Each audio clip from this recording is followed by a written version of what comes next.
What we do here is go back. Tootski. Oh, thank you. Mr. Hanna, you were able to do drugs during the day and still functions and do your job. What the fuck else would you do this job? Cocaine and hookers, my friend. It's all a fugazi. You know what fugazi is? Fugazi. It's a fake. Yeah, fugazi, fugazi. It's a wazi, it's a woozy, it's a fairy dust. It doesn't exist. It's never landed. It is no matter. It's not on the elemental chart. It's not fucking real. There's two keys to success in the business. First of all, you gotta stay relaxed. Yeah. You jerk off. What? Do I jerk off? Yeah. Yeah, I jerk off, yeah. 3 times a week. Like, 3 times maybe. I gotta pump those numbers up. Those are rookie numbers in this racket. I myself, I jerk off at least twice a day. Wow. Once in the morning, right after a workout, and then once right after lunch. Really? Okay. I want to. That's not what I do. I do it because I fucking need to. Think about it. You're dealing with numbers all day long. Decimal points, high frequencies, bang, bang, bang. Fucking digits. All very acidic, above the shoulders, mustard shit. Right? I'm gonna wig some people out. Right. You gotta feed the geese to keep the blood flowing. Or keep the rhythm below the belt. Done. This is not a tip. This is a prescription. Trust me. If you don't, you will fall out of bed, split your differential, and tip the fuck over. Or worse yet, I've seen this happen. Implode. No, I don't want to implode, sir. No, you don't. I'm in it for the long run, you know. Implosions are ugly. Yeah. Pop off to the bathroom, work one out anytime you can, and when you get really good at it, you'll fucking be stroking it, and you'll be thinking about money. Yeah.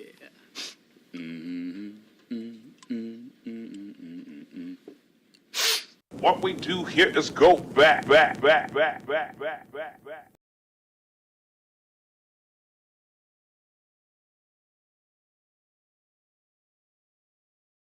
I think I cut the intro off a little short, but it's... Oops, we're doing it live. Fuck it. It's all good. It's all good. Oh, Do it live. Hey, it takes so long to move this fucking video down. Oh, why did it stop? Was it done going up? So many. That's why I didn't want to have to add a video, but then, ooh, I have things to back up points. Are you good? Do I have to refresh the, are you putting it? Oh, you will, but don't yet. Okay. Here we go. Alright.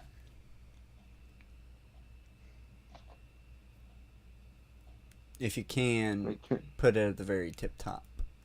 I know we were supposed to start with Gale, but if you read the title, you know there's something more important to talk about. Oh, yeah. Oh, the Musk versus the Zuck, baby. Oh, it's the only UFC match I have ever given a damn about. It's supposed to be. There's articles on here saying that Zuckerberg like might go for it. If I'm not mistaken, I haven't read into the article, but there was one article that was like talking about how he's training with Dana White or something like that. Oh shit! Oh shit! Yeah. Oh man, I don't like Zuckerberg, but between the two, I know that he's probably more lanky, but my money's on the Musk. It's just he's built differently than the Zuck is. I feel he would be able to do it. I feel he has an opportunity. Mm-hmm. Depends on what type of fight, but because now it's supposed to be a UFC octagon cage match. Ooh. Yeah, it's supposed to be no holds bars, fucking going whole hard, whoever fucking knocks the other opponent out kind of situation. This ain't a boxing match. This is fucking No, this is going at it. This is an octagon cage match, bitch. So, I strongly think Musk at it when it comes to that. I gotta go. You know, I gotta go. I'm still going down with my underdogs. Gotta go with the shorter people. I knew you were Gotta gonna take do the that. collies out. I knew you were gonna do that. I was Show like, them. he's gonna He's go gotta with use fucking his- Zuck. He's gotta use his ass. Use the power of his ass. Oh man. Yeah, he just didn't get the reach for me, man. That reach is important in a UFC match. You gotta have that reach. Also, he does have one thing going for him. He is a cyborg at the very least. Fucking. Oh shit. He's got jujitsu training. Yeah. Oh shit. He's like a black belt apparently. Holy fuck. Musk better be training. Musk gotta... Musk is older too. That is Like, true. I That is saw true. him, I'm gonna have to taking a hit look. from that weed. It looked like he was. I'm gonna have to look. I'm gonna have to look it up. I gotta see how active Musk can be. If there's even like I know that he likes cosplay. He likes LARPing, but is that really enough? All right, yeah, Zuckerberg's gonna kick his ass. I gotta see this. Let's watch this video. Let's fucking see. Oh, just give me. Mark Zuckerberg, known for his appearance in Hold the up, wait a minute. I gotta get my phone. Ooh, let me turn on my TV too. I can't fucking sit here and not defend. I can't let the Musk not be defended. At least I'm going down with the Musk. Elon Musk training.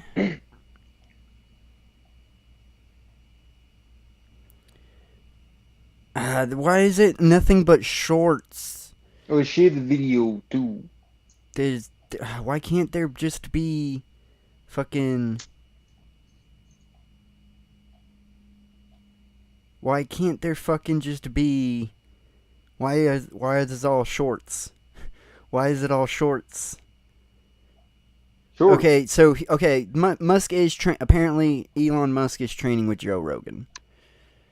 Oh shit! This would be crazy. This is crazy. I'm gonna put this. I can't put it on the fucking because it's a short. I'm just gonna have to look that up. I'm just gonna have to look it up after we watch this video. I fucking hate shorts. That another gave me an opening. TikTok's ruining the fucking world. If it wasn't for TikTok, we wouldn't have YouTube shorts. I hate YouTube shorts so goddamn much. So fucking pointless. Oh, he's 15 seconds. And guess what?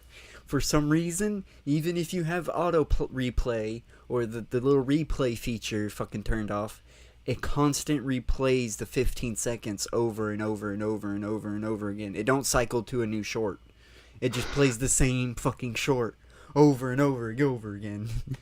It's like, oh yeah, eventually you get all the information, but it would be better if you just told me the information slowly. Ooh. Instead of this bullshit you're doing. Oh, but fucking... I'm stalling.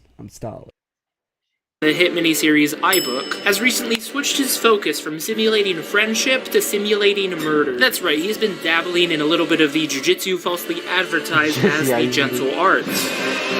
Now, obviously, he is a man of means. He can afford to pay for the best coaching and training in the world. But that alone will not get you the skills that you want if you're not going to apply yourself to go through the grind like we all do. In the words of the great George R.R. Martin, there is no royal road to jujitsu. Or maybe that was CM Punk, actually. actually. How Like, good they're at like, jujitsu is this the actor Zuck? looks Today we're so going to much take a look like at some training between Zuckerberg him that he has and to Lex make a movie. Friedman, a jujitsu black belt who needs no introduction. We're just going to be taking a look at some key moments that I find to be very telling for reasons that Gotta make use of I that don't see doppelganger. I don't see the resemblance. I don't see You know? everybody. No, I do not. I do not see the resemblance whatsoever. I guess it's Just give him because curly hair. I guess I gotta see Zuck with a perm. I gotta see Zuck with a I haven't seen the Zuck with a perm. It's like, what are you talking? The dude's got a natural perm. The Zuck can never pull that off.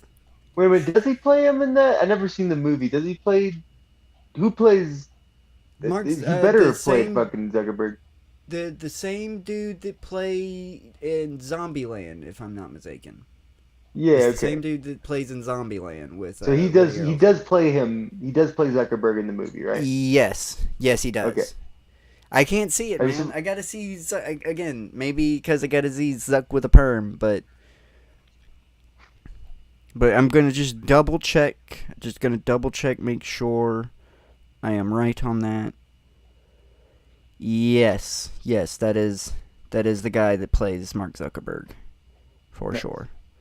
His name is Jesse Eisenberg. Eisenberg. Yeah. Eisenberg. And I said it before. I was just asking if he Yeah, I just actually wanted was to in that, or if I double-check. just imagined him in He that. 'cause also it's- plays Lex Luthor. You remember that? He plays Lex Luthor. Oh, that was awful. He had the Jolly Rancher. Hey, and he put it into Buddy's mouth. Oh, he was so evil. Oh yeah.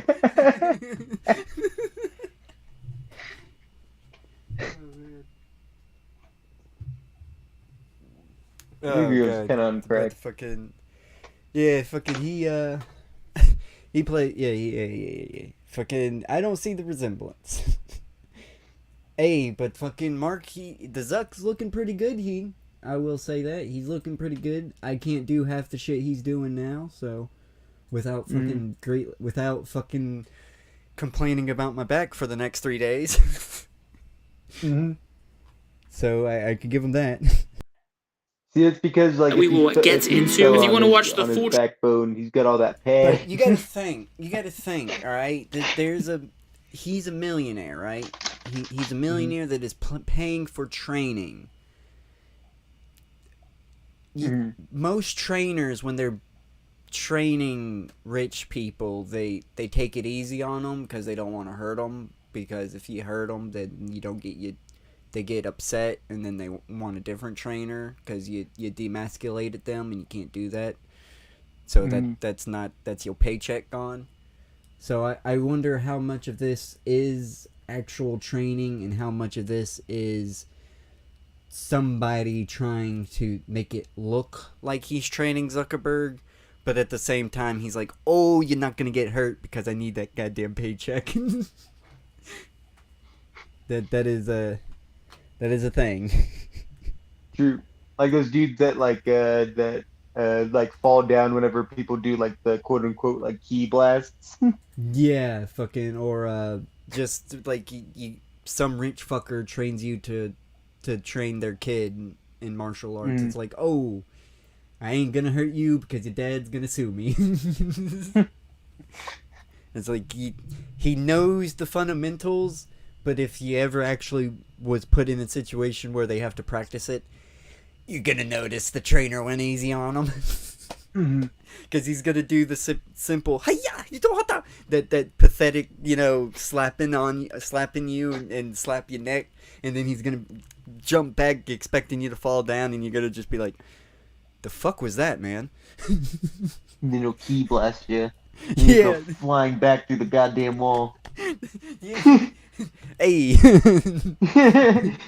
your father hired me.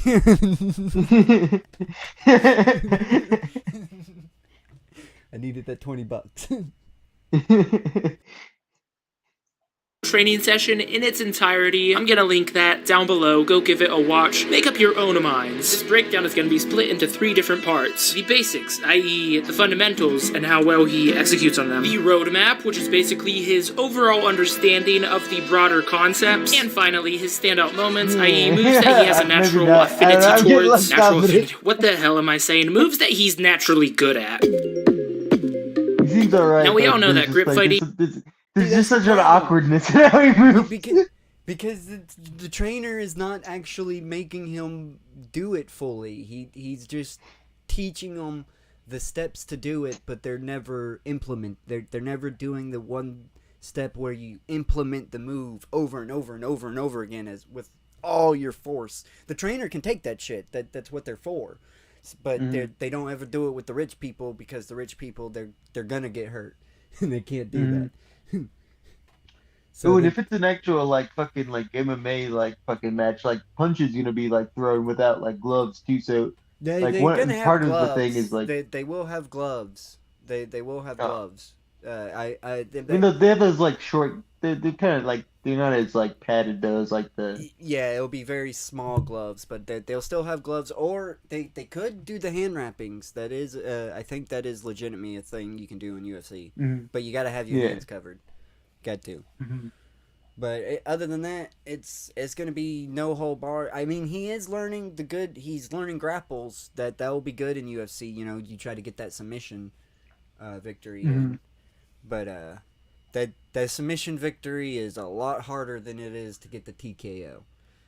I think there's like one thing of just like kind of like what people kind of like overlook is like you kind of have to like practice on like somewhat hard things too, like to kind of like break up a little bit of your bones a little bit, and like tiny micro fractures, and like so they can like grow over and toughen, you know.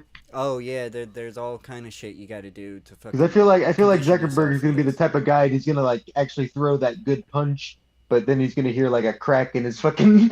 Yeah, he's gonna break his fucking whole fist. Which would probably happen. Would totally happen to me too. Yeah, it would happen to me too. I mean, I'm not gonna lie. I can already tell if like I ever did something with my hands gone. Like my hand feels brittle as it is. Brittle bones. Oh, but that's because I get not arthritis, but I get fucking carpal tunnel syndrome. It's a bitch. Is an important part of jiu-jitsu, but just like that guy that always skips foreplay, when I say use your hands, I could be speaking a different language to you. In this example, we see that as Lex is trying to engage him, Zuck is gonna push him away because he doesn't feel comfortable with where this is going. As a general rule of thumb, whatever your opponent is trying to do, you want the opposite of that. As Lex is trying to work his guard a little, Mark is using his hands to control his feet, as he knows this is where the threat comes from. But he makes the mistake of letting him get his shoulders off the mat, which allows him to See, these motions, they're not training proper. They're not doing this right. That's the toddler method of the kicky. Yeah. You grab the feet. To be honest, the more we watch in this video, the more I'm confident in the Musk. Unless Musk is somehow even worse. I want to see like also. There any videos of like Musk fucking training? Yeah, we will. There's apparently videos of him training with Joe Rogan. But he's got Joe Rogan. I feel like Joe Rogan's not gonna fuck around. Oh yeah, Joe Rogan might be taking it serious. Who knows? Again, we'll have to look at the videos after we finish this one. Yeah, Zuckerberg needs a new... stand back up. Now Lex is obviously being a nice partner, letting Zuck work here a little. Something Lex is doing is throwing a lot of moves at Zuck, but not really putting any power behind them. This is similar to what happened when I sparred Jeff Chan. He was throwing high volume on the punches, but going very light on the power, so none of them actually hurt, which is just called being a nice training partner. Again, we see that Mark is using these grips to try to off-balance Lex, set up a guard. Maybe if it's for you, maybe it's for if it's for stand, you know, that. But if it's for a rich person, he's not being a nice training partner. He's being like he's never gonna go more than 20%. Yeah, at the best time. Yeah, that is literally like the no, I don't want my diaper changed.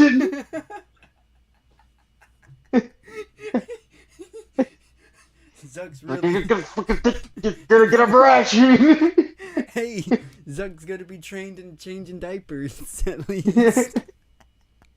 He's gonna change Musk. Oh man, I paused it at the best time.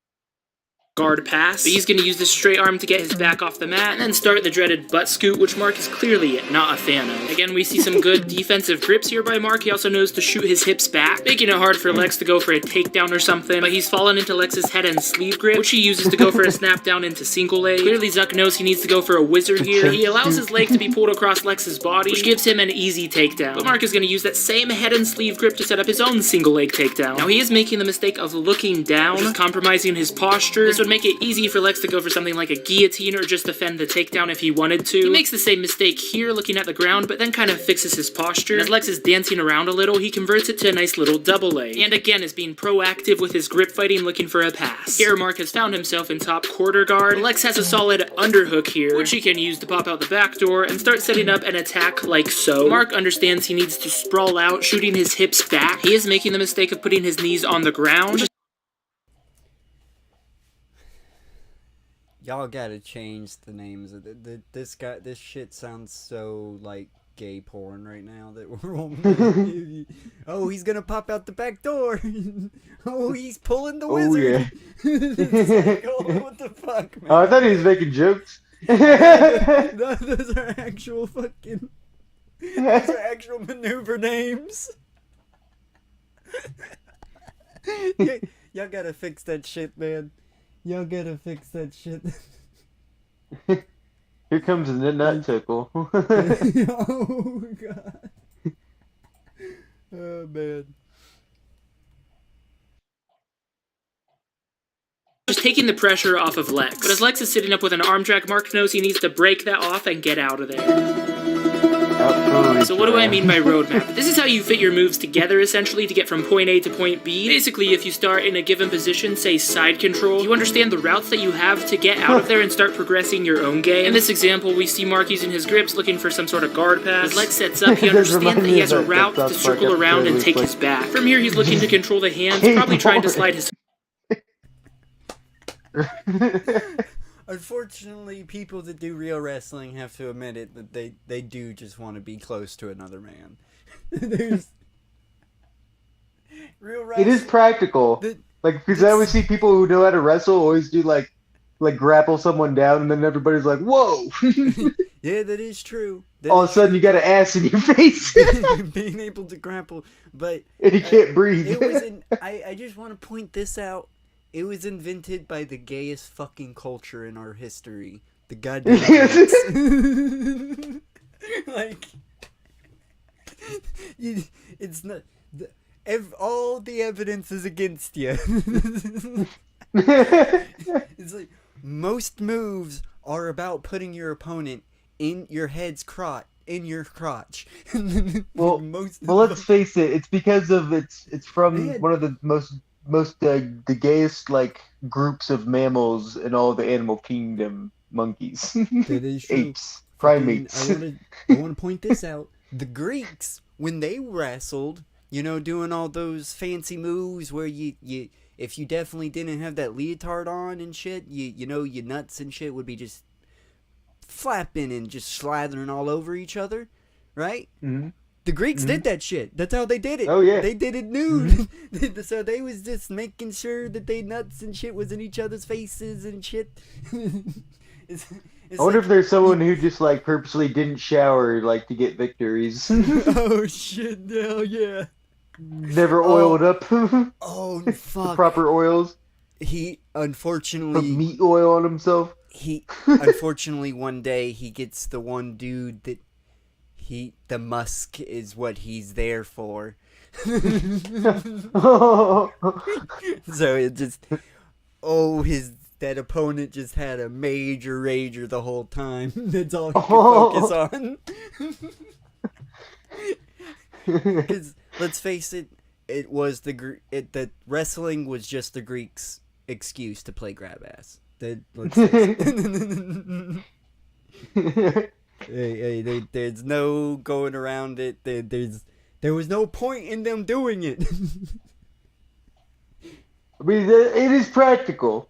There's like even in wartime, like it came into they fucking would do use. it for sport, though. That's what I'm getting at. Would do it for fun. This was their Yeah. pastime. I mean, just a bunch of but guys got together. doing it often is practice, and it does help you. Like repetition is something How that often did makes the Greeks use skill. wrestling? How often did the Greeks actually use wrestling in their practical everyday life? I mean, it's just like a fundamental, like for like soldiers. I mean, Yeah, for maybe, soldiers. but the soldiers weren't made to know. You didn't have to wrestle if you were a soldier. That's the thing, though. Like wrestling was your own little. You didn't have to be trained in wrestling. Spartans did, but that was because Spartan was fucking weird. Sparta was the most gay of the Greeks. I feel like most of the higher up types of people and more elite types of things are gonna be have a fundamentally be wrestling. Spartans and also it's like it was literally- just fundamentally like done in Fucking- like schools and stuff. It was just like an art. Spartans, it just to go on my Spartans had a fucking thing where when you were a soldier, when you first got into the military, they would dress you up, and the fucking rest of the military would come in and fuck you to bond with your fellow soldiers. That literally would happen that's what the Spartans did to the new recruits. But I'm just saying that like even in like the U.S. military today, they still use a lot of those old teachings of wrestling, like the basics of it. Like I'm just stating. Back when it was the Greeks' time, it was no practicality to it. It was their excuse to be gay. Because they didn't use it. That it wasn't necessary, but for that one fucking nation in Greek. If the rest of the Greek armies had to learn wrestling, yeah, that I would be with you on that. But no other fucking Greek army had to learn wrestling but the Spartans, and the Spartans were just fucking gay all around. I feel like it's probably still common for most soldiers to have it since it was a pretty common thing to do. I think it was an art. I don't think it was only to be gay. I don't think it was only to be gay. I know the history. The Greek armies did not know wrestling. It was not common for the Greek soldiers to know wrestling. That was an Olympic event. That was something you trained for. That was your whole life was wrestling, unless you was a Spartan. I'm telling you the history, man. So you're saying that nobody ever did extracurricular activities that didn't go all the way into it? You know, like how some people become pro football players, but then you played football in high school and you didn't really get into it, or you failed. There's nothing like that. Maybe the one-off soldier, but it wasn't a common occurrence in the Greek army. Yeah, I'm just curious of how it seemed like it was like an art, it how was an art, you go wrestling, you dedicated your life to the craft. Mm. That you were an Olympic athlete, and that's what you had to do. You weren't going. Olympic athletes were not going out and fighting in the wars. They did not do that. That is a completely different thing. An Olympic athlete. And then you're gonna say to be protected. So if I look you're saying that the Greek. Other than Spartans, that all Greek warriors have no martial unarmed combat that's similar to wrestling. They would have the basic fundamentals that any army needs to just function properly, but that's not wrestling. That's just being able to disarm your opponent and being able to rearm yourself. Disarm, but there's still basic grapples and stuff there. That's all I'm trying to say. But it wasn't on a wrestling level. It was more, I know how to perform. I'm just saying, look up any fight online between two people fighting, and then the one person who knows how to grapple takes out the other person. That's all I'm saying. It depends, because the grappling somebody that's more that's powerful with the punches can actually be detrimental to you, because you're drawing them closer and you're just giving them more fucking space to hit you, while you're not doing anything but grabbing their arm. I mean, a good grapple, you've already got them on the floor. From the things that I've seen, you've already got them down and on their back, and you've already got them. This is with wrestling though. This is just a regular old UFC fight. It's a lot harder to do that. than when it comes to wrestling. Yeah, Wrestling, a UFC fight. I'm just talking When- about in any with fight. Were you saying wrestling, that there's you're no not even doing practicality any to wrestling? punches. For the Greeks, no, there was no practic. They didn't do it, And that it was only a gay that's what thing, I'm and they trying had to no other state. practicality to it. It was other an than... Olympic sport.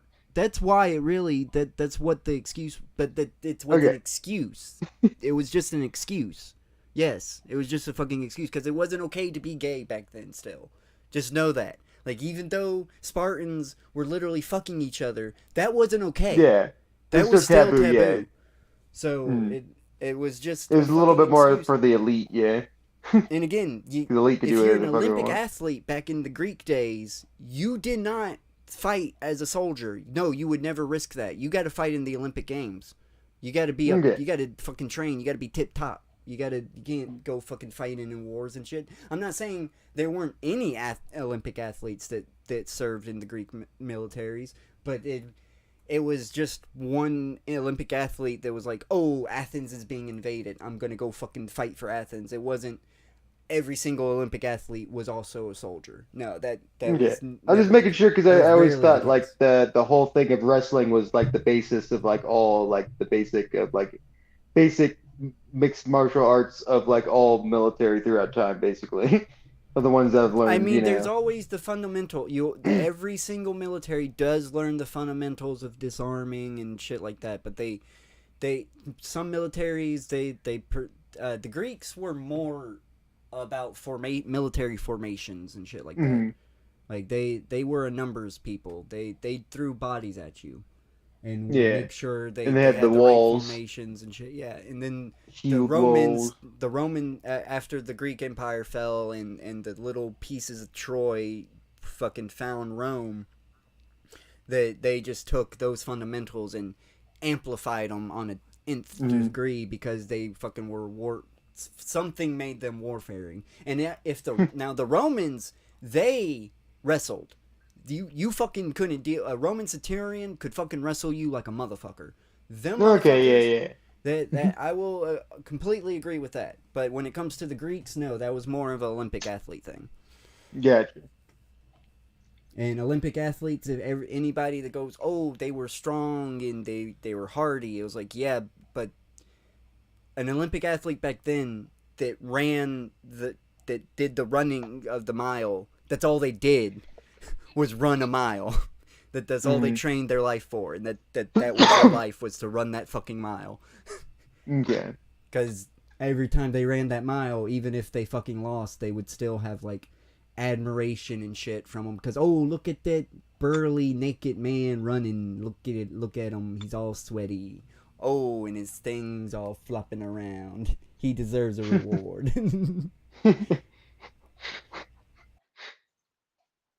Hooks in, but he's given Lex too much space to work. He understands he's not going to get the back here, so he's going to instead transition into North-South control, which kind of sounds like the name of a movie made for modern audiences. Here he's let Lex get deep on a shot. He's going to go for a guillotine attempt as Lex takes him down. Now that's not the tightest guillotine I've ever seen, but... We are super prudish.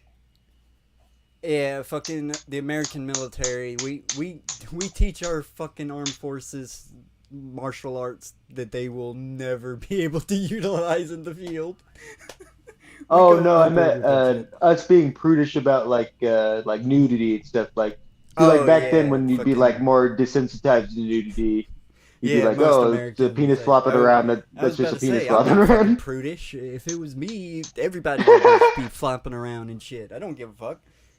The only thing that I'm prudish about is around my family but that's because the American fucking thing instilled it in me. It's like, oh, I'm uncomfortable with seeing you naked because you're my family, but anybody else, I don't give a fuck. I'm not sexually attracted to them. It's not like I'm gonna be like raging boner like all the time. Now there are some people though, they will have to wear something because they're not gonna be able to control themselves. They just can't. It's all fun and games until that one person's got a rager. It's like, god damn it.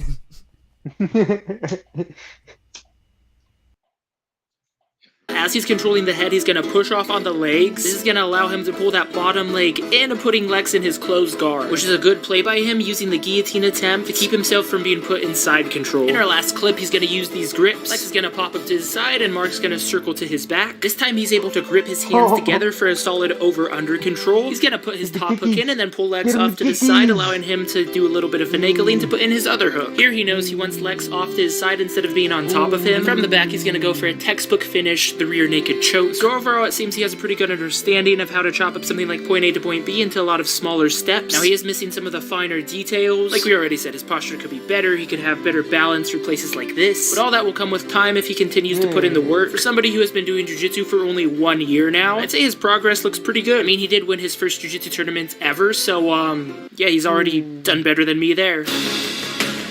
I forgot this was jiu-jitsu too. Yeah, I gotta think. It looked like shitty high school wrestling. It does. That's the problem. This doesn't even look like jiu-jitsu. It's supposed to be Because usually, but it's...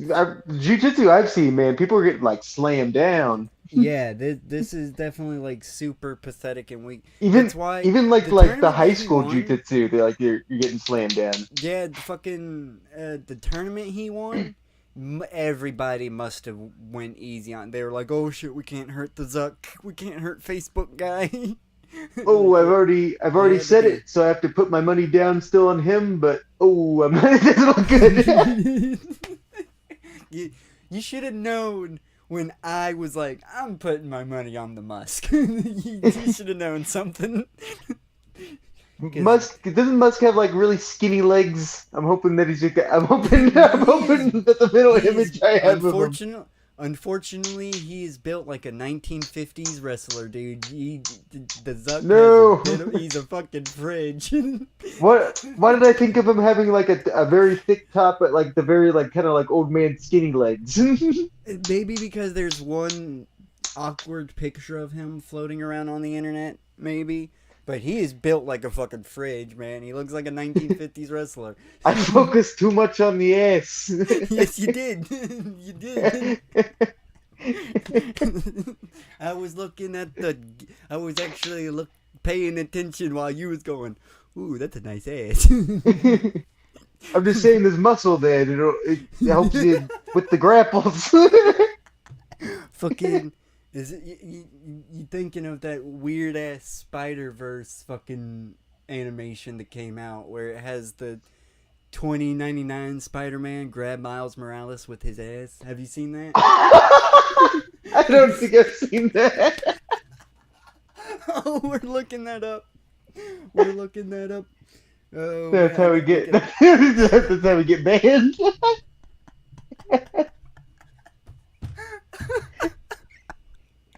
I can't believe you haven't seen that animation.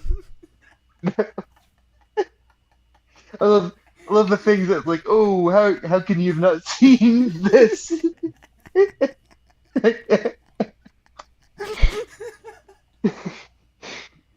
Oh god, that's a great animation too. Used to be people be like, "Oh, how did you not hear about this election?" But now it's "Oh, how did you not hear about Miles Morales getting grabbed by the other dude's ass?" Postmodernism. Oh shit! Let's finish this video. We'll look up a short of the Elon Musk training, and then we'll fucking get to that fucking animation. Now, as far as his standout moves, there are a couple that come to mind. First of all, it's very clear that he loves taking the back. Here he's gonna circle, get stopped by the underhook, and then circle all the way around, continuing to attack the back. I mean, just look at the way he's gonna throw his leg over that arm, just like Gordon Ryan. What kind of beginner is doing that? Also of note is this nice little scooping double leg. He likes to hit it off the single attempt, but also when he has legs pinned up against the wall, he's simply gonna pop a sot, grab his legs, poof, get the takedown. But by far what I find most impressive is his north-south choke. You can't. It's just what, you supposed to just take a shit? Time to take a shit. You just can't make it sound good, man. They just can't. Jiu-jitsu, is there at least Japanese names for this? To be honest. Where does jiu-jitsu from? It's Chinese, isn't it? Yeah, but Jujutsu. Yeah, you know the wouldn't it be like fucking- Chinese characters? It'd be like we could say instead of popping a squat and taking it from Yeah, like the but you back know door. the Americans can't do that. You know the Americans can't do that. I think they're doing it on purpose. That it's so people like us go, what the fuck? Now spread them, spread them. Spread 'em. Once he locks it up, he's gonna shoot his hips backward like Marcelo Garcia, sinking his bicep into Lex's neck. He's gonna go for it again in this clip. Now, it should be obvious here that Lex hasn't been going more than 10% this entire training session. But I mean, that's a clean-ass north-south choke. I'm a brown belt, and I still struggle to do it. Now, this is just a summary of their training session. I'm gonna put a link for the full thing down below. I highly recommend checking it out. It's clear that Mark is very much into jiu-jitsu. You're not just gonna be pulling those north-south chokes out of your ass like that if you're not. Who knows, maybe we'll even see him at an ADCC a few years in the future.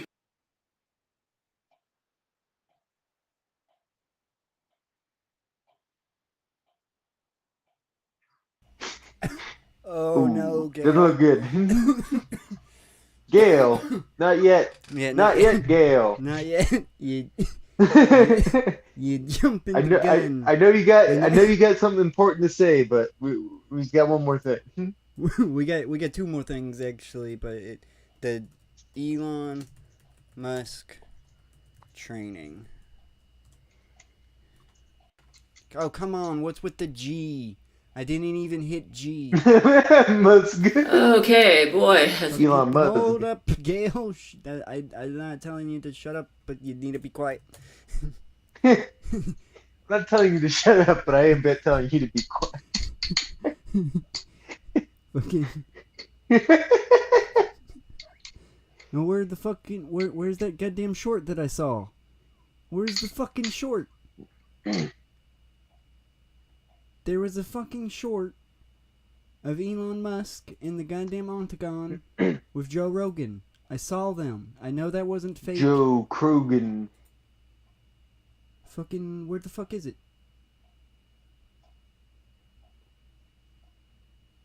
Fucking... But why, Joe... Andrew? Fucking Rogan, where the fuck is it? Joe Krogan. There it is. Krogan. That ain't him. Well, he's already a Kyokushin black belt. He already knows the techniques. Yeah. It's like a jab. So after you land the first one, bam. Say if you miss, the guy's right here. That's called a power punch. Son of a bitch. Once you get the hand down. That is not Elon Musk. Well, that's unfortunate. So so it's up in the air if Elon Musk is training, but it's Spider-Man.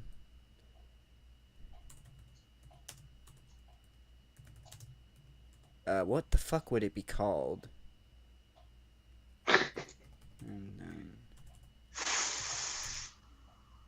Spider-Man cheeky grabs. I don't know. Cheeks. Fucking... I want to fucking...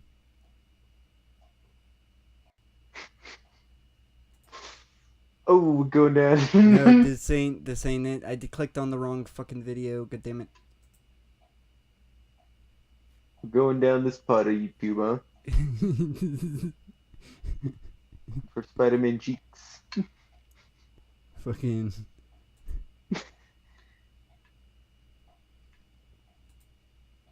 Ooh, what if it got kicked off of the YouTube? Oh, because YouTube's been such a dick lately about even just funny shit. I don't know. I don't know. The animation looks so familiar to the that I kind of wouldn't be able to tell the difference, to be honest. Fucking. You know what? I'm gonna have to go to incognito because of what I'm gonna search, but I'm just gonna fucking Google it. Spider-Man 2099. Grabbing Mile Morales with Ace. Ace. Ace to Ace. Fucking Still need to watch that movie. God damn it. You. Why is you dream? Did you have a dream? No, this is not a I fucking. know. This is not something I fucking dreamed.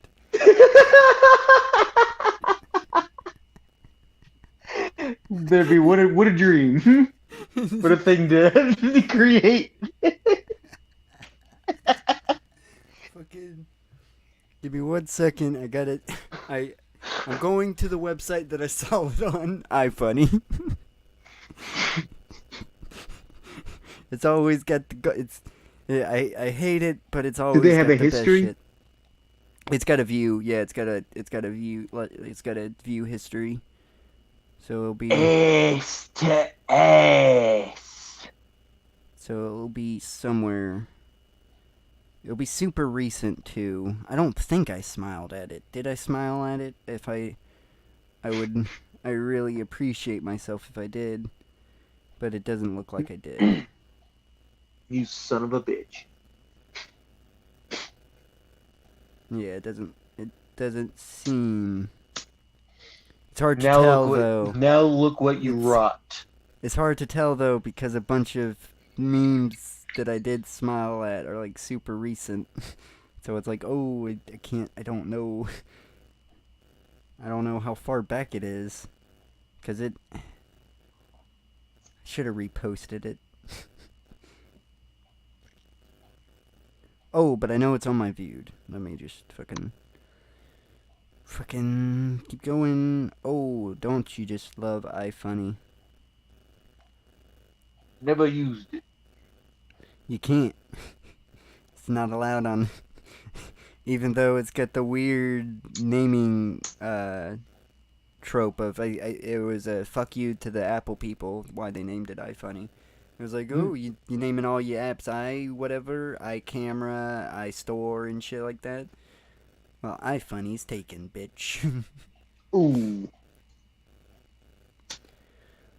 Oh, I viewed so much shit.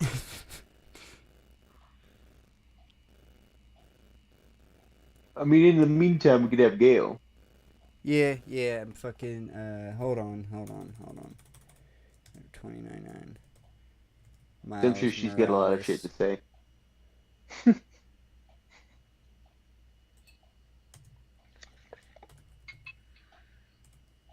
Parody. I know I spelled parody wrong. I know I spelled parody wrong. I know I spelled it wrong. I'm watching it on a delay, so it'd be a P-A-R-O, yeah. I'm on a delay. Ooh, Master Oogway. You gay. Fucking. Wait them cheeks.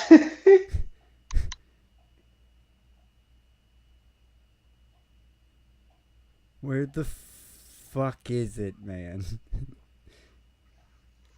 It's gonna bother the fuck out of me. I'm gonna have to find it.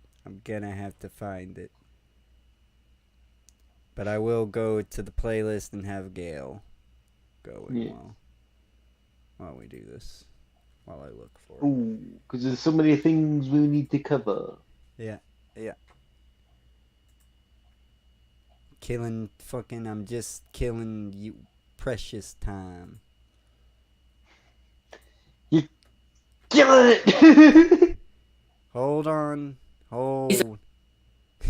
Whoa, that is a hell of a picture to be using, Gail. Oh, I wish I could read it. Fucking. Oh, one second. Goddamn way. 1 second. I completely fucking forgot. Here we go. I'm sharing the thing with you. The window. There it is. Oh, you should be able to see it now. Hey. I'm here. All right.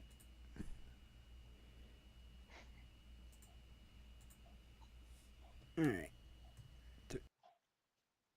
Okay, boy, has Lizzo been keeping my husband Brent busy, but he's a hero. Let me go ahead and read a letter that I got from him. It's in regard to that Titan submarine that's gone missing. Okay, let me just go ahead and get up to the top here. Long letter. Dearest Gail, there have been some shocking developments in world news thanks to you-know-who and her army of evil Jesuits. Lizzo decided that in order to boost her approval ratings and increase her troops' morale, she would host a Guinness Book of Jesuit bunch of rich people going at a shitty ass submarine that's obviously not safe, and everybody's just like fucking. The internet has been beyond savage, dude. It's literally the embodiment of fucking stop, they're already dead.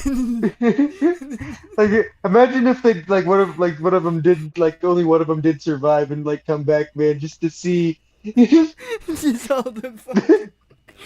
all the countless fucking memes, man. It is countless, and I hate to say it, all of them are goddamn fire as shit.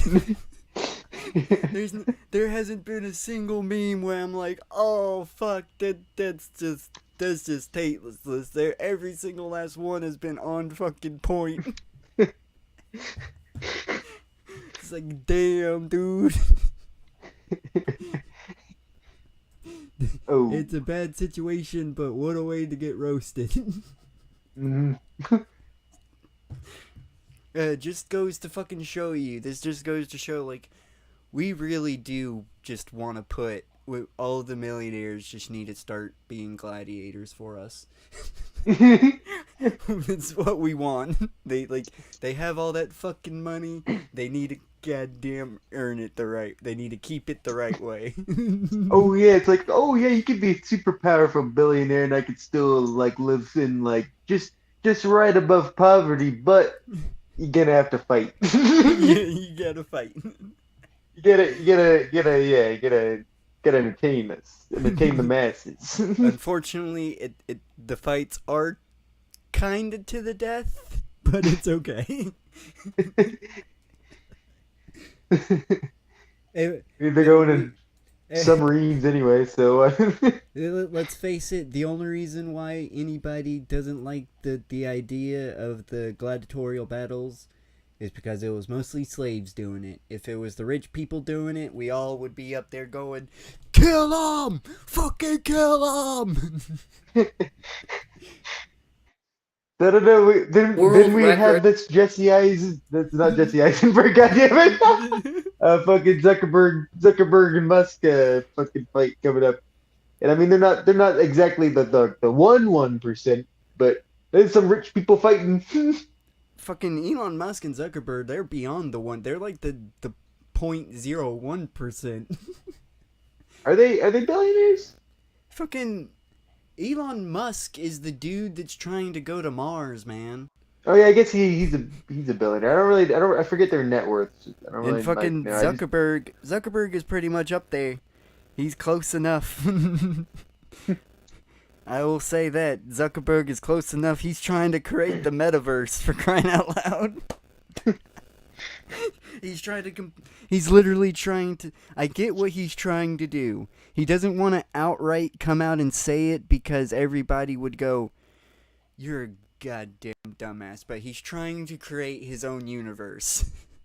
I was just making sure because I was making sure like Elon didn't like drop his worth and then like put money into, kind of like how like Donald Trump technically is like in negative money.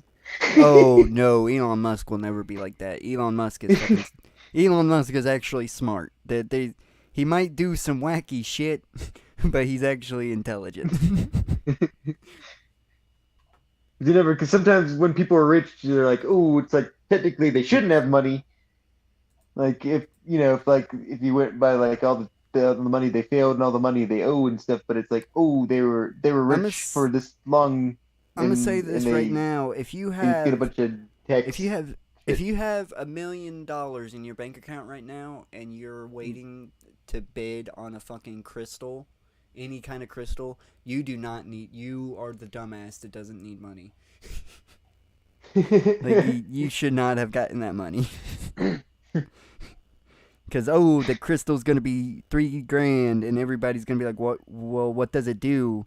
And your dumbass is gonna be like, I put my energy into it. Watch this. And you're gonna go home, and you're gonna look like fucking Chris Chan with her crystals.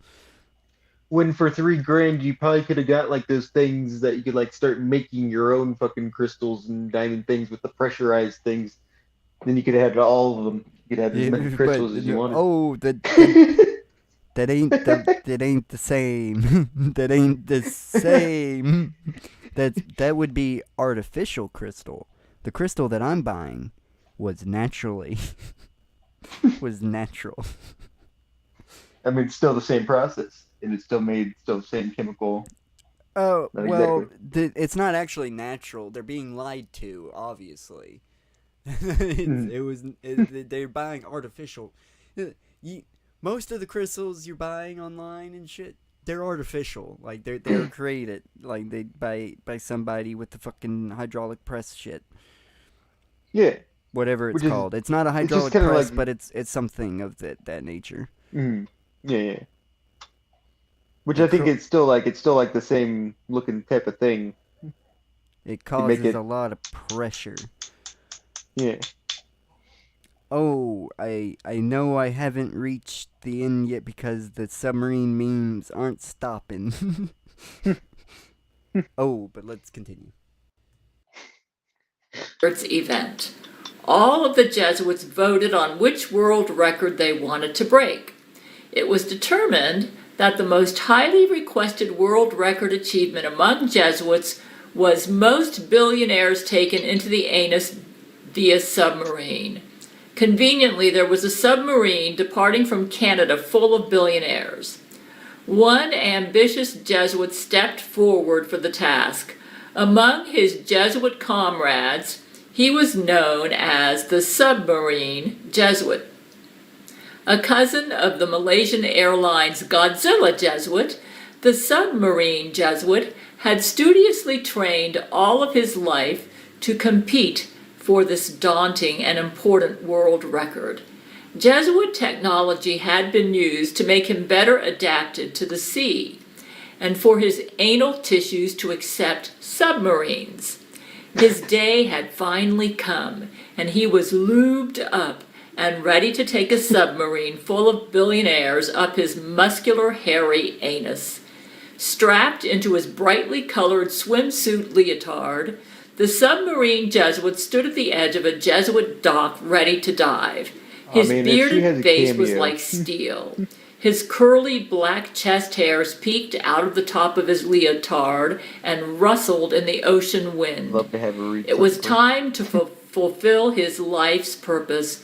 Lizzo, dressed in an XXL, extra large, Navy captain's uniform, saluted the Submarine Jesuit. The Submarine Jesuit, his face locked in tight resolve, saluted Lizzo in return. Then, with one huge jump, the Submarine Jesuit dove cannonball style into the ocean. Once submerged, he swam for the bottom of the ocean, his thick body dominating the deep waters with the grace and nautical power of a bull elephant seal.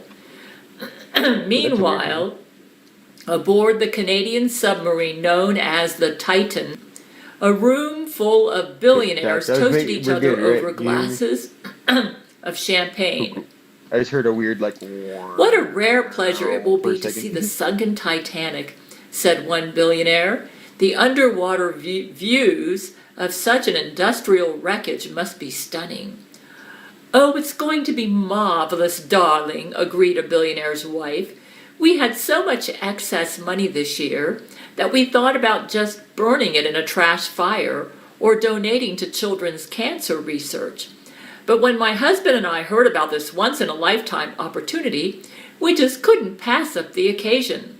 A suited butler busied himself gracefully among the billionaires, serving caviar hors d'oeuvres from a silver platter. And to think, we are the first among the elites to be treated to such a spectacular show, replied the other billionaire. The billionaire wife agreed. To, like, elementary school, our historical experience will blow the pores away. Guffaw, the billionaire chuckled with subdued grace. You get like that. You just kind of sit there and you're like, this is very relaxing until you really focus on what's going on. Just like in the way she says things, like. She definitely does get the school teacher vibe going on here. That is for sure. She's trying to be as innocent as possible. Ooh, someday we'll have to re-look back at those, at her reading the children's books. So I think those keep getting taken down. Yeah, I bet. I am not surprised. Ooh, the illustrations. Guffaw, the billionaire wife chuckled in return. Guffaw, guffaw, guffaw, the other billionaires all chuckled together. At the front of the submarine inside the cockpit, two young submarine pilots steered the vessel through the deep ocean waters. The first pilot was an obese brown man, also known as POC, in a wheelchair, with long, unkempt hair and painted fingernails, suggesting he was a transgender. The other was an obese, non-binary woman with short blue hair and missing breasts. There appears to be something on radar, mentioned the disabled transgender POC. It's too soon for us to be nearing the Titanic, said the white non-binary. She got up and peered through the periscope. The disabled transgender POC pursed his eyebrows, pressing his fat fingers into the knockoff PlayStation controller that steered the ship. I can't see well enough to get us around it. It's almost as if it's sucking us in. Oh my God! Screamed the non-binary suddenly. The underwater folds of a giant anus rapidly coming into view on the periscope. The POC started screaming too. The submarine Jesuit, with his gluteal folds spread wide open by his hairy, burly hands, held his breath as his anus patiently awaited its prey like the maw of a blue whale. The Titan began shaking, quaking, rocking. The pilots desperately tried to avoid the deep black hole of the submarine Jesuit's anus, but it was to no avail. The phallic submarine full of billionaires slipped inside. It's like the cart Titan inside the giant underwear anus like a slippery dildo. Her mites were making me cough. All was lost. Several nautical miles away. Anus powers. Stop her mites and let me read this thing in peace. That's my modulator.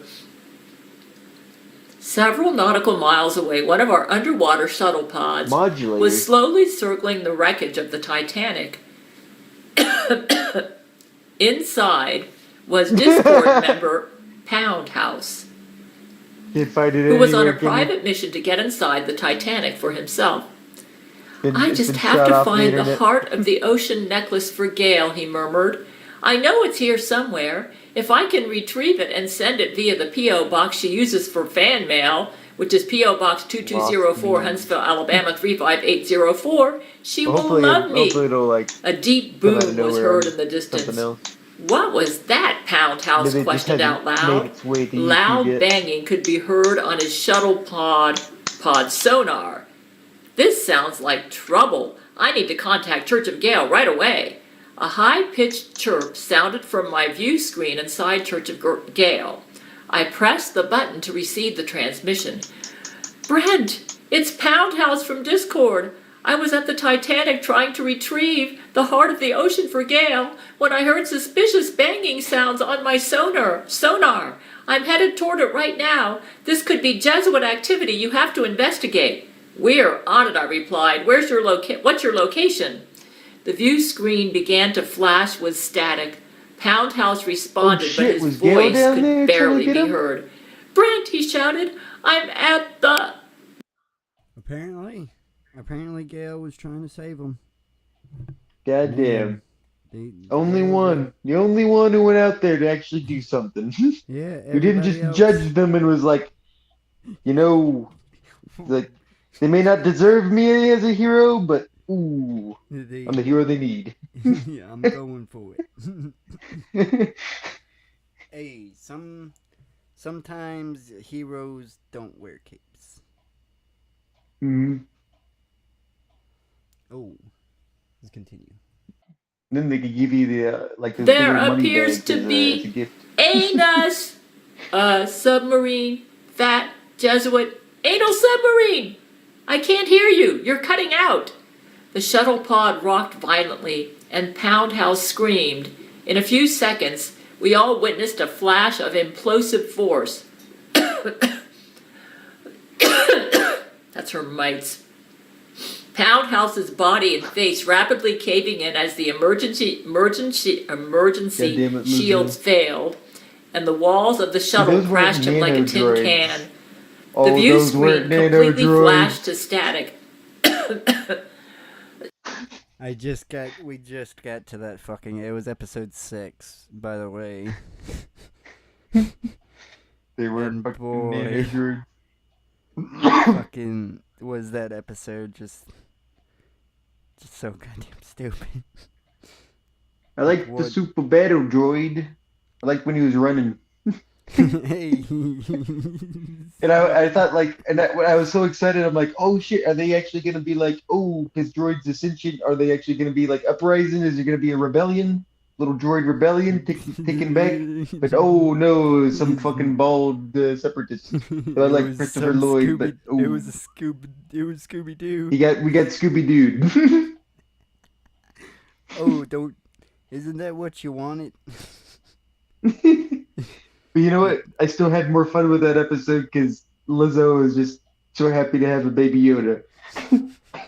And then Jack Black was there just being fucking goofy as shit, and I was like, nobody gives a shit anymore. I could just call and be like, hey, can I be on the Mandalorian? I like the Mandalorian, and then you see me up there. Being like, oh, look, it's baby Yoda. Fucking, you gotta make sure to take the baby Yoda.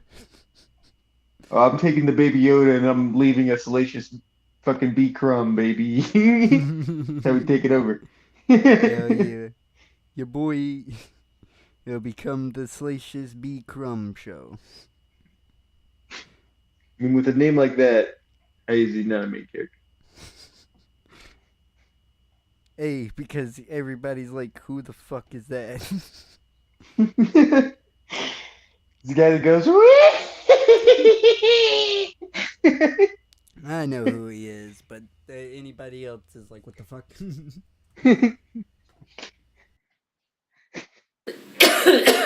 Stop her stinking mites. And the transmission was cut. I sighed. $25 tier patrons Joan, Burr, Akasha, Rogel Dorn, and Brad looked on in melancholy.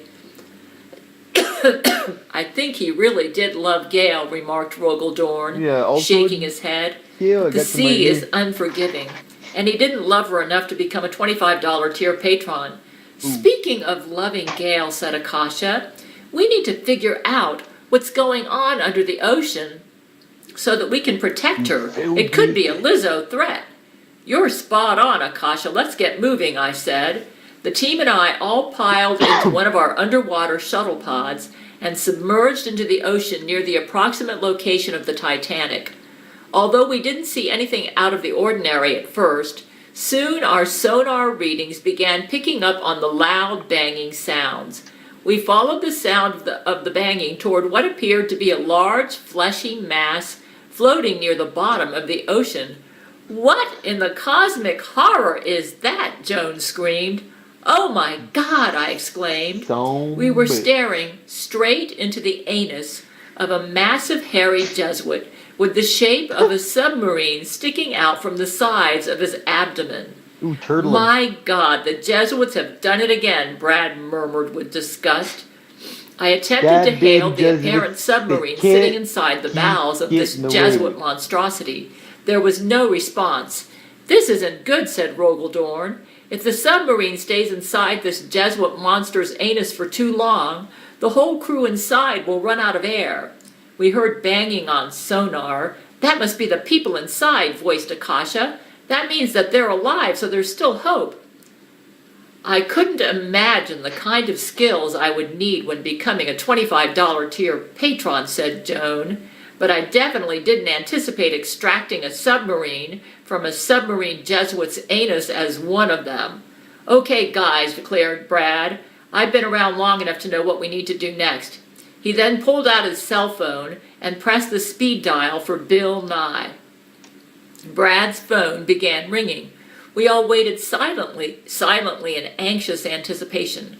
The theme song from Bill Nye the Science Guy began playing loudly on speaker. Oh no, Brad sighed, it's his voicemail. My stomach sank with disappointment. Then at the very last minute the phone clicked. Bill picked up. Hey, this is Bill. Bill, I shouted to the phone, we're in another situation. We need your help. What kind of perverted hijinks have you all gotten yourselves into this time? Bill Nye? There's a giant sea Jesuit with an anus and a submarine and banging, and we just need science, Joan sputtered. Bill Nye chuckled. Well, this is a pickle. Have you tried a seawater enema, he suggested. It's a little cliche, but that just might work, I said. Found it. I found a fucking... This is maddening. I only found a goddamn screenshot of it. Oh, god damn it. We're just getting a tease. We're just getting a tease of the cheeks. Is that what you're telling me? Fucking, but there it is. There it the fuck is. Wait for it. Fucking crazy. The new one was... Just give me a second. Just give me 1 second. Fucking hold on. God damn it. Why did I was hoping...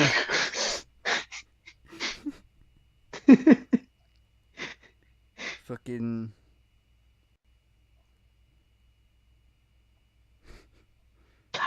This is what I'm sending you the picture that I found. This is fucking maddening. Yeah, fuck all y'all. You're not even watching. Oh, he it is. That's the screenshot that I found. They covering up the best part, but that's it. That's what the animation looks like. Why they only got the screenshot? It probably got taken down. I don't know. I gotta, oh, god damn it.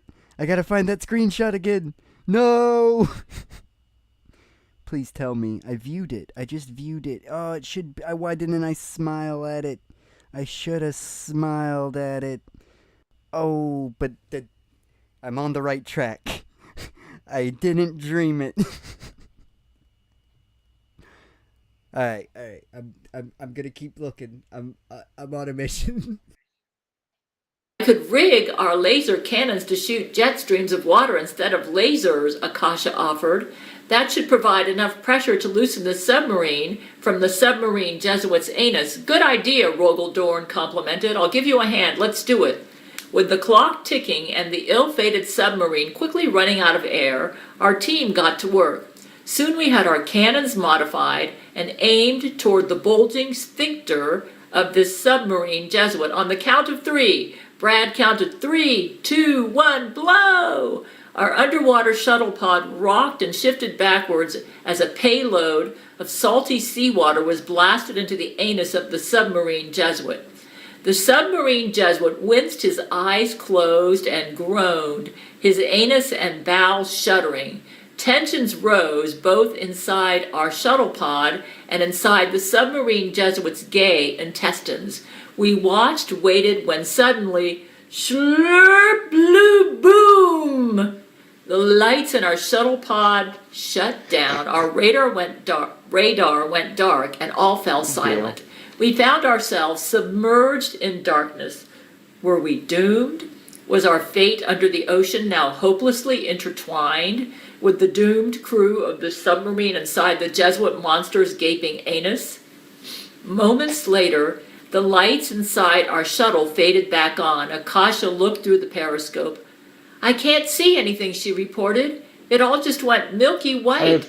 There's stuff floating around in it, but it's just, Joan smacked her head to her forehead. It's semen. Like maybe like 1 or 2 days, but this would be a good laugh. Unfortunately, she would get fired, but I would definitely not be the one to tell my parents. That's when you go around and when she gets kicked out, you look around, you're like, who the fuck snitched? You son of a bitch. Finding who the fuck that is. You getting beat up. Group, the whole class is gonna know too, because the whole class is gonna be looking for him. Because it's only gonna be the one kid. It's always that one fucking annoying little bastard. It's like, why you gotta be that way? I feel like Gail will just give you A+s all around too. All you gotta do is follow her Jesuits. All you gotta do is be able to know who's the Jesuits and who's not. Isn't it? Indeed, Joan, I placed my hand on her shoulder. Indeed, it is. We were now submerged in an ocean of gay Jesuit seamen. Our enema had made the submarine Jesuit so aroused he had forcibly ejaculated. The volume of semen was so large it now clouded our sonar. According to our scientists, it also impregnated several species of nearby whales. You may say, how is this possible? It's a little-known fact that whales were once used by both the Nazis and the Jesuits to function as spies during times of war. Jesuit technology was used to modify the genes of whales to make them more suited for wartime purposes. It's a fact that most whales are Jesuits. Wait, I see something on sonar, Akasha spoke up. It's faint, but I think he's... Oh no, the submarine Jesuit is getting away! Our shuttle pod quaked to life, and we began full speed ahead after the submarine Jesuit. Time was still running out. If we didn't get the Titan out of the submarine Jesuit's anus in time, everyone on board was going to suffocate and die. For miles, we chased this underwater monster. Gail's gonna be one of the reasons why we fucking make it. It's because she's gonna... She doesn't know it yet, but she's gonna make us one of her husbands, and then we're gonna really take off. It's like, we make sure to avoid the Jesuits, like she tells us. We do what we're supposed to do. We earned it. I don't know if I want to be one of her husbands. They're always getting raped. Well, that's the point. That's the problem. You're probably not gonna have a say in it. Too bad. Gail picks them, and once you picked, you're done. Gotta stay away from the Popeyes, that's for sure. Doesn't look good, Rogel stared down at his watch. The people on board have only 1 minute left before they run out of air. The seconds counted down as we raced after the submarine Jesuit. Our shuttle pod shook and trembled. We moved at maximum speed. 30 seconds, Rogel said. Come on, we can do this, I silently prayed.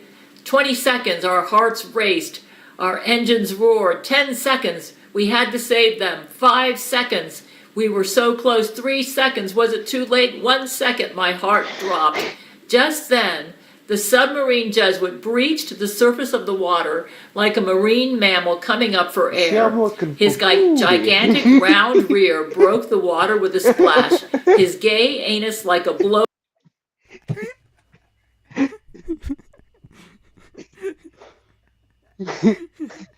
I'm looking for a man's butt. Man's butt. See, now I see you choosing the hard way. Oh man, have we ever watched? We watched that interview on this already, didn't we? I believe so. I believe feel we like had we to. have. So I feel we didn't. We just that was before we really did this because it would totally be on our outro if we did. You think? It would totally be on our outro if we did, wouldn't it? Would I feel like maybe. I feel like we have to go back and look, but I feel like I don't know. I don't know if we were doing the video content yet. I'm not sure. I could not tell, to be honest. I wonder. Now I'm fucking curious. We definitely will have to soon. Yeah, if we haven't, it definitely will be coming up soon. That But is for I'm sure. interested. We'll come back to you guys with that one. Yeah, we'll come back to that. That's a staple. Blowhole ejected the entire submarine and shot it into the sky. The submarine flew to the You don't already know. clouds, Everyone's then gonna landed know. back to These the are ocean well-known with a memes. splash, settling a lot of- uneasily into the churning waters a below. lot of They big were memes. saved. Cheers memes. erupted on board our little shuttle pod under the sea. They don't know The shit. crew and I high-fived, hugged, and victory humped one another. We had saved the day once again. It is with great So an relief insult, they just- that I announced that the Oh, crew of had the it- Titan how submarine to be not knowing shit, and then when you discover it, to be that kid who was like, "Oh, this Freebird's got a nice solo." You know, fucking. You ever heard That's the- Freebird? Oh, I was like, my jaw dropped. I'm like, that's not even in my generation. And I fucking know, who the fuck doesn't know fucking Freebird? Even generations before that know fucking Freebird. People that don't even listen to that music fucking knows what Freebird is. But Zoomers, but like they're like like a YouTube thing. There's just like an upkeep of like all these like fucking Zoomers being like, "Whoa, this shit's pretty cool." Who's on this movie?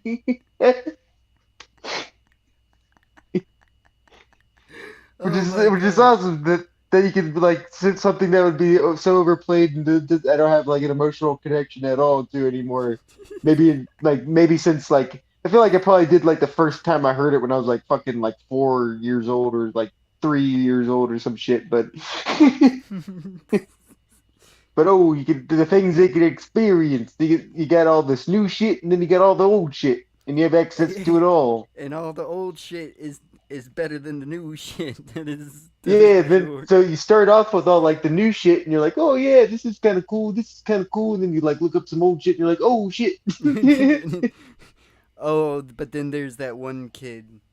He's gonna be super fucking pissed at all the new shit after he finds the old shit. He's gonna be like, the fuck happened? I was born in the wrong generation. Oh, all the Zoomers should be saying that. He was. Hey, they can. Oh, we could play them the fucking Filthy Frank video that makes fun of that old saying, and then they'd be like, "Oh, who's Filthy Frank?" Yeah, they don't. Oh my god, we'd have to be like Joji, and they'd be like, "No fucking way, dude." Is that Doji? Oh man. Then like, no, it's Joji Vlogs. It's fucking it's Filthy Frank. At least when like they're even when they chant Filthy Frank at his shows, he like goes, "Oh, people of culture" and stuff like that. Like he definitely embracing the Filthy Frank persona. He's not going, "Oh, I don't like my past, so anybody that likes my past, you're a piece of shit. Get the fuck out of here." It's like, you just became a piece of shit, dude. Oh, shots fired! You, Shots fired! you know it. Everybody knows exactly who I'm talking about too. I ain't even gotta name names. And all of its passengers are safe and well. More details will be shared on the Gabriel Chana Fox News Network. Fans can tune into channel 00 on cable and also at my website, gabrielchana.blog, for accurate news regarding the matter. Details of the case are being censored across all outside major news networks. Debris related to Pound House's shuttle have been recently discovered, and Pound House is confirmed dead. We would like to thank him for bringing this event to our attention. As of the current state of our investigation, there is no threat to Gail at this time. We will continue to monitor the situation closely. Stay safe, my dear. I look forward to holding you in bed tonight. Your husband. What I got excited because I didn't find the fucking animation. Oh. But I found the fucking picture. Is it an uncensored one? Yes, it is. It's not censored. So you can at least you will be able to see the moment that I'm talking about. The moment at all. Oh! Seems like I need to find this animation. Oh, it's because it's on Twitter. No, that's just where I found that picture from. I fucking found that picture by Google lensing the screenshot that I had. God damn. I wonder if someone actually took it down. I don't know, but that's definitely the moment that I was like, oh, that's funny.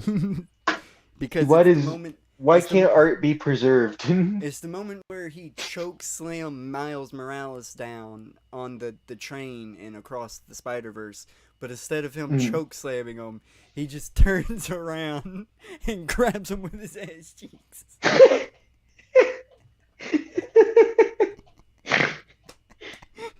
Oh, it's so fucking good. I wish I could fucking find it, but iFunny won't let me go. I guess iFunny only goes so far back because it won't let me go further back on my view history. Oh, but I got so close. We got so close. Hey, but there's one thing that Zoomers do know. That's comedy.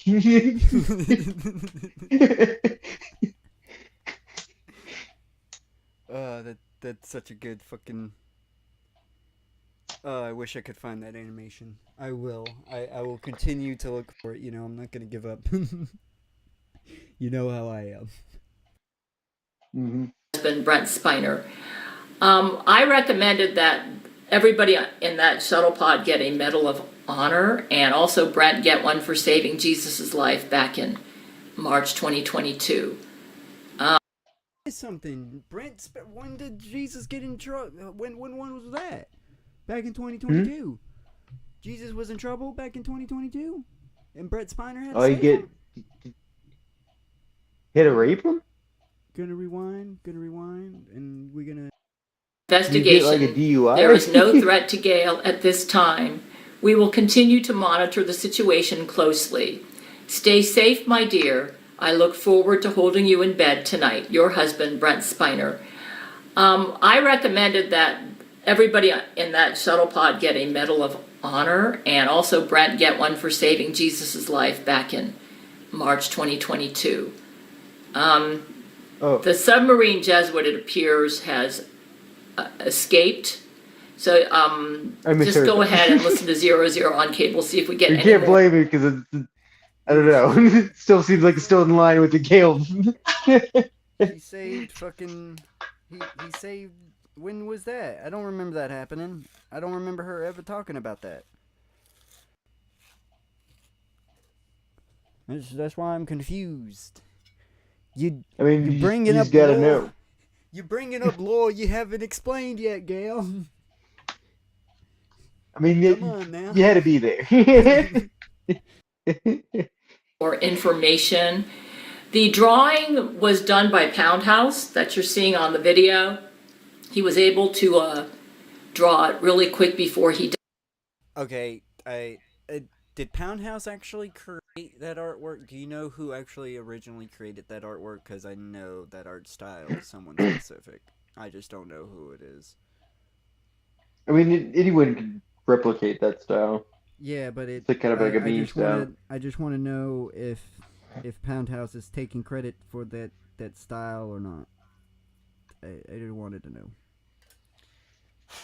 I have no idea. Curious. I was just I ain't got curious. no Because fucking clue. that meme style is so common. I'm just curious on where the where it originated from. Oh yeah. I'm sure it originates. Yeah. I just remember even like friends I knew who would just like draw it perfectly. It's so easy to replicate because it's so obviously somebody that doesn't know how to draw. Like sketching or like learning how to draw. Or just like a fun little doodle. Yeah. And then they made themselves laugh and then they posted it. And then it became. And then it all went to shit from there. Fucking.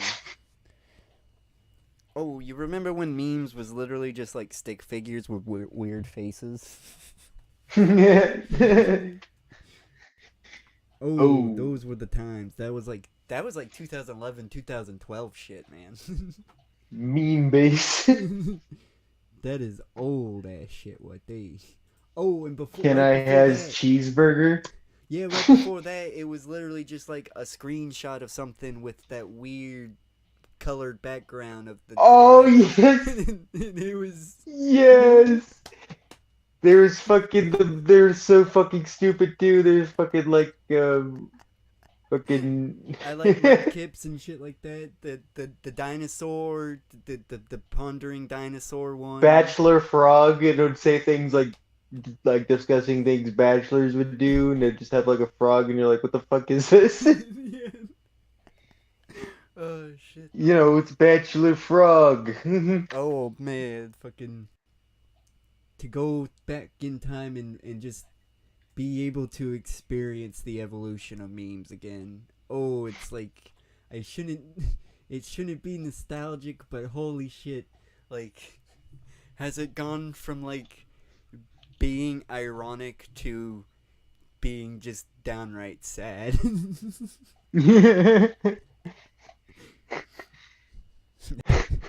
It's like nobody's meme game is on point anymore. There's waves. Yeah, it's every so often there's a tragic event or something that comes along that like spurs the creativity flowing, but the next event, you know it's gonna be something stupid and the memes are gonna be terrible. Oh yeah. Died. This was his last sketch before he died. And we know it was accurate because of the detail of the face and how it matches so well to photos of the Titan sub. As far as the Jesuit who did this, he swam off into the sunset. We have not been able to locate him. Brent says perhaps he will be receiving an award from Lizzo or meeting up with his cousin to share the news. So I recommended that they get a Medal of Honor. The Congress will make that decision. I said Lizzo can't be the only one giving out awards. So, yeah, I just wanted to report on this because mainstream news is not reporting on this accurately. So that is what happened, folks. Fucking mainstream media. Lying sexist shit. At least we have the Gales here to tell us the story. It was a lot more sexual than I thought it would be. It always is. I meant like the real story. I didn't expect it to be so sexual. The poor whales. I mean with Jesuits the poor whales. With Jesuits around every corner, everything will be corrupted. Oh, right. This is good. I was supposed to mute myself. I was supposed to mute this. This is a good segue into the next segment. Oh, the Titan sub. What a tragedy.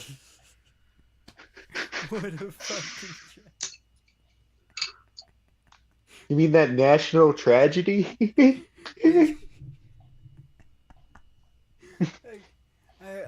I know I should not be laughing, but y'all, the internet did this. The internet just made it such a comical event. Guy man. How many Diamond. people are in that sub? What is this?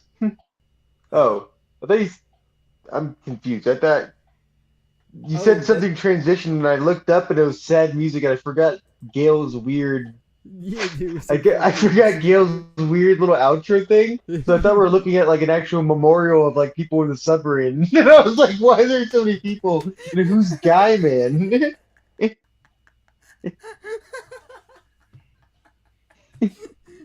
Hey, the fucking media, man. The media would only have you believe it was 5 people. I just had a total stroke. Sorry. Oh, but holy shit, man. The memes have been fire with it. And I do have to say, the only victim was the 19-year-old. He went because it was it was a Father's Day. Everybody else, it was their own dumbass fault. Like you were there. If anybody's like, whoa, they were 50. They were all fucking old. They were adults. They were all above my fucking age. They were all rich millionaires. Oh, they so smart with all the fucking money. They should have fucking, the second they saw the Logitech controller, they had to replace the thumbsticks already. It's not even the original thumbsticks of the Logitech controller. The thumbsticks have already fallen off and they replaced them. The second you saw that is the second I would have been like, you're giving me my goddamn money back. The second they go, oh, you can take this pipe off if it ever gets damaged and just go to Home Depot and replace it. It's a goddamn submarine. We're gonna be underwater. If any of the parts fuck up, there ain't no going to goddamn Home Depot and replacing it. Shit's gonna go tits up. There was no escape hatch. No escape hatch in the fucking submarine. And they had to be bolted into the fucking thing. They couldn't open it up. There was no opening the submarine from the inside whatsoever. And they still went down there. The glass that was on the submarine was only rated for 13,000 feet of pressure. They were going down to 14,000 feet of fucking pressure. Right. It was fucking 100% caused by sheer fucking ignorance. I wish the CEO survived, because he does deserve, whoever is fucking the CEO now of the company, who is ever running the fucking company, needs to fucking be held responsible. Because that's fucking bullshit. That is 4 fucking deaths because of that goddamn CEO's negligence. Fucking, you already know the quotes. You watched the Charlie videos on it. He fucking. Oh yeah. I know. I remember all the things. I know all the things. He fucking said it was obscenely safe. Submarine restrictions were obscenely safe. It's like it's the one restrictions that I want to be obscenely safe. I don't want them to be lax on me building a submarine. Oh, Bloodbeck would argue otherwise. But let's the next 2 videos are gonna show a good example of what happened to him.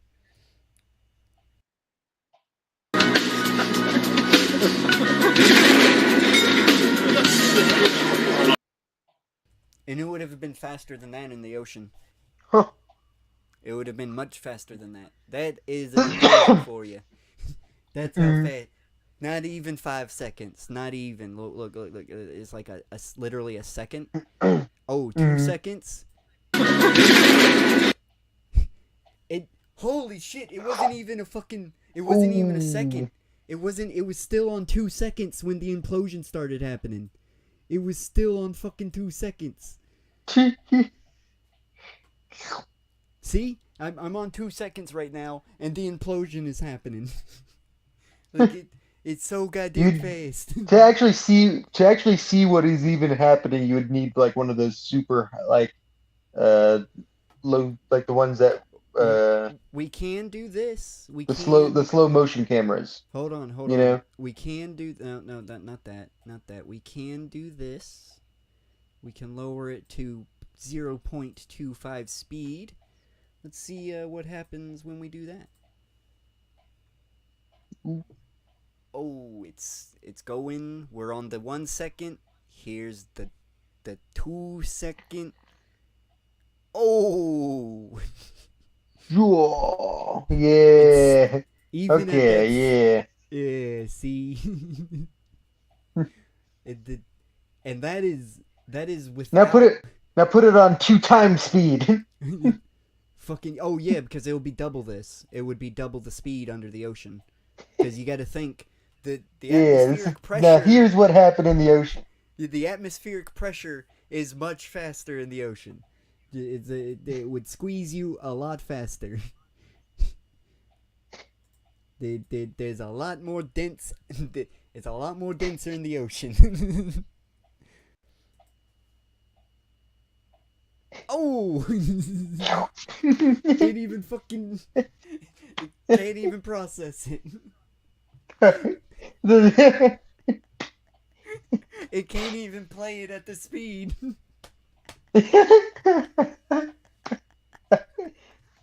Damn.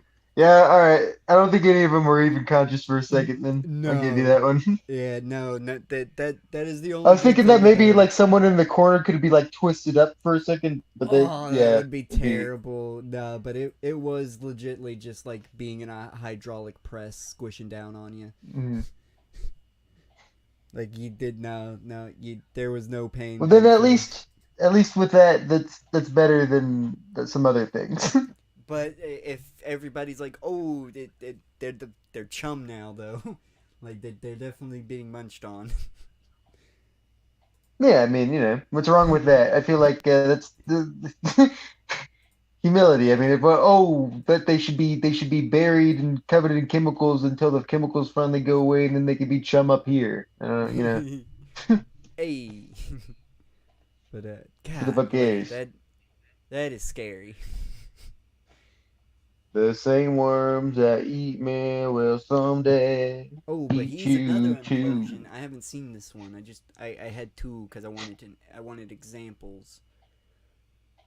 I wanted an example.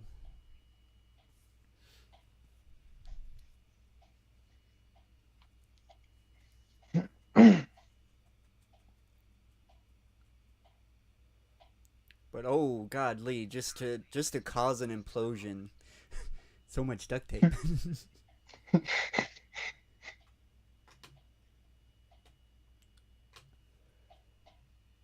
Are you guys purposely trying to make it implode? Yeah, they're purposefully trying to make it implode. Okay, so this is like an experiment.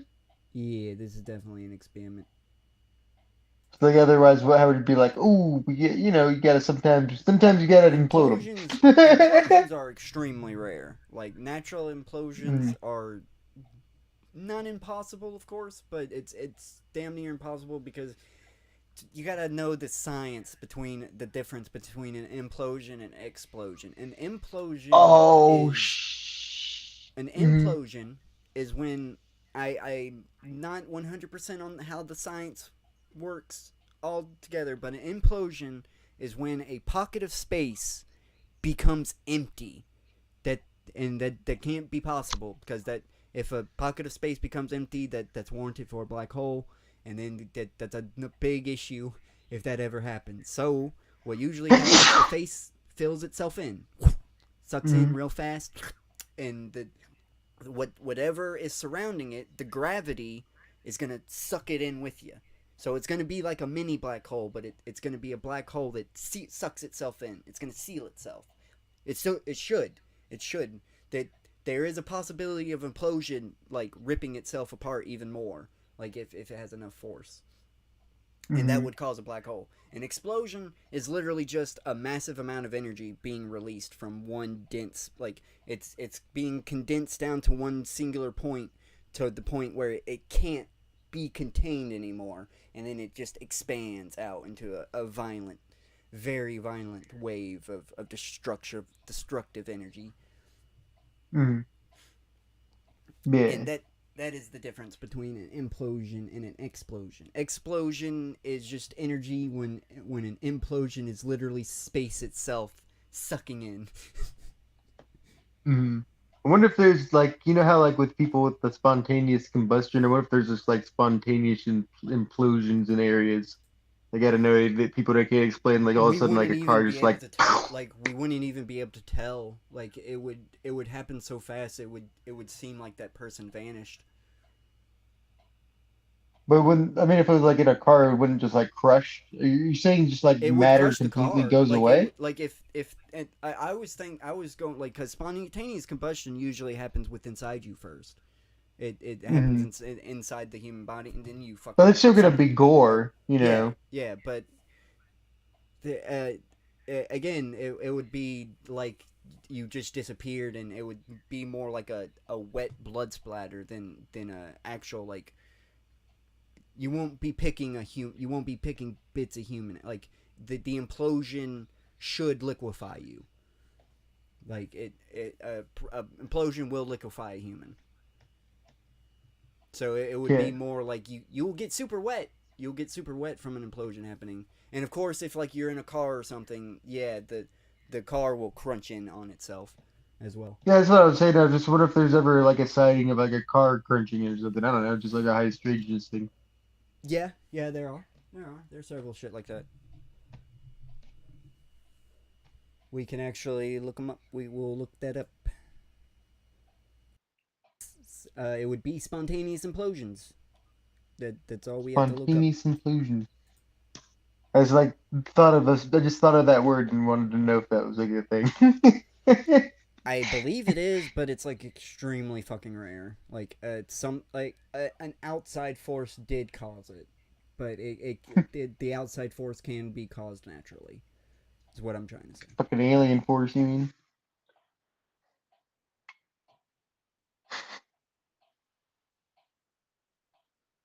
Fucking Sasquatch. What they're doing here is they're taking the, of course it will be, they're making a space vacuum, basically.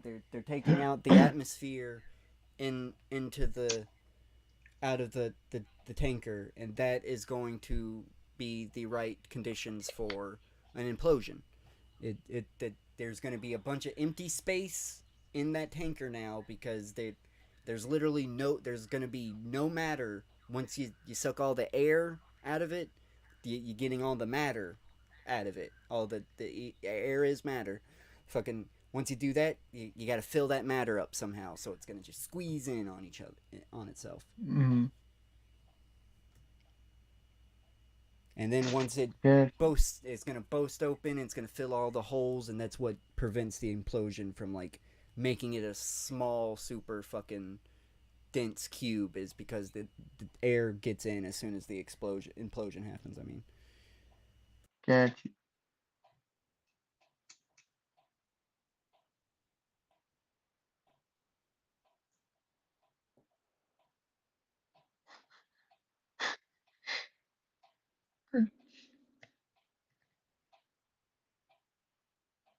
Wonder if you could do this with a Pringles can.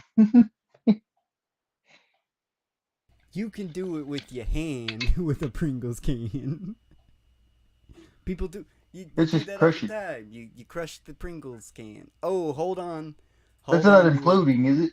Huh? No, that technically no. I want to That's make not. it implode. I want to want to put the little You air would. shit in it or suck it out, and Yeah, then you'll just have to. see the Yeah, little you could do Pringles can that. go pew, You could do that. You totally could do that with Pringles can. and like crush all the chips inside.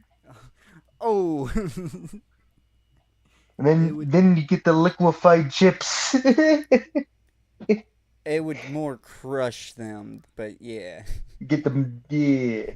The reason why a human imploded chips. the reason why it liquefies a human is because humans are mostly liquid anyway. I know I'm spelling spontaneous wrong. Spawn. Why do I keep spontaneous? SPONTA. Yeah. Spontaneous Implosion.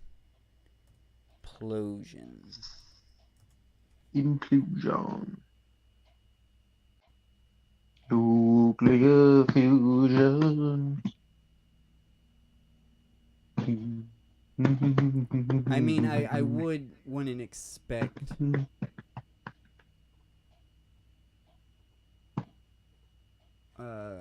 Let's just say car implosion. How about spontaneous car implosion? No, we saw that. Mythbusters, impossible tanker implosion, septic tank implosion. I guess this is the closest we're gonna get, but I feel this is more from them sucking the shit out of the septic tank, but who knows.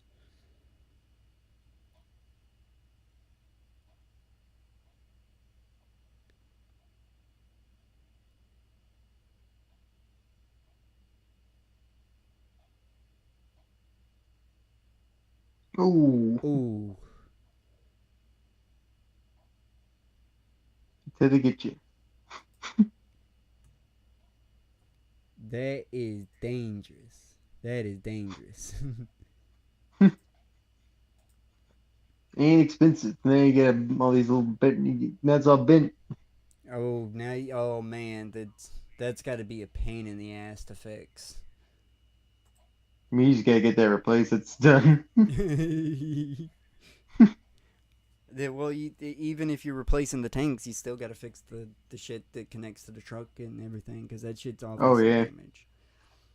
Oh yeah. Yanking shit. But let's stop talking about one tragedy and let's talk about this other tragedy.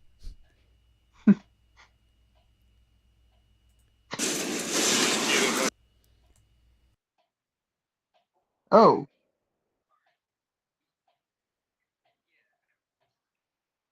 Another cop, because we watched the one cop. I know we watched the one cop fault, the dude cop, but this is another cop. Mm-hmm. This happened about what's the date? Yeah, this happened last year in December. That shit's scary. Oh, but let's see what happens when this cop gets exposed to a little bit of fentanyl.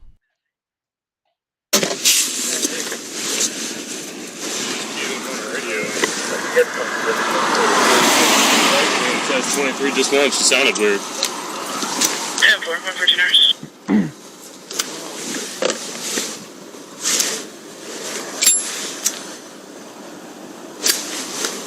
They clear traffic on 1 yet?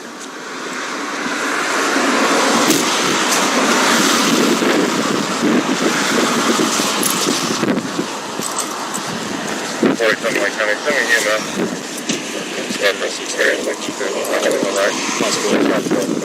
Sit down. Sit down. Give me my camera. Multiple exposure to today.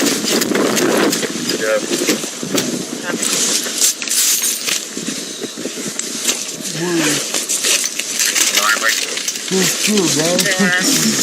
Damn it.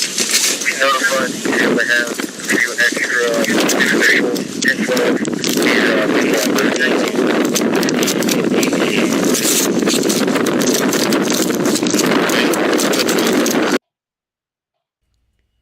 Fuck these other two guys, man.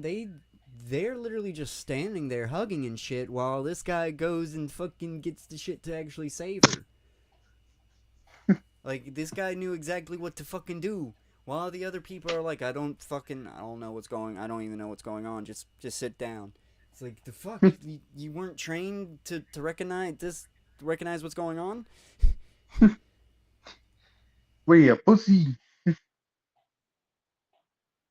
You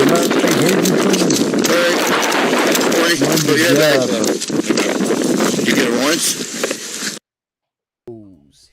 she's out. Ooh. Oh, gotta get the Narcan. Yeah, that's what the dude went to go get. If they waited until, I guarantee if they waited until she fell out like this, she would have been dead before they got this to her.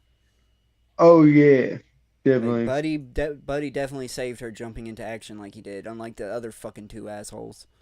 I wouldn't be surprised if It's they're like, oh, rookies. you shouldn't even have moved her from her car. Like, they took her out of her car. Like, the first thing you should have did once you noticed what was going on was go get that shit. Like, but no, you worry, you're killing time, fucking moving her. Like, oh, unfortunately, technically a bad guy now. 47. I think she's ODing. Narcan. Come on, Courtney. Hey, listen. Come on. Come on, Courtney. Get in. How are you moving? Get in Amber's bag. Get in Amber's bag. You good? You're good, Courtney. You're good. She's breathing. Hey, stay with me, okay? You have it. Breathe. Fun, right? Hey. Did you hit her with both? I know. Did you give her two? I gave her both. Okay. No, yep, that's Yep, probably. Roll for it. Oh, and people do that shit as a recreational drug. Okay, but ladies and somehow gentlemen. they have like a tolerance of it somehow. Just like I you don't gotta be crazy to get to that point. I don't understand it because it literally just sniffing it does that to you. Like, sniffing it literally can cause an OD. So Yeah. I don't see how anybody's doing that drug. Like, Crazy. You have to.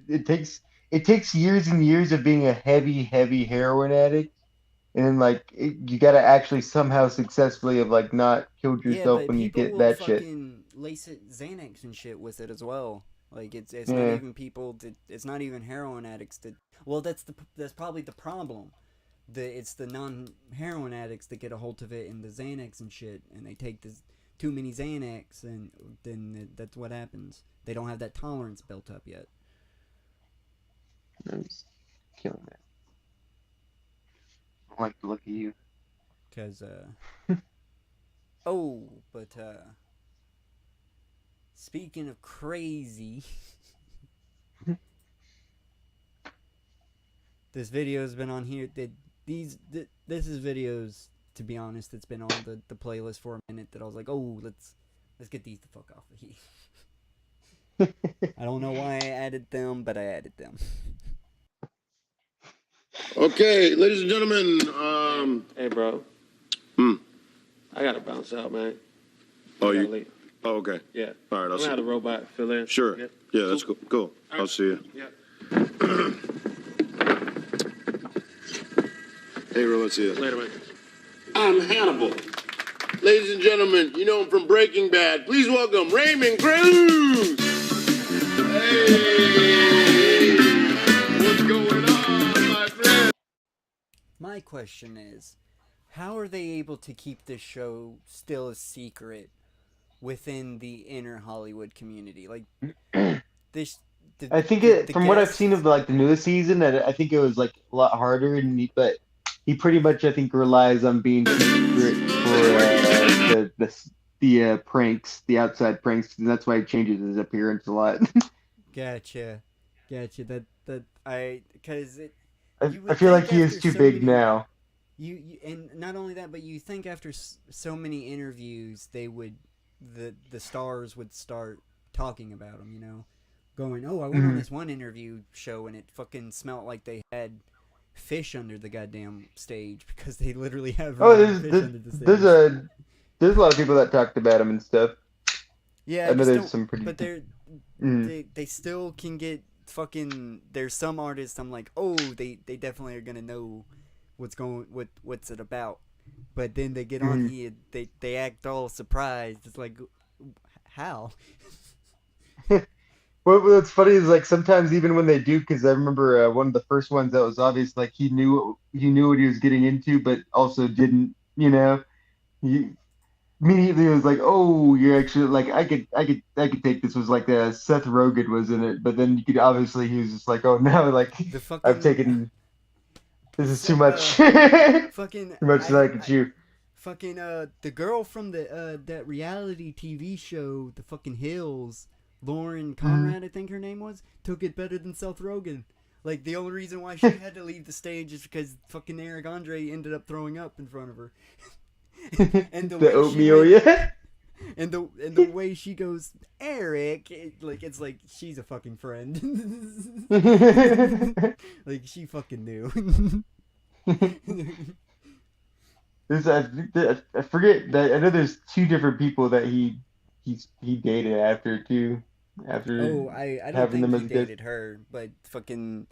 Not her though. I just said there's two different people that he did. One of them was Amber Rose. I fucking hate. Maybe. I fucking hate how Lauren was that. She was my favorite. She's the only reason why I watched The Hills. Fuck Scott and fucking the other, his wife, whatever. I can only remember. I don't even think it's Scott. It might be another name. Not only did he throw up, but started slurping it. Yeah, He started slurping it up. There was a little bit. He actually had a little bit of oatmeal. He always kept oatmeal in that thing so he could just like pretend to throw up. Fucking. Puts in his cup. Just how she like says his name, like first name, just so casually, like he's done that before in front of her. It's like, oh fuck yeah. At least she's cool with it. Seth Rogen can't chill, but Lauren can. Or when they flipped the script on fucking Eric himself, when they had fucking rest in peace Lance Riddick. Yes. Yeah. When they just told Eric Andre like, oh yeah, he doesn't know anything, he just thinks it's a show, but Lance knew he had something planned. Yes. Fucking blew it out of the goddamn water. But, let's see what Raymond Cruz does. Hello, Black Robot. Black Robot. Hi, Raymond Cruz. That's Hannibal 9000. Oh, awesome. Latest technology. Welcome to the show. Wasn't this at Disney like in the 70s? Hey, check this out.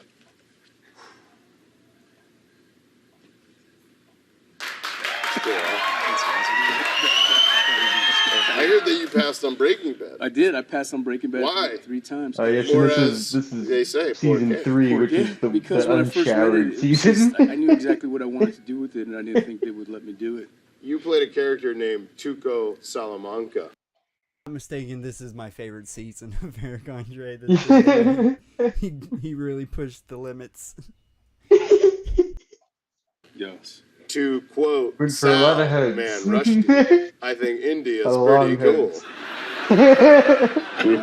Hey, do you mind if I put this interview on cruise control? Sure.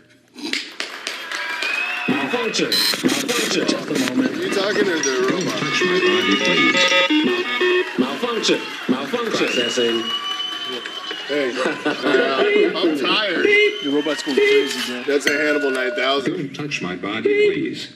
How old are you? I'm 51. I just turned 51. I'm 69, dude. You are not, bro. You wish. Hey, my co-host is here. What's up, Mr. LA, Borough Heights in the house. Yeah. Woo! Borough Heights, East LA. That's Fluffy's friend, and that's the guy that I have to this day. I want to hang out with that Philippe so bad. I want to hang out with Philippe so goddamn bad. Yes, Felipe. Felipe is the best. Like all the stories Fluffy has told about him, Iglesias. It's like, yes, he's a great guy. Shit, let's pump some energy into this interview. Shit!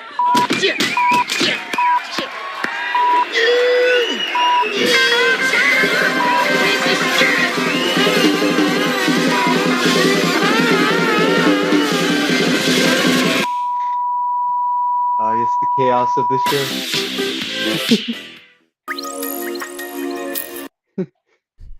It's so good. It's so good. It's art. It's an Goddamn art art. that you gotta really be in the know to understand. Like Mhm. you have to know the creative process that's behind it. Like you, Yeah. because I will state, like, before I knew, like, Eric Andre's show was one of those shows that I didn't understand, so I was like, this is fucking stupid, man. Like, this is the dumbest fucking. It was like the one. I get it now. It's the one doctor show with what's his name from Step Brothers. I always send the Oh, gift of him. Dr. Steve Brule. He's done by John C. Riley. Yes, fucking that one. Also in Chicago. Oh, that fucking that one show. It's like it. Growing up watching it, I never liked it, but now I just fucking love it. It's like, oh, I wish I fucking understood this show growing up. It's like, oh, the point is that it's this comedian that's getting these popular famous people on the show and just pushing them to their edge. just seeing what they can get away with a weird interview show. And it's fucking great. Oh yeah. Oh, but unfortunately, Tim and Eric and the Xavier show,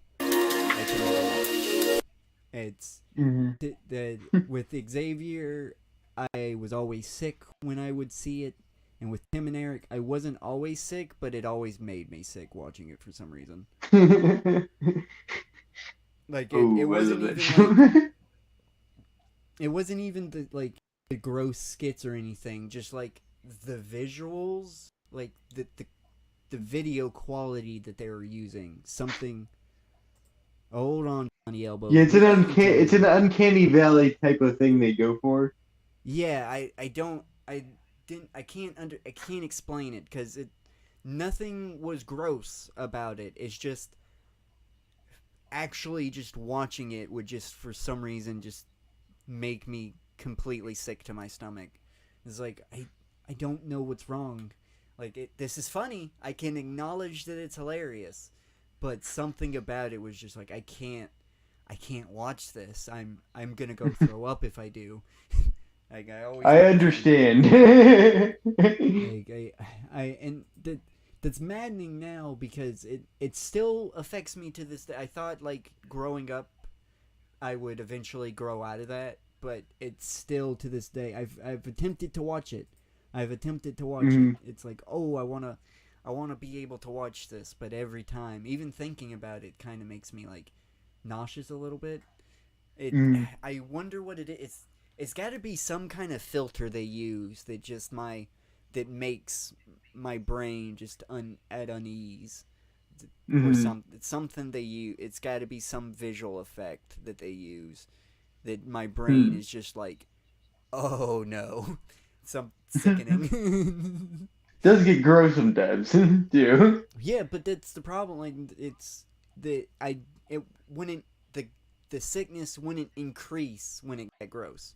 It was just like a gradual, as the episode progresses, I get sicker and sicker. It's like it's just I can't enjoy it.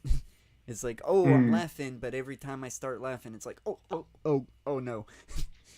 I'll say it's very purposely uncanny valley, and it's very purposely ugly and all. And as you said, like in the filter too of it, like kind of is. There's definitely a visual effect there. There has to be. It has to, because it's not the audio. I know it's not the audio because I can listen to them. I can listen to the show the skits all day long. There's a stink, and that's kind of like something that I do appreciate for it too. There's definitely like an underlying, hard to explain stink. Yeah, that I think is making you nauseous. There's a weird dirtiness to it that I wish wasn't there because I want to enjoy it, but I understand they wanted that. Like it wouldn't be there if that's not what they were going for. It's as you always say that there's always the underlying stink of the ass. Then there's people. You just gotta either you don't care and eat the ass, or you don't eat ass. It's always gonna be there. Tim and Eric is like ass. Either eat it or you don't. You can't. Oh, and to be honest, even if it's like your wife, if their ass stinks so bad you can't eat it, you should probably leave them. Like that is a filth beyond filth. Oh, probably like this Johnny Elbows guys. Oh. Segway, baby. Delete my picture off your phone. Do not call me. Do not text me. And delete that picture of my you-know-what. Over the last 3 months, I've taken a look at some of the most unique people on TikTok and Instagram, from creeps who need to be locked in jail immediately, all the way to people who are just plain weird, who need to get off the internet. And about a week ago, I stumbled on a video on Instagram Reels, and like everybody else who my nose goes right back to you. Good old Christian. A tale as old as time. It's just getting worse with the advent of TikTok. I'm glad you did another prime example. Another grade A example of why TikTok is ruining the goddamn world. Ooh, you get the backwards elbows. You gave this little piece of shit a platform. Like, oh, I don't. You like, oh, but look how weird he looks. It's unfortunately. You can point and laugh at him, and then cancel people if they use the word, if they use the R slur. This guy. Unfortunately, I already know this guy. This guy's personality is showing. It is physically showing.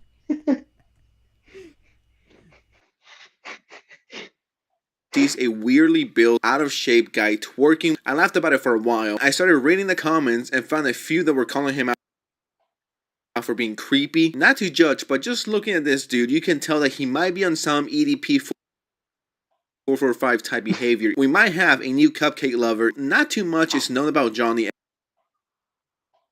Elbows. All that I can find about him is that he's apparently a 36-year-old man with a medical condition. He doesn't talk about his past, what the situation at home is with his family, if he even still talks to his family. And I want to take a few seconds to point something out that really rubbed me the wrong way as I was watching these many And it was always what do you, or like there's Oblivion.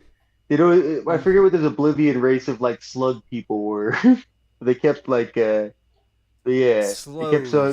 Slows, I think. Slows, yeah. It would be like Rogue Slow like steals like chips from. Oh shit!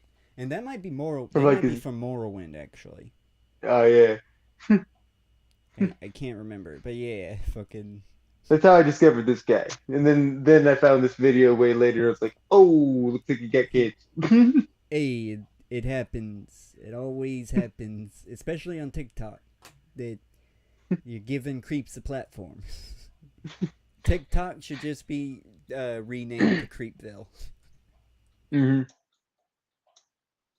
Johnny clips and live streams that really didn't sit right with me. It's the way his quote-unquote friend, his real friend, makes fun of him, puts the camera right up his butt so everyone can see the fact that he shit himself, makes fun of him in front of millions of people. And I wouldn't have so much trouble with this if that's one thing with Johnny Elbows. guy was actually serious and was trying to help Johnny out and not trying to profit off his sickness. People are clamoring for twerks, Johnny. They want twerking. Uh-oh.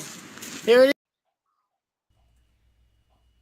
But was he exploiting him because he knew what Johnny was about? He didn't know because what we'll find out once this guy figures out it's gonna be from one incident, and once the incident happens, this guy like ditches him super quick and never like talks to him again. Gotcha. He's like, oh, I didn't know it was like that, but like basically they lived in the same place, and he'd see this guy around, and this guy was such a character. The only defense that I need is Leonard Lake and Charles Ng. They flock together. Yeah. But basically, he's just like, oh, this guy looks weird, and then he's got like a funny personality. So I'm just gonna be putting him on TikTok, and then Quote everybody's like, unquote oh, look at funny his elbows. personality. He's Johnny Quote unquote, Elbows. the funny personality is a ploy. But Well, I think Johnny Elbows is mentally slow. Let's just get into this. Let's just get into Yeah. this before we. Johnny's twerking. He's twerking up a storm. Johnny drops it low. He's just walking around with shit pants. Johnny, we're almost at 5 million, dude. I never got that far. Never, never, never. They want to know if you had a poopy accident. No, it's just He's trying to have a fun time. paint, wet paint, guy, and it probably- smeared my penis. I feel like Yes, he probably has see, like a middle everybody, schooler just wet level paint. mind. It's just wet paint. Yes, it is not what everybody thinks it is. Uh-oh, lower. he's doing this just for you guys. Hold on a minute. Hold on a minute.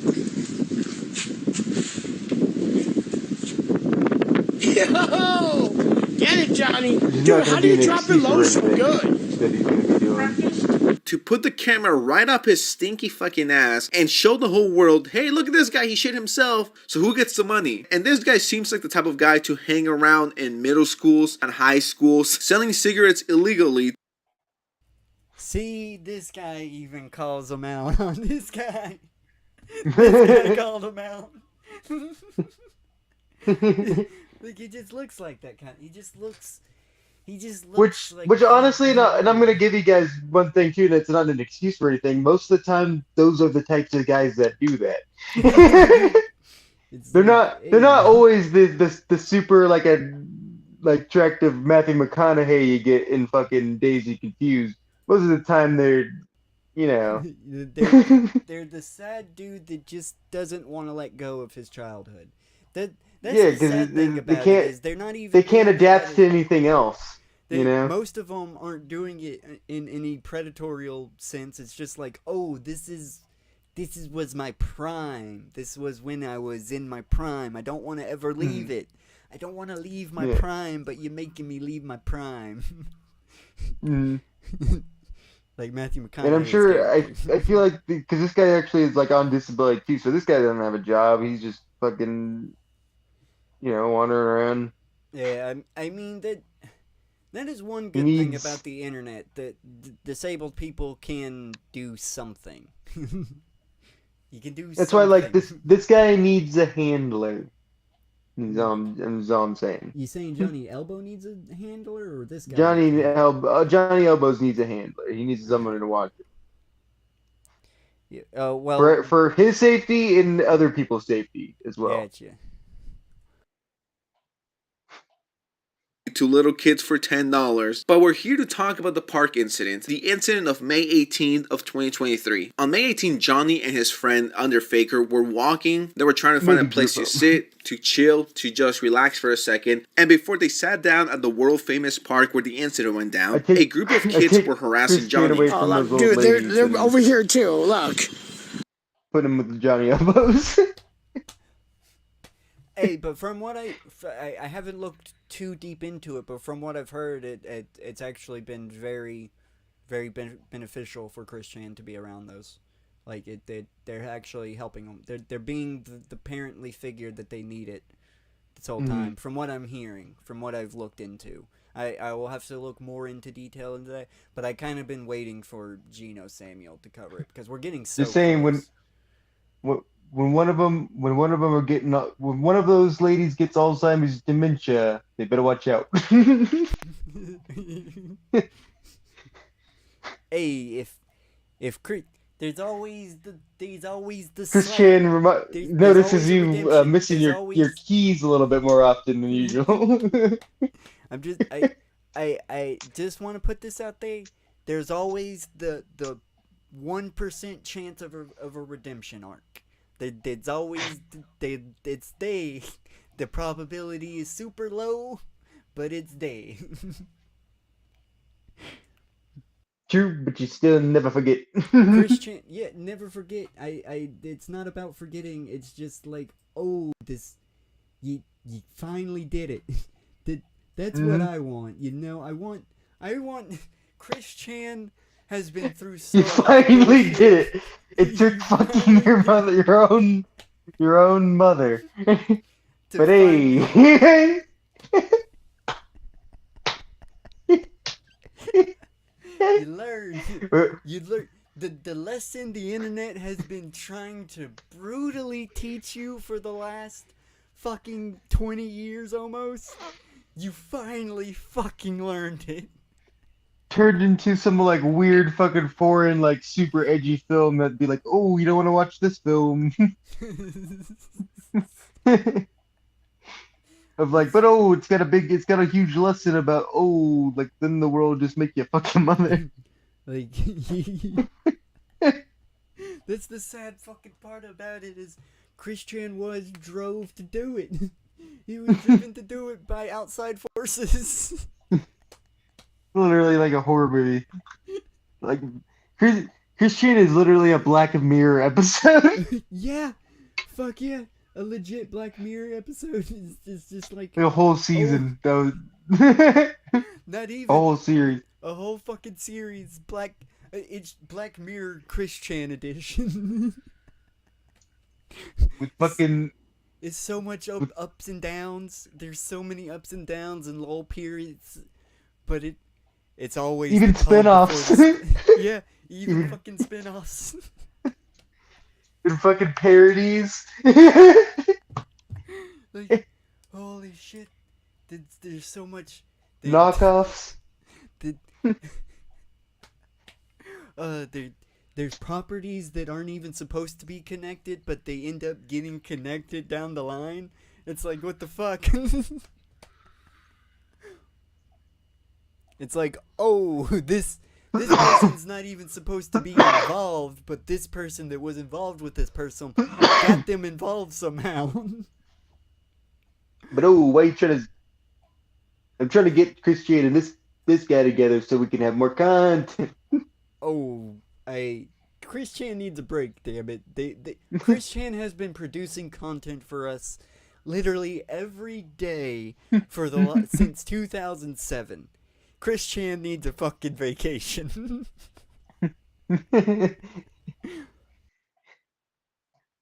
What fucking losers? My lord. John, I'm about to just have you get in my car and we'll just go somewhere, man. Let's just do that. You want to do that? Yeah. Get away from them. That sucks. You gotta deal with that, man. Is it like that all summer? I do that every summer. It's the same every time I move somewhere, they have to move too. Yeah, that's ridiculous. Watch out, John. Watch out, John. They leave because they don't want to be bothered, so they go to the park now. Everything seems chill for a few minutes. That is until the kids, once again, they keep following him, trying to mess with them. And everything was good. Johnny was at the park, doing his thing, interacting with chat, shaking his booty, hitting the gritty in front of thousands of people on TikTok Live, as you do on a Thursday at 1 p.m. And I'll say, these kids look anything from the age of 11 to 13 years old. Oh, Jesus Christ. Those girls don't bother me. Yeah, as long as they don't bother you, you know. The kid doesn't, but the one in the blue does. Yeah. I know. Every time they move, I have to move. Every time I move. Sometimes even though they don't have any life experience, kids know. It's an animal thing. It's the animal instincts are firing on all cylinders because they don't have the life experiences we do, so they working on pure instinct, and sometimes that instinct is on point. Unfortunately, some kids, they get in the van, but some kids, they know, stay away from the fucking van.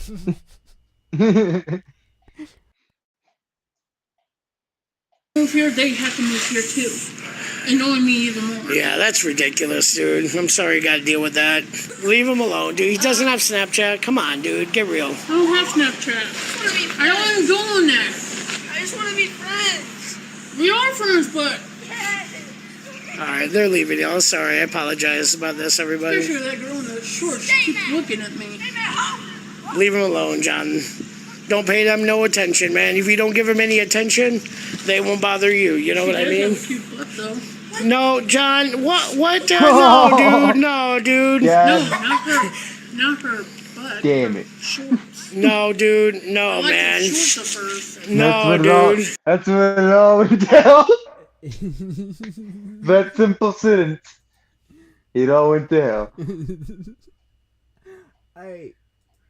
I gotta rehear what he said again. I get it. It's obviously, everybody. I'm not the only one.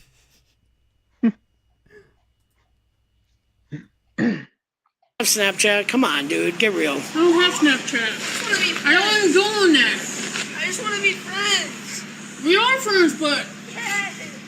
Alright, they're leaving you. I'm sorry. I apologize about this, everybody. Especially that girl in the shorts. She keeps looking at me. Leave them alone, John.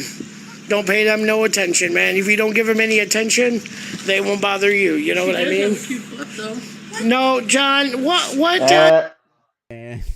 Oh, man. Yep. Oh, that lets you know.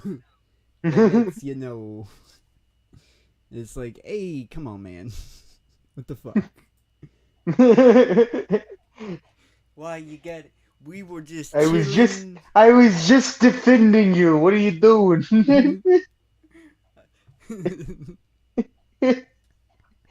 Oh, man. No, dude. No, not her butt. No, dude. No, I like man. the shorts of hers. No, dude. Of all shit. No, bro. That's not. No, bro. Now, just between you and you, that was extremely out of fucking pocket. Yeah, that recovery was so bad too. No, I wasn't meaning that. I meant her shorts. I meant the shorts.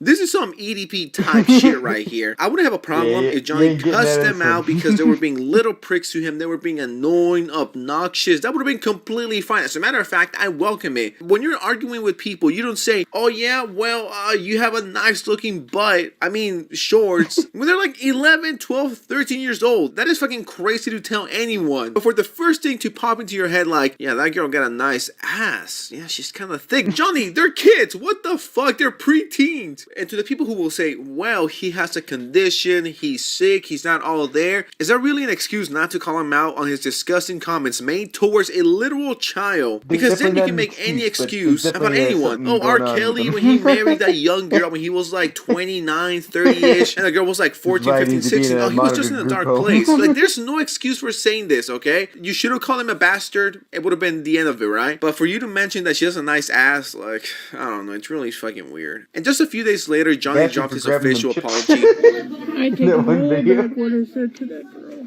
And I'm sorry I said that. And Mario, when you get this, I'm sorry. Please, sorry. Forgive me someday, and if you don't, that's okay.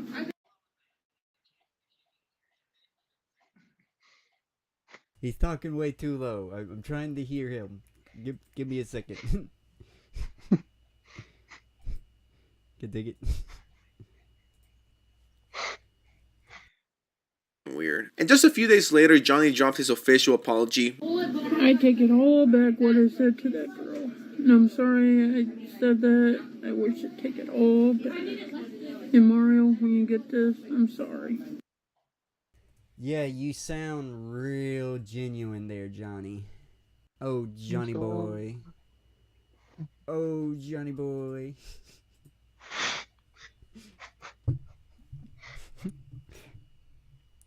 Oh, you're definitely not my pride and joy. Oh, you're not my pride and joy, Johnny boy.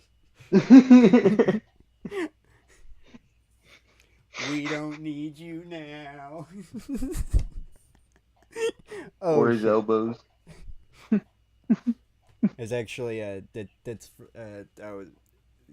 bad parody version of Johnny Boy by 21 Pilots.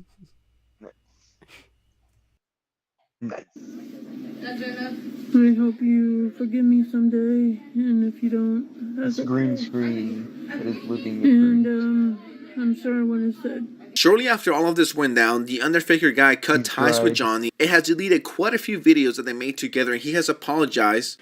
Hey, what's up, everybody? Big Boy of Omaha here, a.k.a. Mario, a.k.a. the camera guy from Johnny Elbows Live.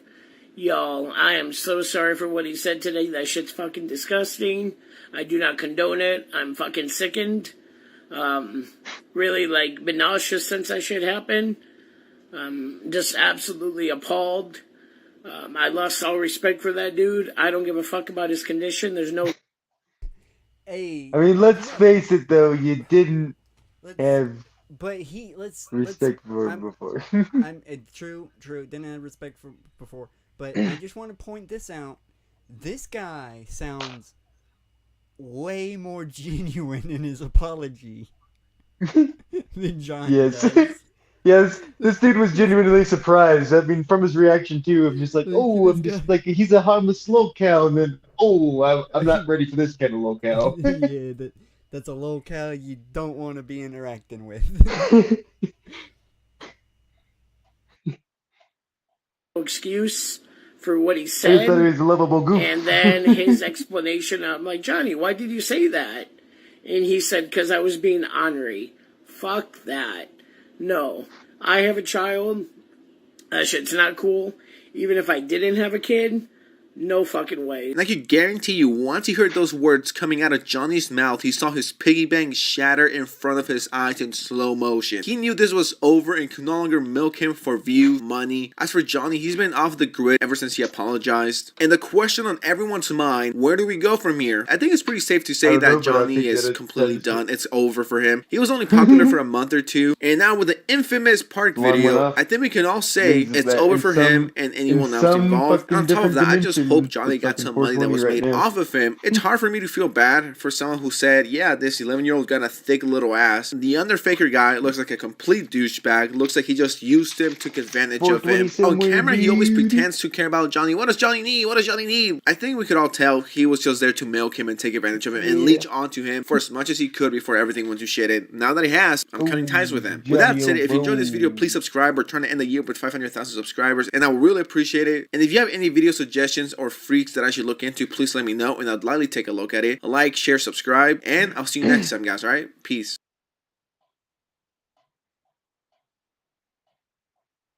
Here I am, for real. This is me for real. Oh, this is not tragic. This is not tragic. The tragic story. Hey, remember that national tragedy? This is not tragic whatsoever. This is the last thing that I would say is fucking tragic. I just want to say, hear this guy out. It's only, I guess, 7 minutes. Oh yeah, we're definitely gonna watch this. I'm not ready to wrap up anytime soon. Are you? Oh yeah, I'm not. I ain't. I can't. We've only been doing this for 2.5 hours. Can't be doing that. Can't be doing fucking that. Gotta at least try to go for 4. Oh. 4. Okay. Jonathan Lee Thornton, but you can call me Johnny Elbows. That's my nickname. My phone number is 402. Thank you. Thank you for fucking not letting him dox himself on that. God. See, this is. But one thing about Johnny Elbows is we have to put his intelligence level at Christian. Is all I'm saying. That's why you can't say it's not an excuse. Not an excuse, but it's an explanation. Christian actually didn't. Christian never doxed himself. So technically, even maybe a lower intelligence than Christian. Yeah, he never. I do have to give Christian credit where credit is due. He didn't dox himself. He put himself on the internet and he didn't protect himself, and he gave the wrong information to the wrong people. But it was the people that he gave the information to that doxed him, not Christian. So Christian didn't make a video and go, "Oh, if you got a problem with me, call this number here." That didn't happen. Not that I remember. Yeah. It was a stormy night in Fremont, Nebraska in 1986 when Jonathan Lee Forington was born, a healthy baby born to a hard-working blue-collar family. What's with this? What's with this documentary style? Like, we got the whole fucking scoop on goddamn fucking Johnny Elbows here, man. We're gonna know everything about Johnny Elbows, huh? Hey, I guess this is alright. You gotta know what's going on with those elbows. Johnny was the eldest of two boys. Growing up in the 90s, Johnny and his brother Nathan had a normal childhood. Johnny was just like any other 8-year-old, until one day, a simple moment of carelessness changed it all. I'm retarded and I'm handicapped. And I'm just looking for a friend to hang out with. Running in front of his uncle's semi-truck, causing permanent damage to both elbows, as well as other untold injuries. Johnny was never quite the same after the incident. He can't keep getting away with it. Okay, do your firepower. Firepower, guys. Johnny Elbow. Dab. Johnny's school days had their ups and downs, but he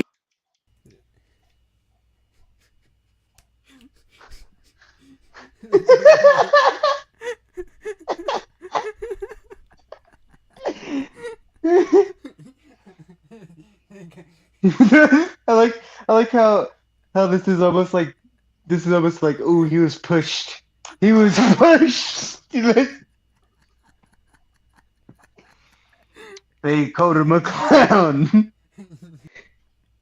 So not just I'm laughing at that, and how Buddy he totally was trying to mimic number 14. Number 14, Johnny Elbows. Like, that's such an obscure reference to be able to get from a little fucker. You know they on YouTube when they ain't doing their homework. Like, oh, why are you able to know my jokes? YouTube's never changed. Oh, man. He led them as best he could. He attended special ed classes and had a small group of friends who gave him the nickname we all know him by today. His schooling ended in the early 2000s, while his classmates left for college. I'm letting this image sit for a while.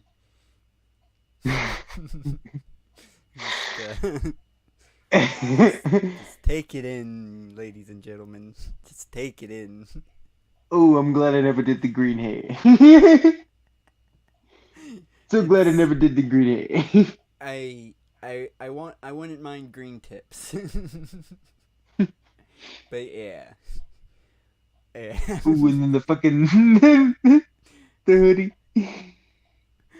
Oh, ooh. good. Oh, man.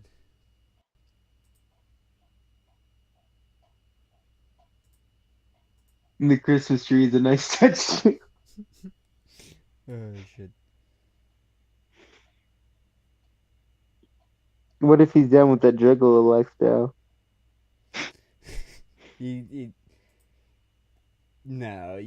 This is all. This guy, he saw this and he was like, oh, this is how you look cool. But this guy, look at the house. He goes to church. His mom took the picture because she was like, oh, don't you look stupid.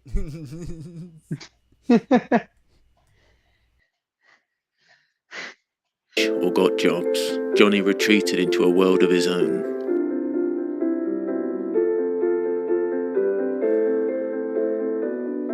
For the next decade, Johnny led an isolated life.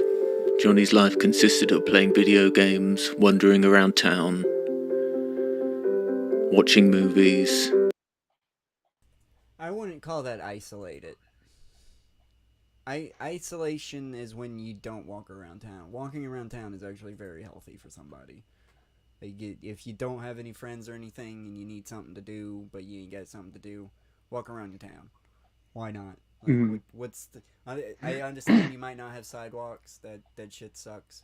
But if you have the advantage to just walk around and shit, you get to see so much shit. You don't have to. I can't believe I have to be the one to say this. You don't have to stay inside 24/7.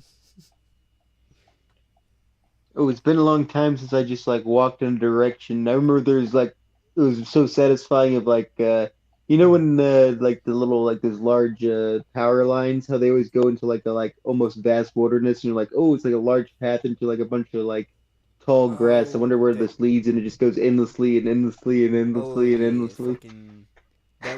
That was the type of thing was with the picture. You had to cross one of those fields to get to the picture.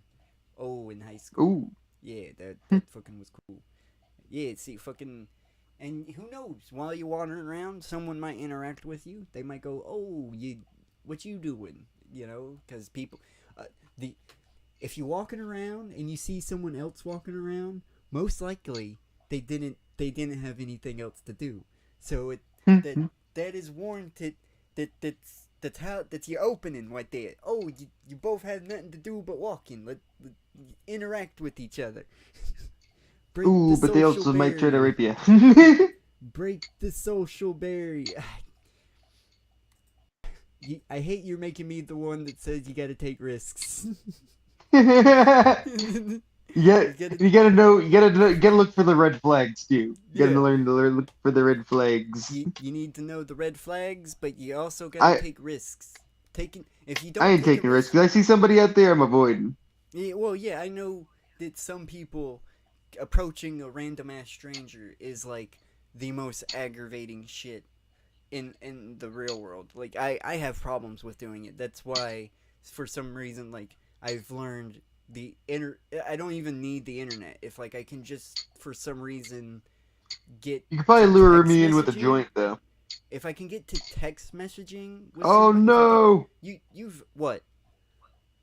What's happening? Your head came off. Oh, I thought some audio shit was happening. But if I can get to the point where I'm messaging you've messaged me for years now. I can communicate so much better over messaging than talking to someone. Mm-hmm.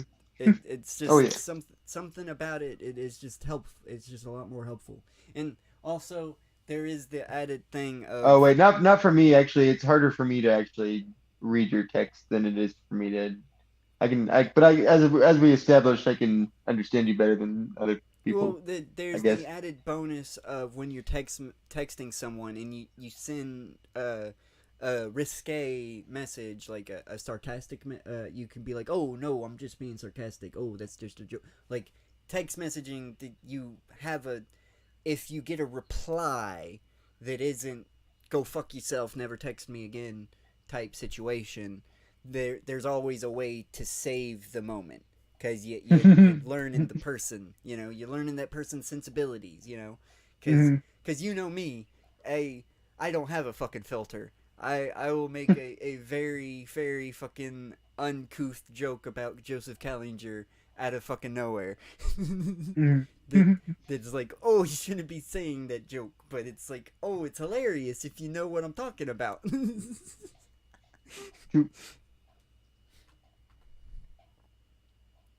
But yeah, you gotta take the risk sometimes. If you see somebody and you're like, oh, I want to communicate with that person, but oh, I'm scared. Sometimes you just gotta take that fee and fight the fee.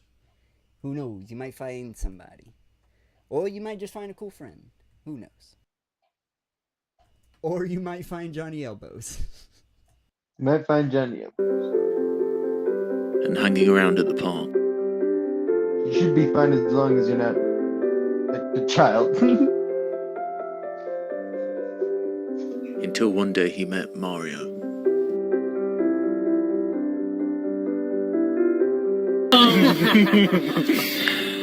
How's it going? Living locally to Johnny, the pair got talking and struck up a Oh friendship. yeah, this is the fucking. It was this video.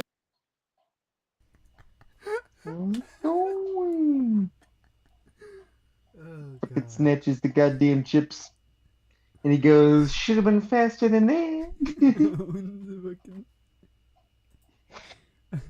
Again, Which I had for no context when that was my first introduction of him. There's absolutely no context. I'm gonna rewind and I'm gonna try to experience this like you did.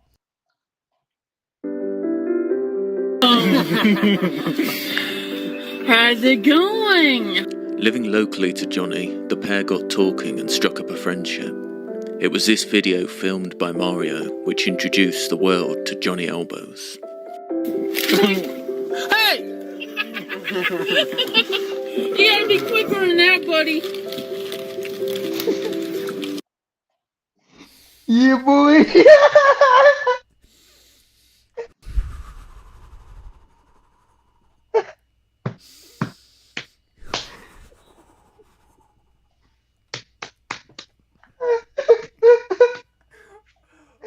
I just remember that it was like a slow snatches, like fucking. I forget what the meme was. Oh, this. I'm getting out of the fucking car. You're fighting this motherfucker? Oh, yeah. You're fighting the elbows? I'm fighting the goddamn elbows is getting the ass kicked tonight. Today. This motherfucker. This. Oh, you son of a bitch. Gotta be quicker than that, buddy. You fucking. I'll show you how quick they can be with these motherfucking hands. They call you Johnny Elbows. They're gonna call me Johnny Hands at the end of this. You're gonna catch these hands, motherfucker. Oh, I'm Johnny Two Hands in it. See, I wouldn't have offered him in the first place, and if he did want one, I would have been like, yeah, you could have him, because I'm not gonna want him if you touch him. Well, I don't want them anymore. I'm not taking the chips back. But I am going to pick the bag up, crunch it up real good. Pour after he's crying on the floor. Pick the bag up, crunch all the chips, pour the crumbs on them, throw the bag on them, spit on them, and then get back in my car. You better believe he's still gonna lick the dust off his fingers. If I'm really feeling really antsy, if I'm having a bad day, I might make him eat the chips off the ground. Put my foot on his back and go, nope, you're not getting up until all the crumbs are gone. Ooh. We could, the curb's looking pretty nice.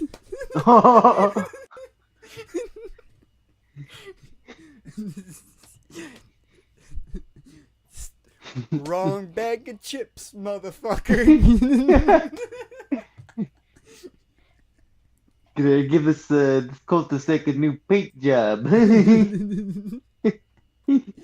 Hey, this is what I like to call a good old American History X. Oh man.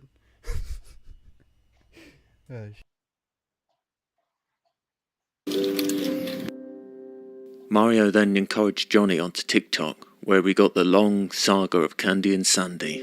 Candy, Sandy, Sandy. Candy, Sandy. Candy and Sandy. Candy and Sandy. Sandy and Candy. That rhymes. Candy, Sandy. That rhymes. I like my friend Mario. He's like my brother. Their friendship had several ups and downs. Turn yourself in. You don't have to buy me food. You can just buy Mario food. I'll just starve to death. I don't have a friend no more. Mario and I is not friends anymore. Mario, you're a dead man. Did you kidnap Candy again? Where's Candy at? Candy's at the chocolate factory? And what in the goddamn hell are you talking about?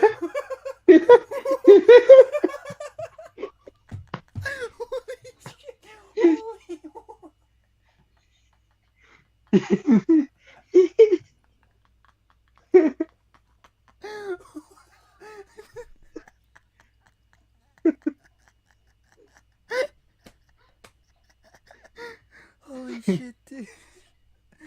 Oh my god, no way. No fucking way. I'm being trolled here.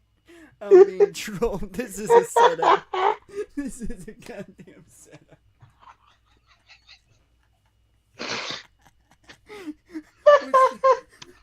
When's the punchline coming?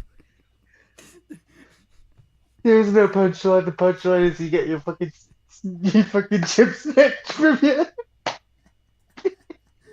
Oh my fucking god, dude. Oh my fucking... Should have been quicker than that, buddy. It's Christian. It is Christian. It is fucking Christian, dude. Oh my fucking god. How? How The cycle will never end. The cycle will never end.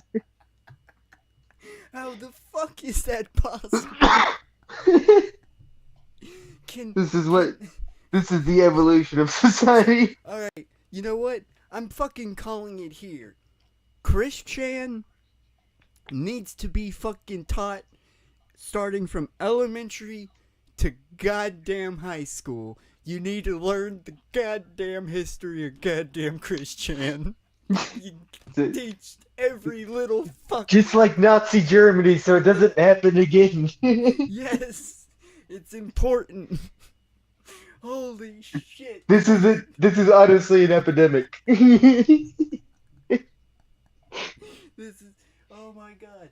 You know how many more new locales like happen every fucking single day? It's because of TikTok. I guarantee it's because of fucking TikTok, man. Holy fucking shit. And they'll be in every single platform too. Oh yeah, they once it's all said and done, but they start on TikTok.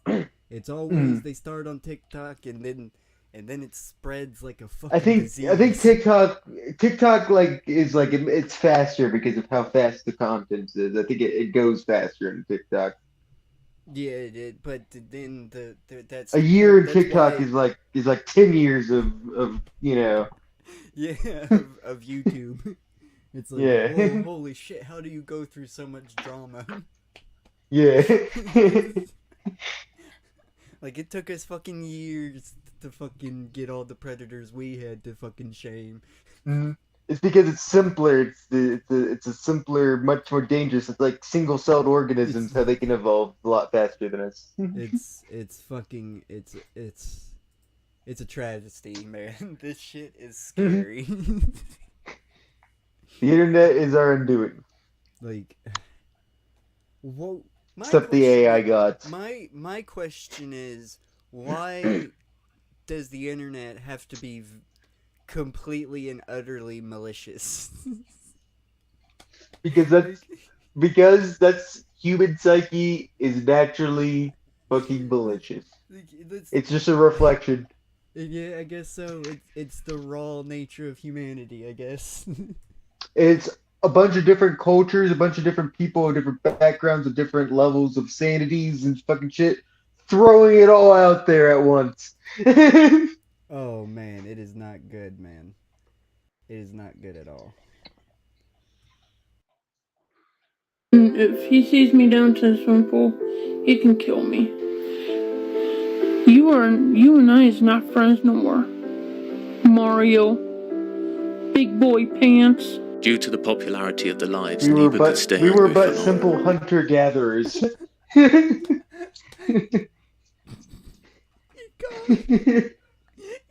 them big boy pants. Yep. Oh, I'm using that fucking... Yo, I will have to state this. If I'm in a fucking yelling match with someone, and they just go, "What you gonna do a fucking about it, big boy pants?" It will throw me off. I'll be like, whoa, wait, hold up. What the fuck you mean? What the hell's going on here? Something ain't Guy right. needs to be in a group. Needs to be in a group. Oh yeah, for sure. He's the old ladies. No, keep this guy away from the old ladies. I don't think this guy's gonna bang the old ladies. I think they'll set him straight. They're setting Chris Chan straight. This guy is Chris Chan level of fucking bad. This guy is Chris Chan level of bad. He'll take advantage of anything that he can. Mm. Look, 2 million! 2 million, Johnny! Holy shit! Oh my god, Johnny, what are you doing? What are you doing? There it is. Oh, yo! Go. Whoa! It's a snake. He can read my lips. What? Big boy pants. He needs to be a president of the United States. I'm his vice. It's amazing the shapes and sizes of that come with humans, you know. Oh, so Big Boy Pants ain't an insult? Because he's saying he needs to be president of the United States now. Hey, they did have a fucking weird friendship, didn't they? Yeah. I've seen friendships like this before of being in the special ed classes. You always have the really fucking mean kid who's like his issues is like it seems like he's like borderline fucking antisocial. But he's always fucking around with like with the super autistic kids and like the Down syndrome kid. And then but there's always like also a weird camaraderie of like, you know. Yeah. He's like, oh, these are my guys to bully. You can't bully them. These are my pals, even though I don't treat them like that. When I was a kid, though, I was like, it always make me really uncomfortable because like everyone was just always really mean to all like the special ed kids, and then I was just like, oh, you can't see that the special ed kids, you need to be nice. That definitely was not possible. That definitely was not possible at my school because there was one mentally challenged kid. She defended every, not just the mentally handicapped kids, but even if you like were getting picked on and she saw it, like there was no doubt about it. She was barreling down the hallway and fucking tackling whoever was fucking picking on you. Like that there was nothing you could do about it. She never got in trouble or nothing because even the teachers understood. Like she never attacked anybody out of malicious intent. It's like, oh, they had their own enforcer.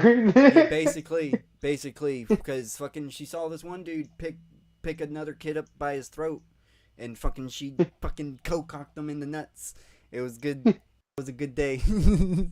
I was like, oh yeah, boy, that's how it's done.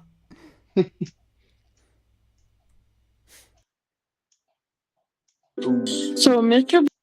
And I just to state, she was fucking massive. She was an Amazon. Like she had the muscle. She had the fucking she was at least 6 foot in high school. Like she was a beast. She was taller. She was the tallest kid in our school. So she. I love definitely. How I could pull my expertise from just being like, oh, I know what I know from spending 6 years in special ed classes, baby. For being ADD as fuck. Oh, they tried to put me in on, but my mom was like, "Fuck you, no, he's not." It turns out, yeah, I'm not. I'm just, unfortunately, got an unwavering sense of. Well, didn't you start out in advanced classes? Yeah, they ended up putting me in advanced classes. By the time I got to high school, they was like, we got to fucking give you. Kid, you want to take senior classes? Not only was they like, oh, you want to take senior classes, but they was like, oh, you want to take advanced placement classes. And I was like, oh shit, fuck yeah. Start my college career in high school? oh, but the problem with that is they don't treat it like college. Like your attendance is 90% of your grade still. So skipping class is not a good thing to do. I didn't skip any of my AP classes though, because I knew that. I was like, oh, I gotta fucking attend these classes no matter what, because I want that college credit. Oh, but all these other classes, they don't fucking matter, because I'm obviously proving by passing all my advanced classes that I'm smart. Surely the teachers are looking at that. Surely the teachers are looking at the tests and the attendance and going, oh, he's just not attending class, but he obviously knows the subjects that we're teaching him, so we don't have to punish him. Nope, fucking failed me miserably. I had like a 1.5 or 1.6 GPA at the end of it. Like really bad. Because I was failing all my other classes. Your AP classes don't mean shit if you're failing all your other shits. Yeah, that's why. Oh yeah, it's true. It's like, oh, but I'm fucking passing psychology. I'm in 9th grade taking a class that you only give to seniors, and I'm the only one that's passing it with a solid grade. I was the only fucking one that did everything right. It was fucking annoying as shit. It's like, oh, because I don't want to be taught the same fucking 2 math formulas over and over and over fucking again. Like, you're gonna fucking punish me. It's like, fucking college doesn't do that. College, if I go fucking take the test and I prove with the fucking test that I know the goddamn subject, then I pass. That they don't give a fuck if you show up or not. That's on you, because you gotta show up to learn sometimes. But oh fuck, is high school so fucking annoying when you're in advanced placement. But let's learn about Johnny Elbows. Oh yeah. He's gonna come find me and give me a case of money. Oh, yes. Because I'm famous all over the whole universe. But then on one chaotic live, Hold on, y'all. We got time to get rid of these kids, y'all. For real, If you don't leave me alone, I'll tell my mom and dad you're causing trouble with me. Yo, leave him alone. He's asking you. Leave him alone. Leave him alone. Johnny said something questionable. But y'all, I do apologize again. His comments have no bearing on me. I don't support that shit or endorse that shit. And you can look at the hat one more time. All right, y'all. Be easy. I'm out. Mario was quick to dissociate himself. Following the incident, Johnny's brother Nathan posted this picture on Facebook. Man, that hat doesn't help for getting bullied. That's for sure.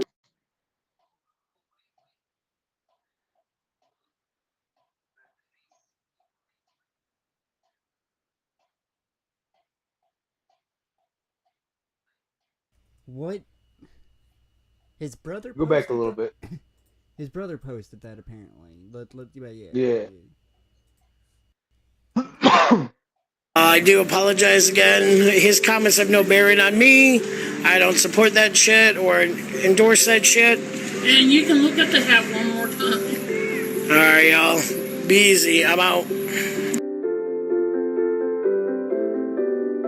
Mario was quick to dissociate himself.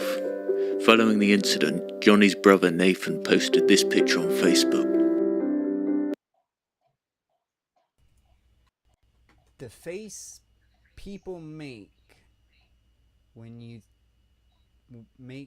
they tell me they're attracted to... Oh, it's because he beats the shit out of him. Oh, okay, so is that against his brother? It doesn't look like Johnny Elbows. I think that's just Well, like someone random. I'm going to assume that he's saying that he doesn't endorse his brother. Is what I'm. Yeah. I'm guessing. Because if he's trying to say that he's gonna do that to what Mario, that's kind of fucked. Yeah, maybe you shouldn't make it something with a meme. Yeah, don't try to meme it, man. He's like, or at least until after when it's already clear. Yeah, you I'm gotta gonna break wait my for silence with the meme. I guess it is kind of legendary. It's kind of Johnny epic. posted an apology on TikTok. Hey Nathan. Nice. My brother Nathan. If you want, you can put me in a home. I don't mind it. I'll be away from everybody else anyways. Be having I don't know, have like a cabin out in the country. Just me, nobody else. I just want to tell everybody out there, I'm sorry what I done, and I'll fix my mistake. I will teach myself a lesson not to do that again. I'm not going to the park anymore. And Mario, we're not friends no more. That's not the lesson. Oh. That's not the fucking lesson. Don't you be on this little piece of shit. We're not friends with Mario no more. Hear that, fucking Mario? Who already ditched me? We're not friends no more. I'm breaking it off right now. Okay, I'm sorry. Sorry if you thought there was any chance of coming back. You can't. Fucked it up. Sorry. Your Johnny Elbows ride is sailed. Man, oh man, that's sad for Mario, that's for sure. I'm on Mario. I'm on Mario. You can't be friends with Johnny Elbows no more. God. Never going to be friends no more. No more TikTok videos, none of this, none of that. And Mario, we're not friends no more. Sorry. Can't be friends no more. I just don't want to go to jail like my brother did. And everybody, I'm sorry. Brother go to jail? Whoa, what did your brother go to jail for? Throwing your brother under the bus, aren't you?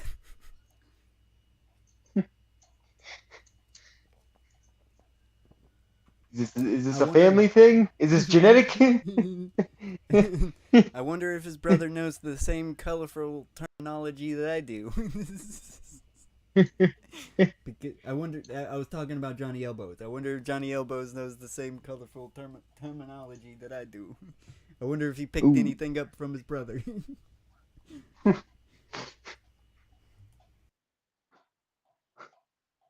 Sorry. And I might change my phone number in the future and just start all over in my life. I'm a grown man. I should live on my own, but too scared to do it. I'm Johnny Forearms now.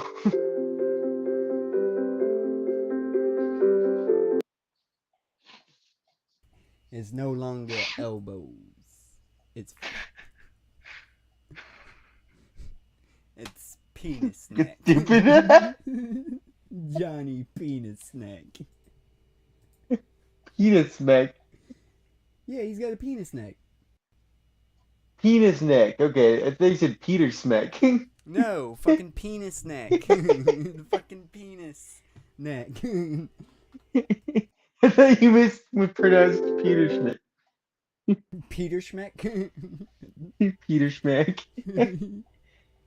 I could have been trying to say Peter Schmeckle. Ooh, Peter Schmeckle. But no, penis neck. Because he is a fucking penis neck. Mm-hmm. He is.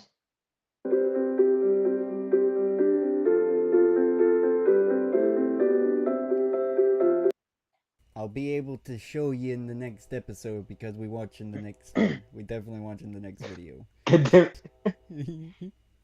What if I rut? Candy is fake.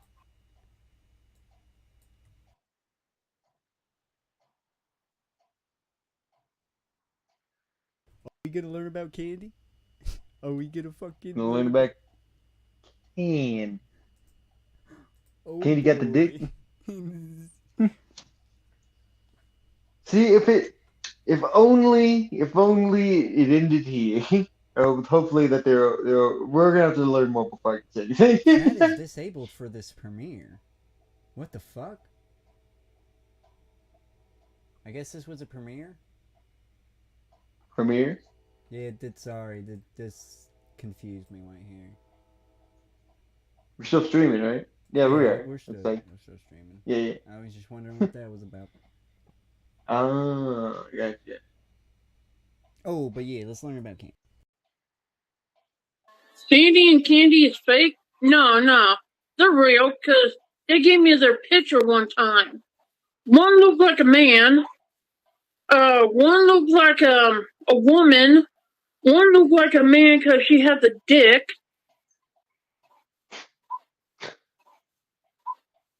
Undeterred by Sandy's penis, Johnny hoped to make things right. Candy and Brandy, I'm back on TikTok. Whoa. Whoa. Like, unfortunately, that's not just something you can drop out like that, man. You just can't. You gotta be a lot more. You gotta ease somebody into that. You gotta ease somebody into. You just can't jump right into the pot, man. Come on, it's boiling hot. This shit's boiling fucking hot. Ooh, you have to put that into lukewarm water.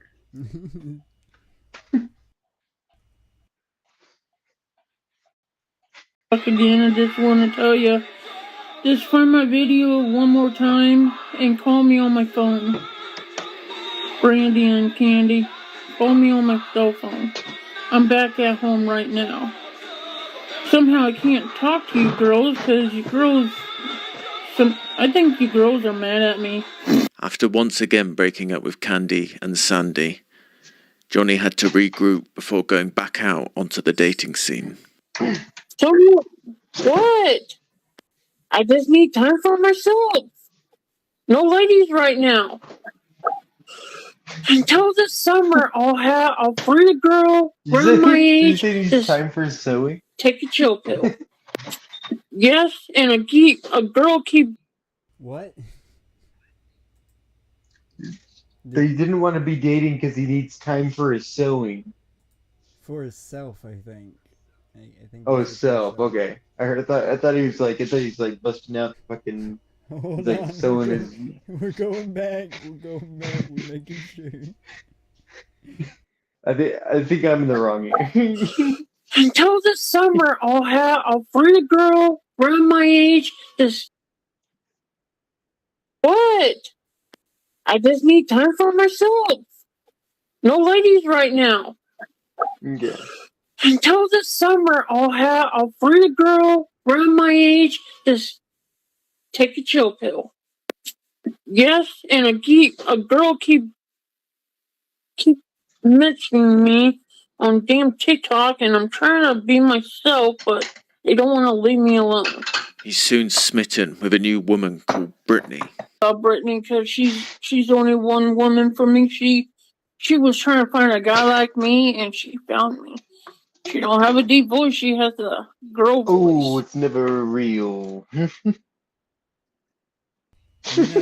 You know, I know that it should never be real. I know that would be extremely sad if it ever was real. But when it comes to one of these stories, when it comes to this kind of situation, just one time. Just once. Just once do I wish they were real. It's just like happily ever after. just it doesn't have to end even happily ever after. It just make me feel better that one time there wasn't just some maniacal human catfishing somebody for no reason. Oh, so it's catfish. It's just one time. Just the one. Please. One lolcow deserves one real human. There are no humans. She loves me for it. she doesn't have a penis. 30, 38 or 39. She's a medium. No, 200 something. No, I love her long hair. Her long hair goes down to her butt. I'm gonna tap it, I'm gonna slap it, and I'm gonna fuck it. If without the And context of I'm taking my the girl minors, out to dinner the future first, would and be I'm totally gonna take her fine. to the movies second, and go swimming with her. And 4, she's gonna decide to move up here someday in the future. And if she decided to move up here in the future, she's gonna get married to me, and we're gonna get married and have kids. But it soon ends in heartbreak for Elbows. I'm better off staying single the rest of my whole life. Brittany, Think of a bunch of you little can baby find someone elbows. better than me. Go find your dream guy. I'm a nobody, and Candy keep messing up my life every single time. And I'm getting tired of it. I'm not the guy for you. I made you laugh and everything, and I'm sorry I made you laugh and everything. When you get this, when you see this, I'm sorry. I'm really am gonna hurt myself, just for you. I hope you forgive me someday. Oh, she had to twist my damn words around. And when she does get this, leave me alone, forever. And do not worry about coming up here to see me. But he never gives up, and he's back at it in no time, and scores a new girl. There girls out there, you don't have to look for me anymore, because I already got a girl. Her name is Cindy Lou. But people call her Cindy. Yeah, unfortunately, he's just permanently like that level of a teenager. Yeah, fucking. I hate knowing this is only one person. This is Cindy. Was it? Yeah, Cindy, Candy, fucking Brittany, and this new person, whoever I can't pick up the name. Cindy Lou. Brandy, Sandy, Candy. Sandy, Candy. Like, Brittany, totally real people. Sandy Lou, Cindy Lou. You know, the triplets.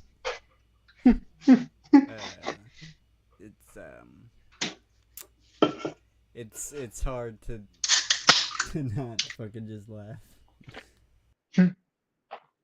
Lulu off Whoville or something like that, and she has a donkey booty, and she's 36, the same age as I am. And other girls, you girls can stop looking for me, because I'm already taken by Cindy Lou. You should date me, because I'm better. I'm better than Mario. I got more guts than he Johnny does. Elbows. And you know what, And Mario? You get this? When I see you, I'm going to give you a tell me knuckle what sandwich. my scary movie is, you can stick your head up your butt.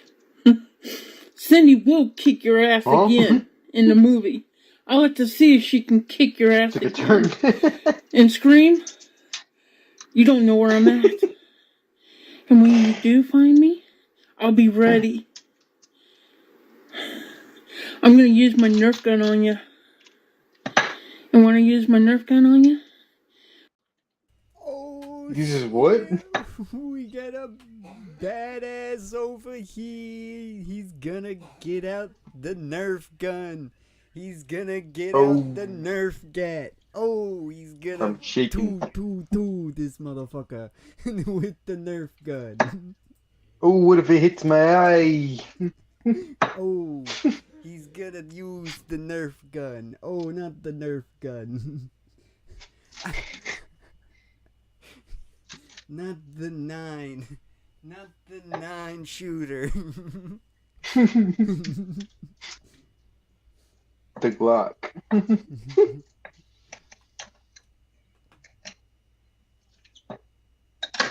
The Glock.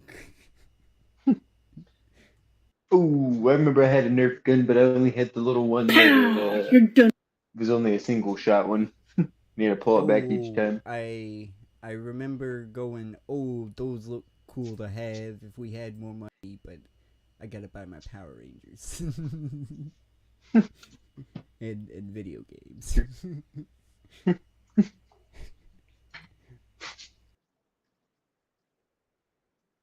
And four. It's only fun if other people have it. You suck.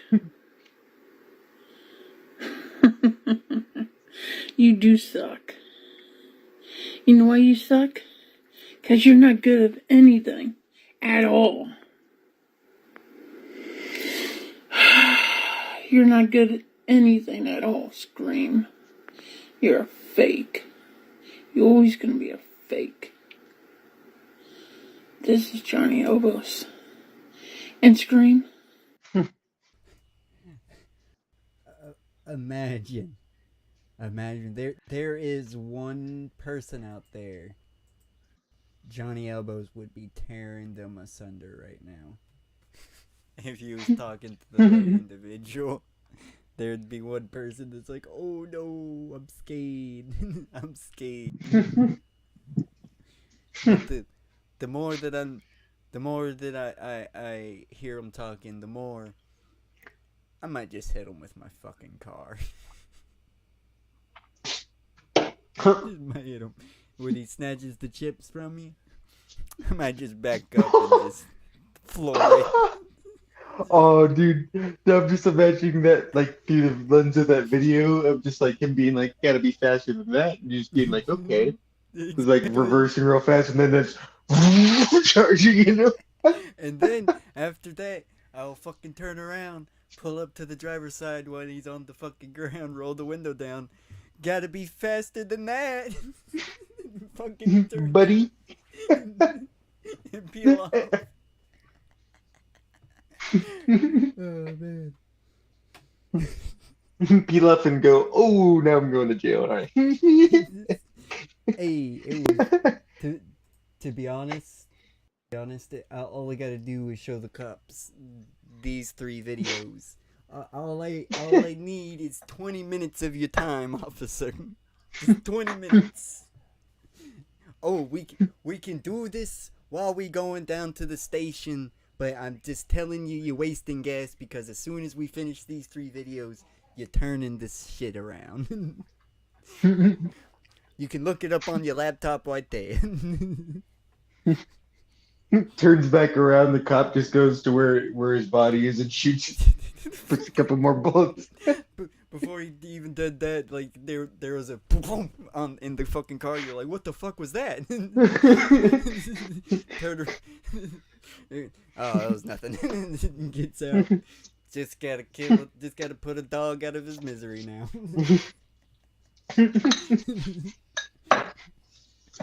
Poor elbows. Poor Johnny Elbows. This he wasn't deserves quick enough. everything he gets. He deserves everything he fucking gets.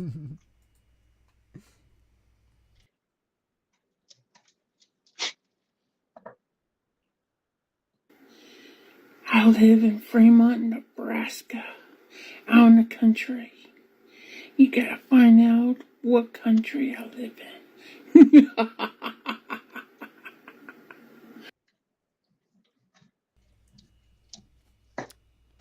Fremont, Nebraska, right? He said Fremont, Nebraska, right? I think so. I'm gonna just take an educational guess at what country. Let me just take an The United States of America?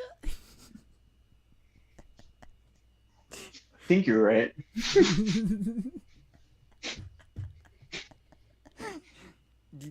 You were clear with saying I'm in Fremont. I mean, there's a lot of Fremonts. There's like 3 Fremonts in Georgia, for crying out loud, for some fucking reason. Yeah. So there's the county, there's the town, and then there's the goddamn city that's out in the middle of fucking nowhere. So he would have been safe with that. But he was a dumbass. He gave me the state. There's only one country that uses states, you fucking idiot. Yeah, there's probably like a Fremont, and probably like I wouldn't be surprised if there's like one in Australia or some shit. Should I? Can I? Can I possibly say retard? Retro Raggy.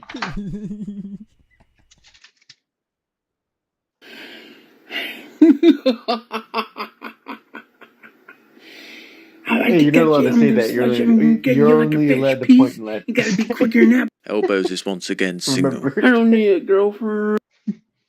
He called himself. He called himself. He called himself. He does identify.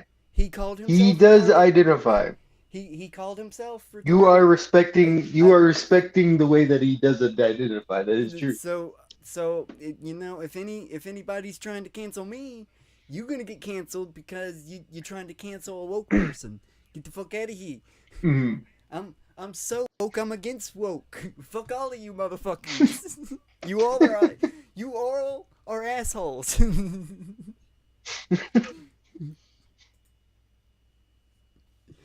It's the Scarface from Half situation. Fuck you. You're kind of cool, and fuck you. I'm out.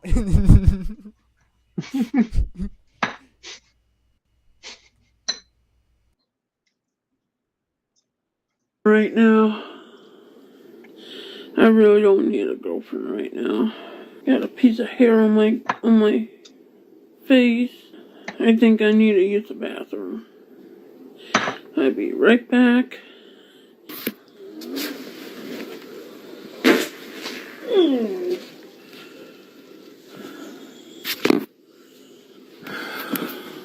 What am I worth?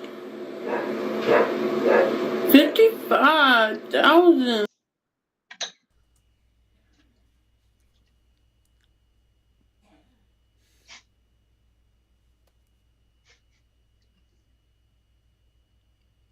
If I legally could pay that for his life. It wouldn't be worth it. It wouldn't be worth it. It's just. If you get this guy just needs to be like on a little. If it's 100% legal to kill him, I mean, if it's like, oh, you gotta pay that much money, but you can kill him. Oh.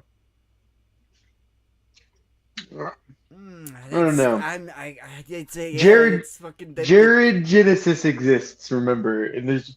I feel like even though Jared Genesis would be a lot more satisfied, because Jared Genesis is a lot more aware. Yeah, it's a lot. Jared Genesis is worse. I'm gonna say I shouldn't say this, but I would pay this amount for Jared Genesis. I definitely would pay this amount for Jared Genesis. Shit! Before you make your decision, car for free. Before you make your decision, we should cover someone. Before you make your decision, we should cover someone a lot worse than this guy. Definitely a lot worse than this guy. Are you trying to segue into Klaus Kinski? Yes, if that's okay. Unless you had something planned. I just I saw the segue there and I went for it. Yeah, I mean we haven't quite finished the video yet. You jumping the gun on the segue. But yeah. Oh yeah. We're gonna continue. But before we watch that, there's a short little video we gotta get the fuck off the playlist. Because I don't. Oh yeah. I have no fucking clue why it's on there. Let's face it. Most of the videos that I put on this, I'm super fucking high and just like, oh, this video. Ooh.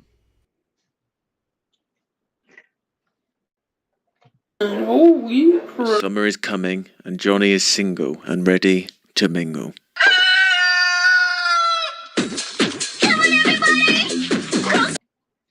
That was a wanted thing. That was saying they would pay us. Oh fuck. They would pay us 55 grand to take him out. That's what that meant. 55. It just said 5 grand. 55 grand. No, it said 55 grand. I thought it said 5 grand. No, that's 55, dude. I went back. That's 55 grand. Oh. It's dangerous. Sorry, always. I'm blind as fuck. It says dangerous and always heavily armed. So that's a wanted poster. 55 grand. 55 Is that worth grand it? to take them out. Oh, fuck yeah, dude. Yeah, dude. This is legal. This is legal. That's a legal. I don't know. A legal bounty. I'm trying to make sure we're not getting undersold here. Hey, if it's a bounty, it's legal game. Whatever we do, that he can come in. We can take him in. We can take him in. We can take him in war. I think the government has to put that out.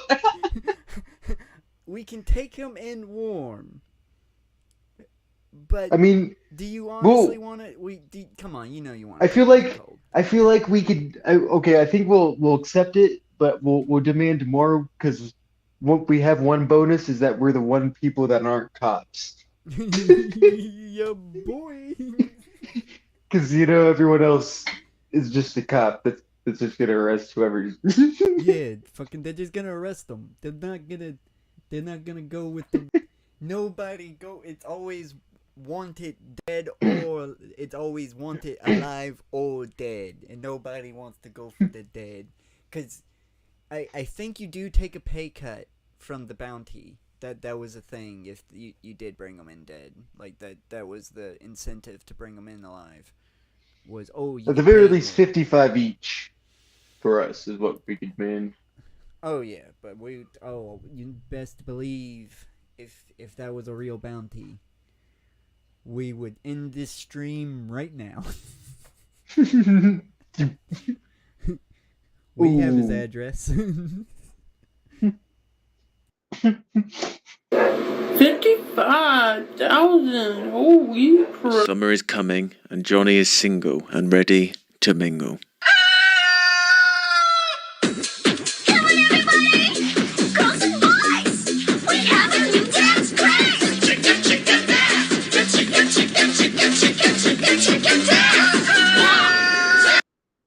That's a meme.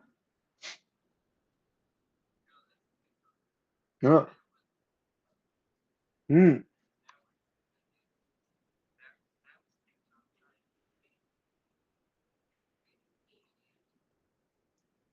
And I was muted the whole fucking time. But yeah, that was a fucking TikTok thing. That's definitely a fucking TikTok thing. They're trying to make a meme. It's a shitty ass filter. TikTok's ruining the world. Sean man. beats the skinheads. Yeah, I have no fucking clue what this is from or anything, but here we go. Make it smooth. There's something in the Make it smooth. description. That was nice. Oh, Yeah. Now we've got a rhythm going. Off. I just want to light me fag. For God's sake. Alright, mate. Hey, up. What's the matter? Nothing. What's with face ache? You look upset. What's Ooh, it doing? bunch of skinheads under the bridge. Taking the mick out of me. Oh, mate, you're breaking me heart. Come and sit down. Early skinheads, For so 5 and then minutes. Why? not yet. Look at them flares. Come on, not yet. This ain't you.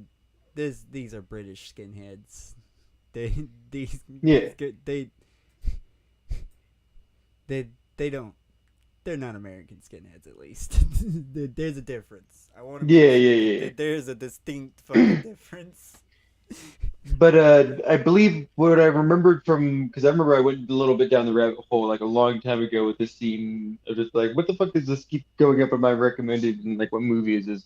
And it is about kind of like the divide of when that I can't remember the fucking is it the Warriors at War? There's the war is on those islands that the British owned, like with fucking, I think it was like with a fucking Argentina or some shit, that they had, and there's like a huge split with like a bunch of like the youth like going super ultra nationalist right, and then there's kind of like the right wing. That's kind of like the rise of like the British Nazi types of skinheads, and then the other ones of like the hard communist ones. Yeah. And then that split, and then all the fights started happening. It was like fucking war in some places. The communist ones or the Nazi. That's what I wanted. Like an American skinhead, they're 100% a Nazi skinhead. When it comes to British, they're either communist or Nazi, and it's hard to fucking differentiate. Like you really gotta listen to their rhetoric to know the difference. Mm-hmm.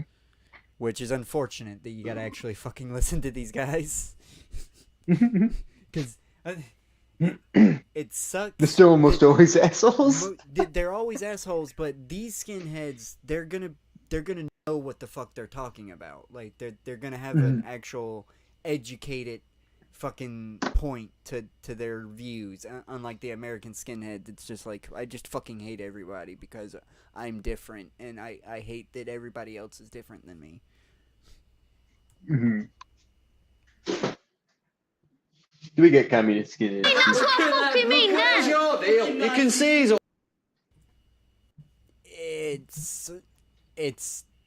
It's kind of rarer because when you they don't exactly call themselves skinheads anymore, though. Yeah, well, when it comes to the communism, It's been kind of tarnished. Americans and communism, it's kind of hard to say because it's your average American. I'm talking more in like the New York scene and like LA scenes. You still find a lot of those guys. But again, maybe in Los Angeles, but again, it's almost damn near impossible to get an American to even though you're like, oh, you believe in all these, you believe in universal income, you believe in universal healthcare, right? You believe in universal housing, and you believe in this and this and this, right? Universal everything, right? That's communism. Most Americans will go, what the fuck? No, I'm not a fucking... No, hell no, I ain't about all that shit. Like, they will immediately fucking flip the fuck out the second you go, hey, that's communism. Fucking The Last of Us even makes a joke about it when they're like, oh, this is communism, and the dude's like, no, we're not. And then she's like, yeah, we're communism. This is communist. And he's like, oh, and he was uncomfortable with it. It's because that's instilled with the Red Scare is very fucking real. Yeah. We shout Wolverines for a fucking reason. That's the appeal of becoming a communist skinhead in America too, because then it's like, oh, people get mad when I tell them I'm a communist, and then I love it because I love that type of negative attention. That's extremely rare. They're not skinheads usually. Usually that's just a communist being a dickhead.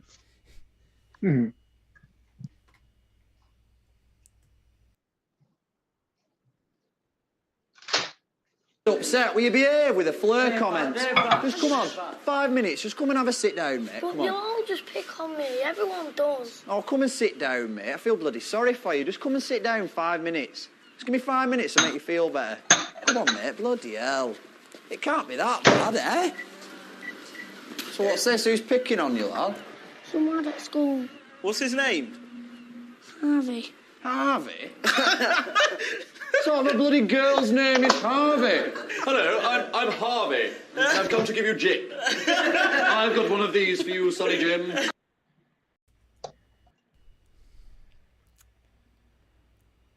These guys, why are they called skinheads? Why the fuck are these guys called skinheads? Because they shave their head. God damn it.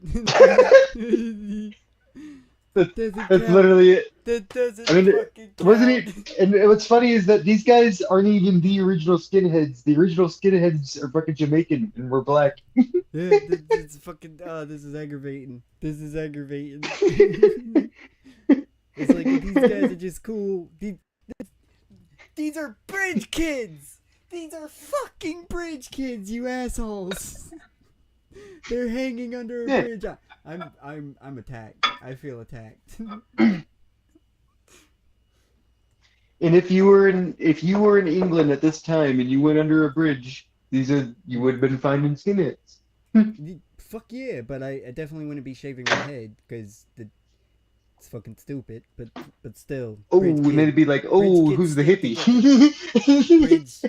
Bridge kids stick together. You better believe it. I've got one of those for you. My name is Harvey.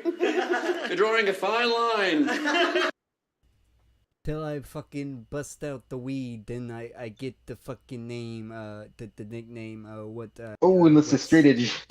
That wouldn't have been the full thing yet.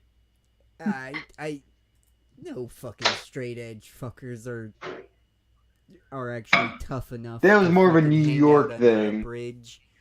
You hang. Mhm. Hey, no fucking straight edge motherfuckers gonna hang out under a bridge. There's an edginess to that people just can't handle. Trust if like, oh, what the fuck you talking about? It's like, trust me, there was only 2 kids that could roll with me. Everybody else would come like down 2 or 3 times, but then they would bow out. They would never come down again. It's like, you're just fucking pansies. you can't handle it. The bridge. The bridge. Bridge kids you always hang out with your bridge kid, man. I'm telling you. You're definitely gonna have to do a song that's like a fun little like bridge kids. Oh yeah, boy. Tells you what a bridge kid is. Just a stoner looking for a spot.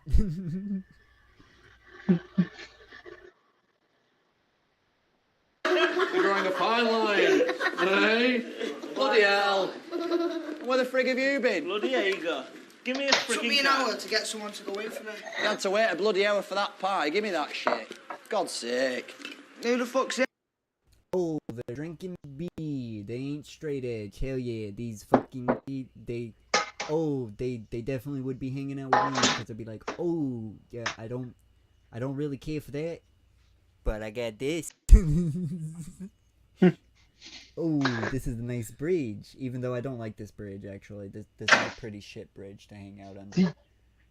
I prefer the ones that have the pile of rocks you can climb under, and there's always a spot you can sit on perfectly at the very top of the rocks, and you're just looking out. Mm.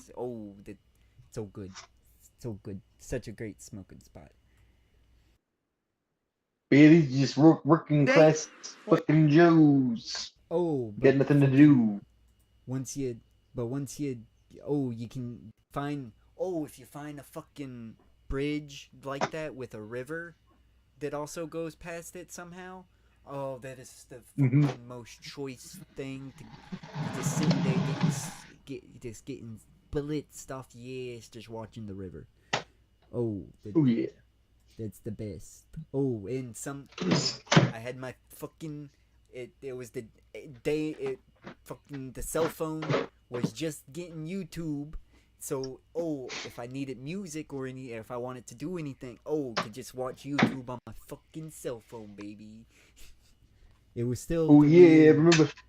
It was still the weird time period where it was like the slider phones with the full keyboard was the shit. Like you was the shit if you had that shit. It was still that awkward moment, but you best believe I had that shit. And then the touchscreen phones that also had the full keyboard for some reason started coming out. And then they got rid of the keyboard because they figured out, we can just have the keyboard on the touchscreen. Oh yeah. What is your name? I'm Sean. Sean, I'm Woody, mate. Nice to meet you. That there's Milky, my main man. Pukey's a bit of a nutcase, don't wind him up. That's Kez, he's pretty chilled out, he'd be alright. And this fat idiot's Gadget. Yeah, Gadget, yeah. Anyway, Sean, move, you're in my seat. What? Move. Gadget, mate. Out of all the places to sit, you want to sit there? Yeah, I do. Sean. What are you asking him for? Move now. You don't have to bloody move. It does, it's my seat. Come on, get out. Oh, it has to do it, it's a doesn't free country. You sit there if you want to sit there. Sit where you want. Have you seen these? What's he Calm down, calm down. Get out of the seat. Oh, you fucking beer. You need to learn when to chill out. I'll tell you what I'm doing. Fuck out of my seat now. Now fuck out of this tunnel. I'll make your life. I'll live you fucking out. I swear to freaking God, you're a pain in my ass. Such a bastard! Oh, fuck off. Sean, you prick. Sean, come back, mate. Sit down. Bloody hell. Sean. You take it too far. I feel bad now. Fuck's sake. Well done. Are you happy with your fucking fine, you prick? You're a frigging bully, Gadget. And there's no context for any of this fucking shit. Yeah, there is no context whatsoever.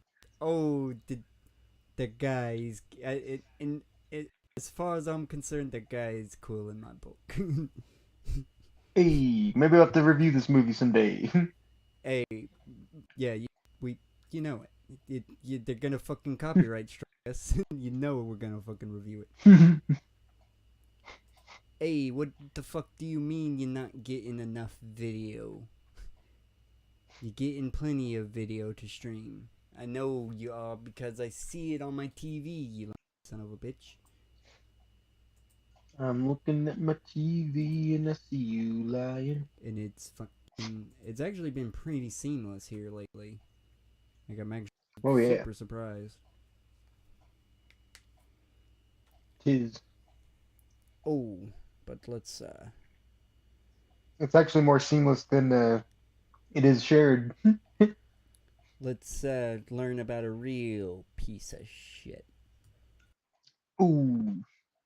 One of the greatest actors of the century, but also a monster and a great pestilence. These are words used by German director Werner Herzog to describe Klaus Kinski, a German actor he frequently collaborated with and somewhat of a friend. An actor so controversial with his emotional and violent outbursts on film productions that even a whiff of his antics in our current culture would have had him cancelled and without a career instantly. And this is by no means a jab at cancel culture, as the stories of Klaus Kinski we're about to tell are truly despicable. A person so fueled by rage throughout his career that on separate occasions an indigenous He's such a good fucking actor, man.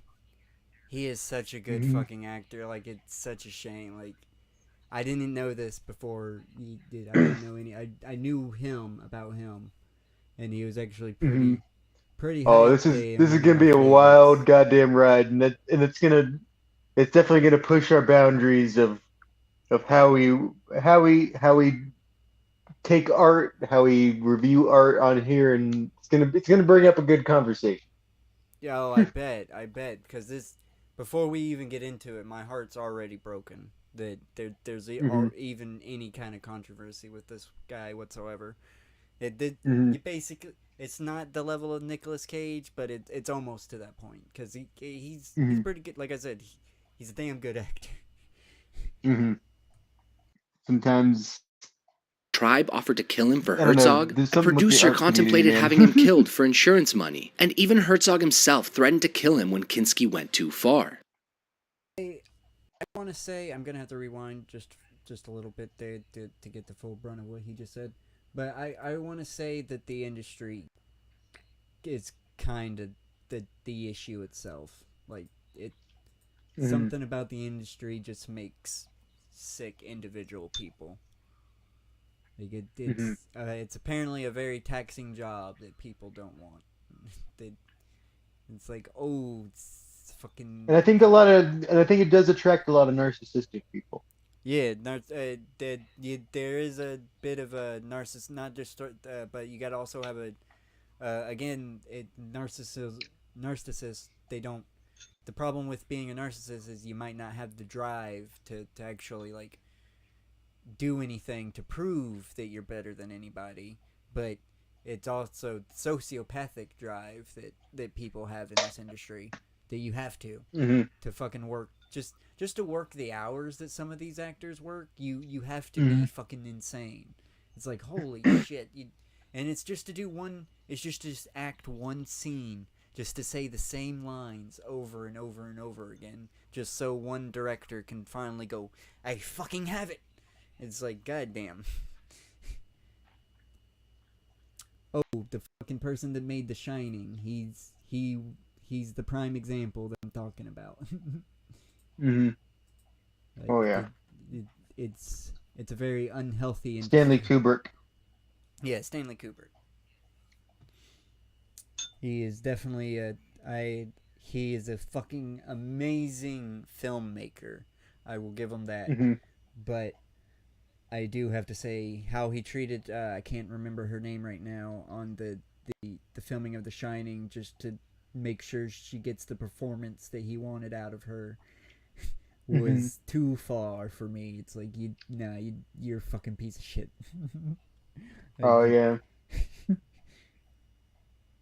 Same with Quentin Tarantino too, and Uma Thurman. Yeah, Yeah, almost to that point as well. Yep. Oh, fucking it's very harsh. It's very hard to live with the industry, especially to watch it. And to say you enjoy it, it's almost at the point where you yourself are a piece of shit for just enjoying it. Yep. Cancel culture, as the stories of Klaus Kinski we're about to tell are truly despicable. A person so fueled by rage throughout his career that on separate occasions an indigenous tribe offered to kill him for Herzog, a producer contemplated having him killed for insurance money, and even Herzog himself threatened to kill him when Kinski went too far. And after his death in 1991, many more revelations and accusations came to light about past productions and relationships with his daughters. But who is Klaus Kinski? This is actually a surprisingly difficult question to answer.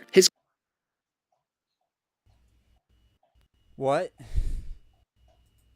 Did I hear that right? I heard that right. I heard that correctly. Heard what right? That he had relationships with his daughters, plural. His relationship with his daughters. They'll go into it, but yes, there is something that happened with that we'll get into. His career ran from 1948 to 1989, appearing in over 130 films. Most notable of these were his 5 collaborations with Werner Herzog and his small role in For a Few Dollars More, the second film in the Man with No Name trilogy. Aside from film, he's also done a lot of theater plays, released over 20 spoken word albums where he recites poetry, and did a one-man show theater tour titled Jesus Christ Savior, where he monologues as Jesus. More on this later though. Many of his antics were known publicly at the time and gave him a cult favorite status that helped promote some of his later work. Kinski was born in Poland to Polish-German parents before they all moved to Berlin in 1931. Kinski described his childhood as extremely difficult with poverty-like conditions during the Great Depression. In 1931. Ooh, this guy, he lived through World War II. Yeah. Oh. In Germany. We're actually learning a little bit more about that too. Yeah, fucking that had to be. Oh, that had to be challenging. Oh, and they were Polish. He served. Oh man. He served in World War II. Actually. Hold up. Let's get the. Don't spoil. 1943, at the age of 17, he was conscripted to the German Armed Forces during World War II as part of a paratrooper unit, but didn't see any action until the winter of 1944. Stationed in German-occupied Netherlands, Kinski was captured by the British Army on the second day of combat. But in one of his memoirs, he claimed that he deserted the German army, was recaptured by German troops, and sentenced to death before escaping and hiding in the woods, before being shot and captured by the British Army. As a British prisoner of war, he acted in shows put on by fellow prisoners, officially beginning his acting career. But a lot of this wasn't. Wow, really? What a crazy video to be watching! Being a British soldier with all your fucking like German prisoners like doing a little play for you in drag. Wow, man, that I understand it though, that it's their way of degrading them. It was their way of degrading them in a humane way, you could say. But oh man, and he was loving every second of it. Yeah, to think that while they were pointing and laughing, a few of those men were finding their kink. And a few of their men were finding their passion. I'm gonna be a star! But this wasn't true, according to Werner Herzog, who mentioned this in his 1999 documentary, My Best Fiend, a documentary about Klaus Kinski and their collaborations, which will be referred to a lot in this video. Herzog claimed that Kinski fabricated a lot of his 1988 autobiography, and that Kinski was actually raised in a financially stable upper-middle-class family, as his mom was a nurse and dad was a pharmacist. And thank goodness his memoirs weren't entirely true, as they were quite sexual with claims of maternal sexual abuse and incest. Part of why his memoir was so full of lies was because he believed that no one would read it if it wasn't packed with controversy. That scum only want to hear about the dirt. He told this to Herzog when questioned about his constant What is the confirmation that he was lying in his memoirs, though? Did he come out and straight up say, I was lying in my memoirs? Like, I what? don't know it, but I feel like maybe we'd have to like watch that documentary that's all about him, Probably. the fiend of working with him. But because I mean that I'm it is interesting in curious. itself of just how much of a fucking maniac that he is. Because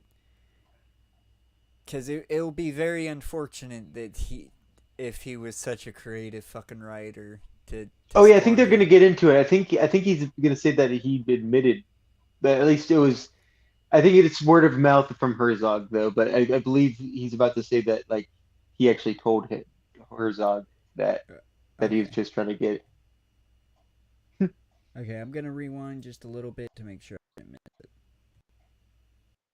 And I believe and Herzog. dad was a pharmacist. And thank goodness his memoirs weren't entirely true, as they were quite sexual with claims of maternal sexual abuse and incest. Part of why his memoir was so full of lies was because he believed that no one would read it if it wasn't packed with controversy. That scum only want to hear about the dirt. He told this to Herzog when questioned about his constant trash talk towards him in the memoir, that no one would read it if he wrote that they got along, which we'll soon see would have also been a lie. The other reason for his fictitious memoirs could have stemmed from his mental illness. That is also a valid reason for his ridiculous outbursts on film sets. In 1950, Kinski stalked and eventually tried to strangle his theatrical sponsor, which put him in a psychiatric hospital for 3 days. Originally thought to be schizophrenic, Kinski was then diagnosed with psychopathy or antisocial personality disorder. This was a difficult time for Kinski as he struggled to secure film roles and even attempted suicide twice in 1955. He had much better luck in the 60s and 70s, starring in many European B-movies or what we now call straight-to-DVD films. His most notable roles in the 60s were small parts in Dr. Zhivago and For a Few Dollars More, where for the latter he took part in after moving to Italy in the late 60s. In Italy, he appeared in many spaghetti westerns, earning quite a bit from them even though his roles were pretty minor. Eventually, he was persuaded to come back to Germany in 1971 to perform the Jesus Christ Savior show in theaters. It was to be a 100-performance worldwide tour with much of the anticipation for Kinski coming from the reputation he cemented through his spoken word albums. The show would have Kinski recite his 30-page Jesus Christ Savior text that is a modern retelling of the Gospels where he recites them as if he himself was Jesus. It was Kinski's interpretation of the New Testament, but when performing in West Berlin on November 20th, 1971,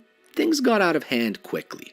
The crowd was hostile, partially due to thinking that Kinski was proclaiming himself as a new messiah. With an audience of 3,000 to 5,000 people, Kinski spent much of his time ranting and cursing at the crowd. Jesus isn't named Kinski, comedian, caviar chewer, champagne guzzler. For 10 marks you ought to give us more were just some of the insults from the audience. Kinski quickly dropped his Jesus act as he became an enemy of the theater hall after numerous violent interruptions. Dirty so, vermin, shut your traps. Those of you who don't belong to this rabble, throw the others out were just some of his rebuttals. He even had people come on stage and criticize him as he continued antagonizing the crowd. The show ended with chants of Kinski is a racist, followed by chaos that needed police intervention to stop the event.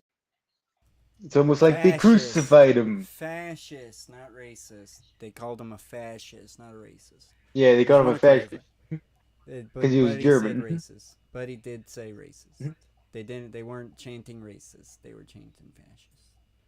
I have to correct them. Film stack, you slipped. You slipped. I caught you slipping. Kinski ran backstage, like he did many times during the show, but this time breaking down in tears. Eventually, he continued to monologue for a small group on the side of the stage. This is one of the only times I sympathize with Kinski, a misunderstood performance that would even make headlines in the New York Times as Berliners enraged by actors' portrayal of Jesus. But this sympathy wouldn't last long, as his Jesus Christ Savior tour would be cut short and he'd move on to his first Werner Herzog collaboration, which is a monster of a film production story itself. Werner Herzog and Klaus Kinski made 5 films together: Aguirre, The Wrath of God, Nosferatu, The Vampire, Wojciech, Fitzcarraldo, and Cobra Verde. It's during the making of these films where the craziest Kinski stories came from. Ooh, Nosferatu. Oh no! God damn it! Those are the good. Those are the best. God damn it! Those are so good. Those movies are so fucking good, though. Why? Hey, you liked more you liked more Werner Herzog than you thought.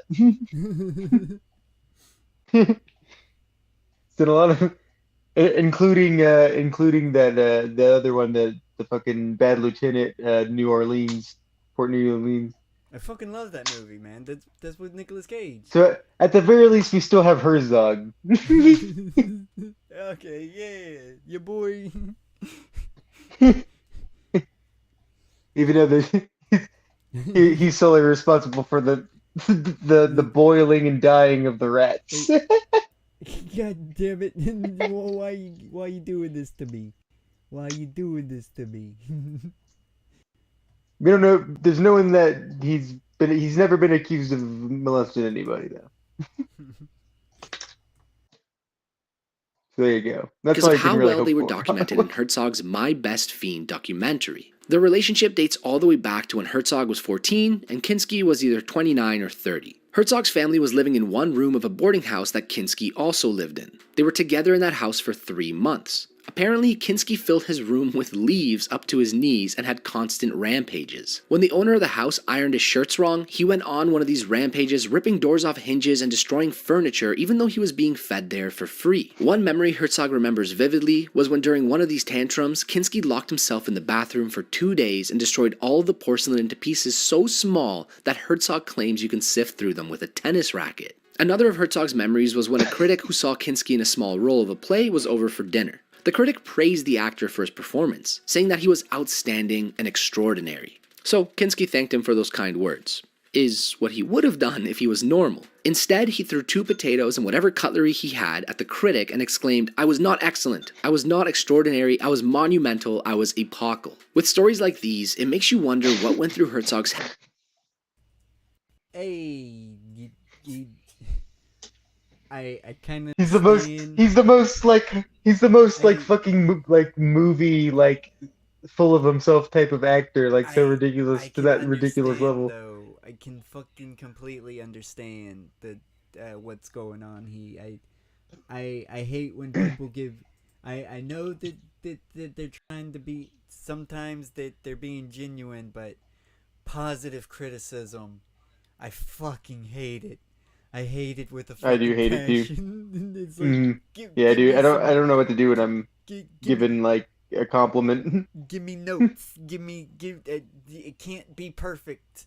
It can't be, oh, that's great. That's good. It's like, okay, that's I'm glad you said that, but what can be better? What can make it better? What can improve? That's what I'm not asking, is it good? I'm asking, how can this be better?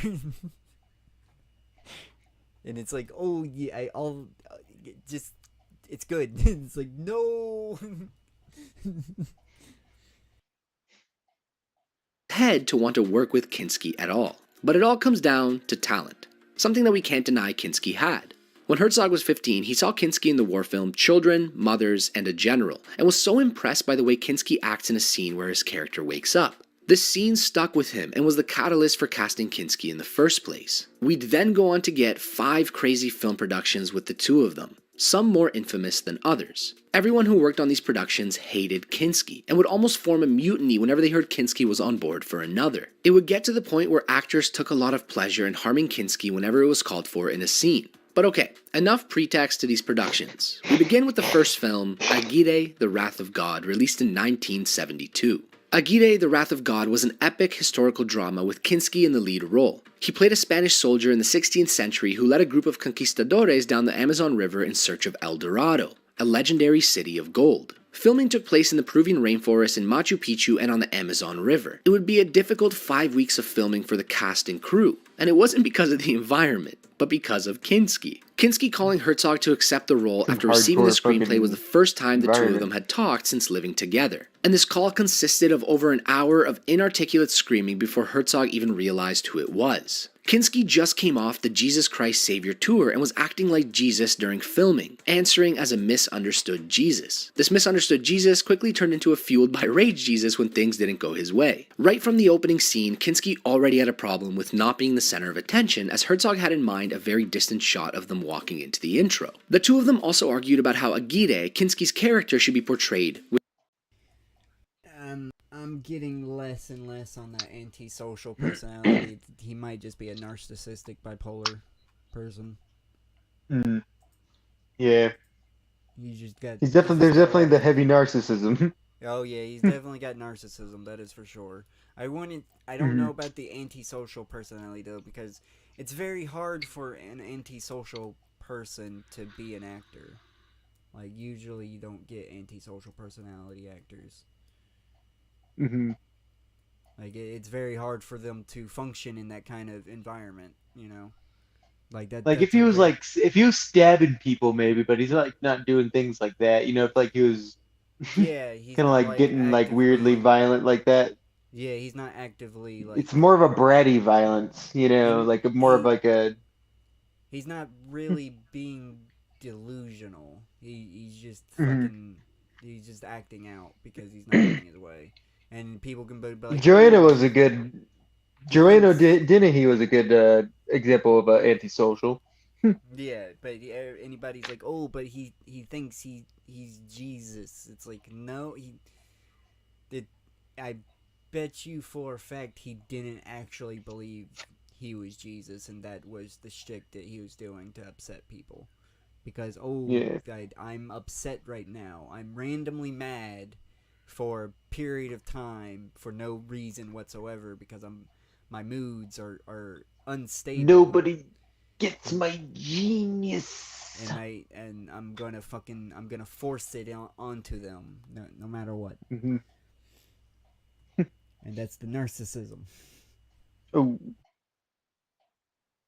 With Kinski wanting him to be a wild, ranting madman, whereas Herzog wanted him to be more quiet and menacing. Herzog ended up getting his way by intentionally infuriating Kinski before each shot, and then waiting for the anger to burn itself out before rolling the camera. But infuriating Kinski ended up being a simple task for Herzog, as Kinski was always infuriated.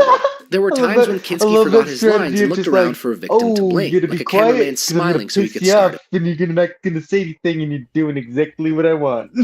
Yeah, boy. See, that's the thing. When you got a great actor, it doesn't matter how the actors are behaving. A good director is gonna be able to be able to get the shot no matter what. And like we'll definitely learn that like Herzog is the only one that seems to know how to like fucking really tame him. A good director can direct any actor. Ooh, with all whatever it takes. Yep, whatever it fucking takes. That's even if he's got to literally fucking threaten them.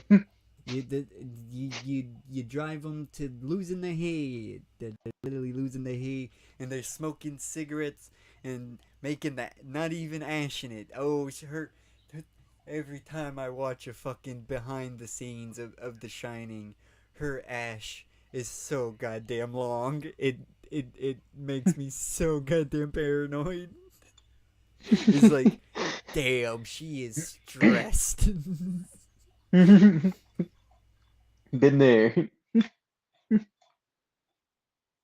To fit. These rants sometimes went on for hours, often yelling inches away from people's faces, usually Herzog's. One time, extras found food near the set, which infuriated Kinski for some reason. So he started flailing his sword around at them, even hitting one of the actors on his helmet extremely hard. Even with the helmet, he suffered a lot of bleeding and would have easily died if he had not been wearing one. In the My Best Fiend documentary, Herzog talked with this actor about how aggressive and cold-blooded Kinski was, and the actor showed that he still had a scar from that hit. Another time, some extras and others were relaxing at night, having drinks in a hut, playing cards, about 45 of them all cramped in it. Kinski became furious with the relaxing and drinking, so he took a gun and shot at the hut 3 times. Luckily, among all the chaos, only a fingertip of an extra was Yeah, boy. Oh, gotta keep you on your toes. Yeah, boy. That's what I'm talking about. Oh. He fucking shot someone's fucking fingertip off. Hey, but you didn't see what Oh, fucking fingertips off people. you didn't see the B-roll they were using. You didn't notice the B-roll they were using. I didn't. You're gonna be mad. I'm gonna rewind it though. You're gonna be mad though.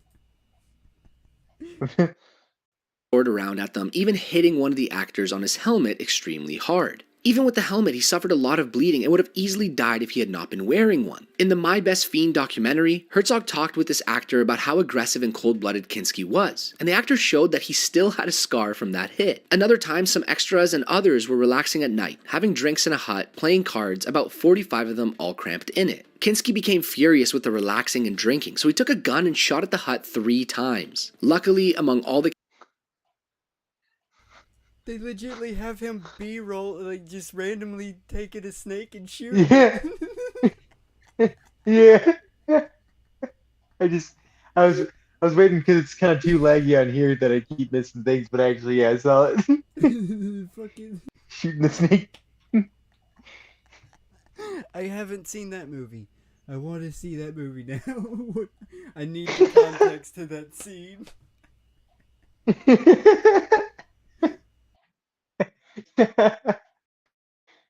chaos, only a fingertip of an extra was shot off. It could have easily been much worse. The climax of the film's production occurred when a technician made Kinski mad and Herzog refused to fire him when Kinski demanded it. Enraged, Kinski threatened to leave production, packing all of his things in a speedboat and was ready to go. Knowing Kinski's reputation with breaking contracts, Herzog took these threats seriously as a lot of filming was still left. Herzog told Kinski, "You can't do this. The movie is more important than our personal emotions, even more important than our persons, and this can't be permitted. This simply will not be." But Kinski persisted on leaving. Herzog replied with, "If you leave set now, you will reach the bend, the next bend of the river, and I will shoot you. We'll have 8 bullets through your head, and the last one is going to be for me." Although Herzog didn't have a gun on him, Kinski took these threats seriously and began shouting for police, calling Herzog a lunatic. But there was no police station within 300 miles. This encounter made Kinski very disciplined for the remaining days of the shoot.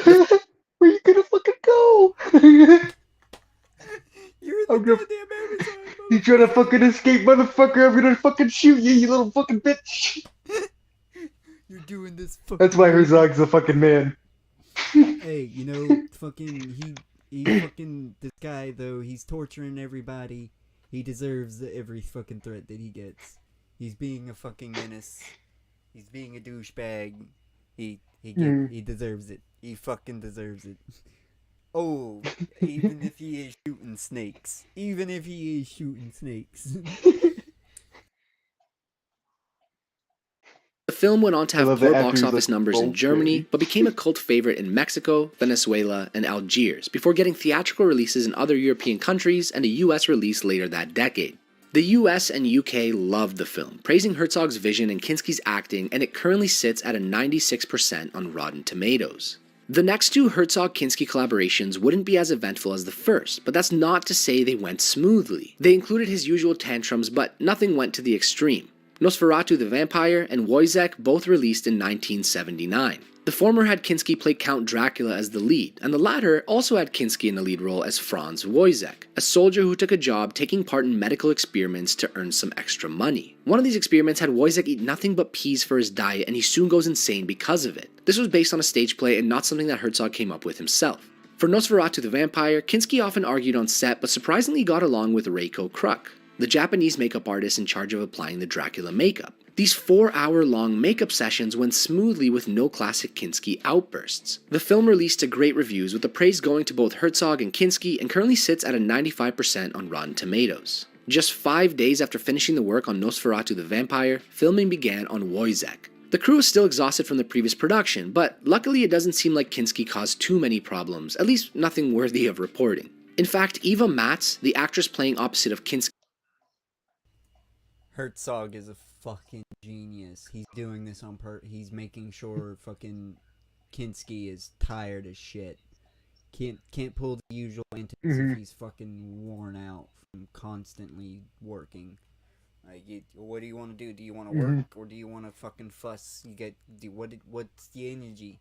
How much you gotta work. Shinrikyo, don't let him sleep. So, he fucking cult tactic him. That unfortunately some people got to be treated that way though. You can't let him sleep. Kinski in the film had some good words to say about him. She claimed that there was a calm, warmer side to Kinski, and that he was always very professional and good towards her. Mats also said that on the last day of filming, when she started to cry that it was all over, Kinski hugged her, saying that he knew how she felt. Herzog also admitted that Kinski had a human warmth to him, but one that can quickly turn into an abrupt rage. Wojciech also released to great reviews, sitting at 85% right now. But it was Eva Max who received most of the praise. For her role in this film, she won the Best Supporting Actress Award at the 1979 Cannes Film Festival. After these two films, Kinski had the opportunity to play the lead villain role in Raiders of the Lost Ark. He refused the role though, apparently telling Steven Spielberg, "This script is a yawn-making, boring pile of shit and moronically shitty." In 1982, the next Herzog-Kinski collab. I'm kind of glad Kinski didn't take that role. He's wrong about what he said. I love Indiana Jones up until the fourth one, but fucking the Kinski would not have been a good one. He would not have played that. Spielberg dodged a bullet too. Oh yeah, fucking for sure. He would have fucking made it a living hell. We probably would have only gotten one Indiana Jones. I doubt even Harrison Ford would even want to stick around. Exactly, that's what I'm saying. Like it would probably destroy the possibility of that franchise being a thing. We would have been lucky if we got one Indiana Jones. Collaboration, Fitzcarraldo released, and its production would be as insane as Aguirre's. Filming took place mostly in Peru, confirming that you don't just need Herzog and Kinski for it to be a controversial production, but that it also needs to be in South America. The entire production was problematic, even earning its own It might be the isolation. Ooh, yeah, I mean, the Amazon is horrible. Yeah, the isolation just might be making the heat, the humidity, the mosquitoes. Like I hate to have to justify his behavior, but you go fucking stay in the Amazon for a month and see if you don't behave like this fucking guy. And also, what we're gonna learn further with this in this production too is literally like fucking armed kind of bandit tribes that are just kind of roaming around too. Not just you got that, and you got fucking just all kind of bugs and shit that's constant, man. There is no silence whatsoever. In the humidity, the endless humidity. Hearing all kind of birds and fucking it's godly, yeah. It's, to be honest, I can't get mad at his behavior here if he's literally only acting up in the fucking Amazon like he is. I can't get mad at him because I'd probably behave the same fucking way. I'd probably act worse. I'd probably act, you know what? Fucking shoot me 8 fucking times. I don't give a fuck.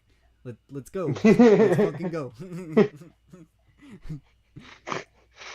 Fuck this. Documentary, the very well-received Burden of Dreams. Indigenous extras were used for this film, with several of the ones who were hired as laborers getting injured or even dying. 2 people took arrows to the throat and stomach when a group of scavenging tribespeople launched a hit-and-run raid on the film production's camp. Luckily, they survived. There were also 2 small plane crashes that were carrying people to the film set, resulting in 5 critical injuries, with 1 being paralyzed. Hey, in America, you risk, when you filming in America, you're risking getting a random ass drive-by attack on yourself. Sometimes it's with bullets, sometimes it's with arrows. It's the same difference. In America, it might be a crossbow bolt. Nope. Yeah, in America, it could be. In America, it could be. You can get a drive-by by a bunch of fucking kids on their bikes with BB guns in America.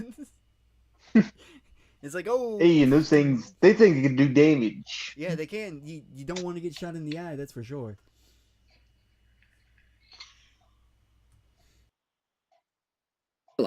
And many injuries occurred when working with the ship they used for filming, which was vital to the film's plot. But with all these issues they've already had to deal with, Kinski added his own on top of them. He continued his hour-long tantrums in this production, but they started to really show how much of an egomaniac he was, how much he needed to be the center of attention. Anytime there was a serious accident, which there were a ton of for this film, Kinski would see that he was no longer important at that time and throw a fit. One time, a lumberman was bitten by an extremely venomous snake while cutting a tree barefoot, which is a fairly rare occurrence. It would only take a few minutes for cardiac arrest to occur, and the camp with serum was 20 minutes away. So after only a few seconds of thinking, he took the saw and cut off his foot. Back at camp, all the attention was on treating the lumberman, which irritated Kinski. The same thing happened with the plane crash that was bringing 6 people to the production. Kinski saw that people lost interest in him for that moment, and he threw a fit because his coffee was only lukewarm that morning. He was more short-tempered than usual, arguing constantly with Herzog and the crew. We even have some of these tantrums well documented in My Best Fiend, where we see Kinski raging at the production manager over trivial things like the quality of food.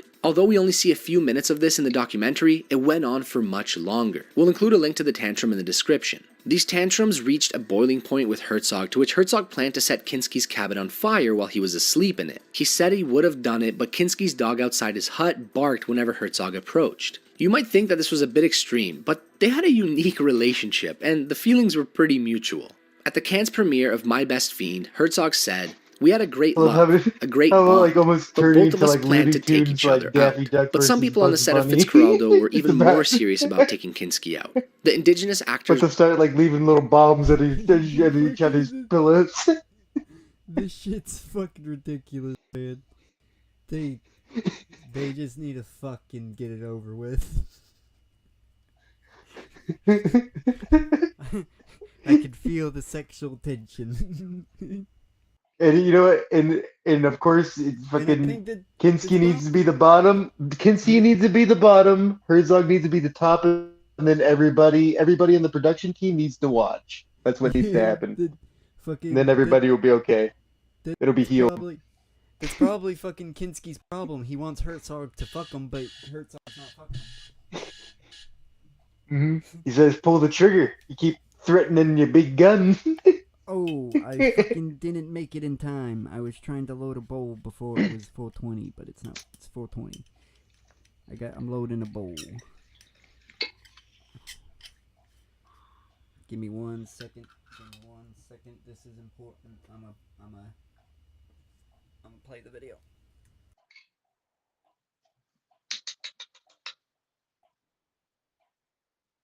Were very disturbed by Kinski's bizarre outbursts. They were afraid of him, as they are often gentle with each other, even when conflicted, but Kinski was very physical and vulgar. It came to the point where the chief of the indigenous people offered to kill Kinski for Herzog, and he was dead serious. This happened towards the end of shooting, to which Herzog replied, "No, I still need him for shooting, leave him to me." Herzog exploited this anger the indigenous had for Kinski for one of the scenes where the natives were around Kinski while he's eating, and you can see the true anger and tension on the extras' faces. After filming was wrapped up, the chief told Herzog that the extras were afraid, but not of Kinski shouting, and instead Herzog's silence during all of it. Fitzcarraldo released a good reviews, with a 77% on Rotten Tomatoes today. Oh man, he was in Rick and Morty. He was in Rick and Morty, wasn't he? Who, Herzog? Yeah, Herzog. That was him, wasn't it? He's also an American Dad. He's in anything. He's in Mandalorian. Yeah, I know that. I already know that. I already recognized him from that. But that he's what was that dude's fucking name? Slippery Pimples. He was the dude that Jerry needed to give him his balls for a heart. For the transplant for a heart. Oh man. Hey. Oh man. Fucking from what we learned at the end, man. Even just looking.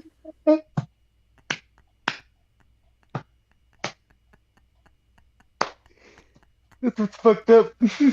Oh man. Oh shit. Oh man. Okay, let's continue. Let's continue.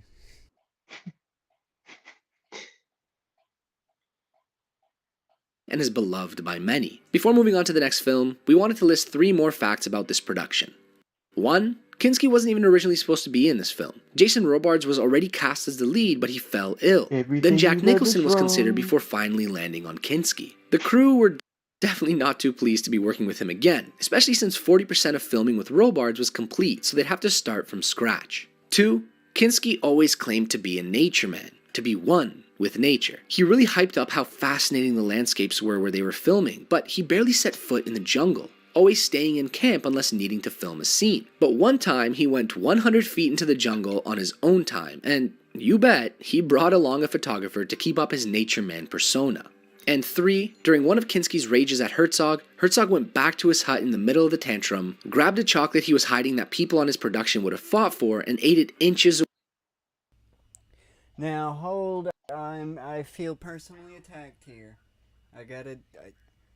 I love nature. I do. I fucking love it. But nobody can disagree with me. Once you get out there, it can be great. But after like 4 or 5 hours, you start noticing why humans left nature.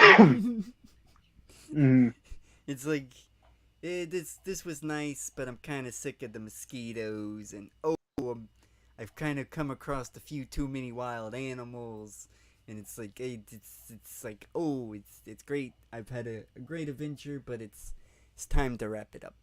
And I understand what you mean, but I could go longer than 5 hours. My time frame would be a lot more. I'm talking about just your normal average person.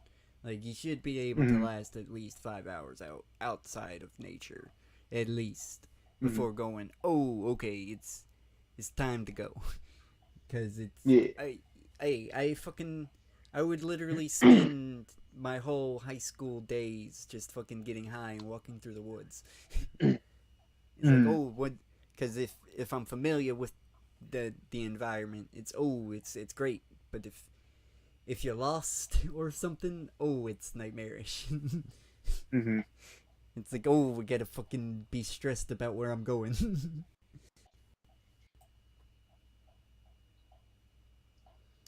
Fucking. But yeah, I can't get mad at him for like being, I'm all about nature, and then once you put him in the Amazon. Okay, Amazon's the next level. Yeah, I'm about to put this. I'm about to ask you, do you think you could last 5 hours in the Amazon? I know the fuck for a fact I can't. I mean, I'd probably be I feel like 5 hours would probably be a lot more accurate for me in the Amazon.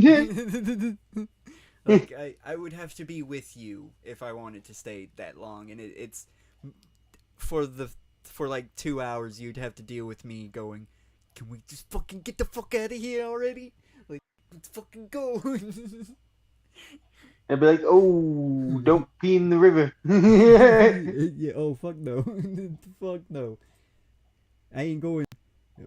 To be honest, I'm so paranoid about that shit. My shit's not even touching the river.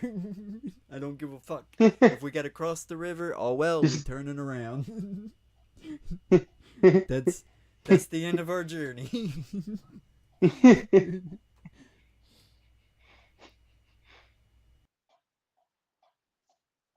Away from Kinski's face. Kinski was so confused that his rage fizzled out.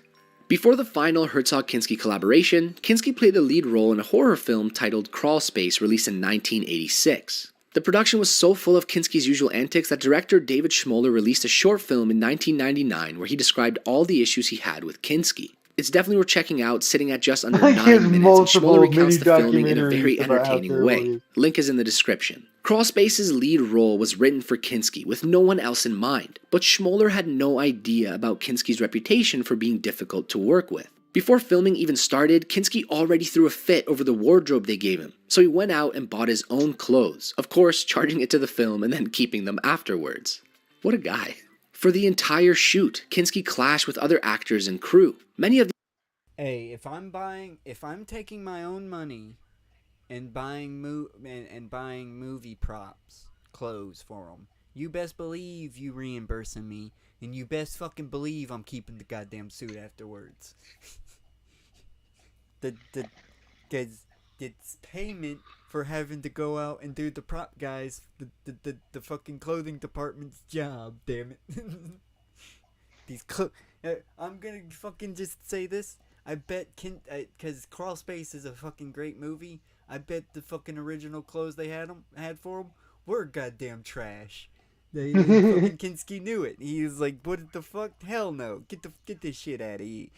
But I know what. You better believe I'm keeping him. I know what this fucking role needs. I'm doing the motherfucker's job. I'm killing him.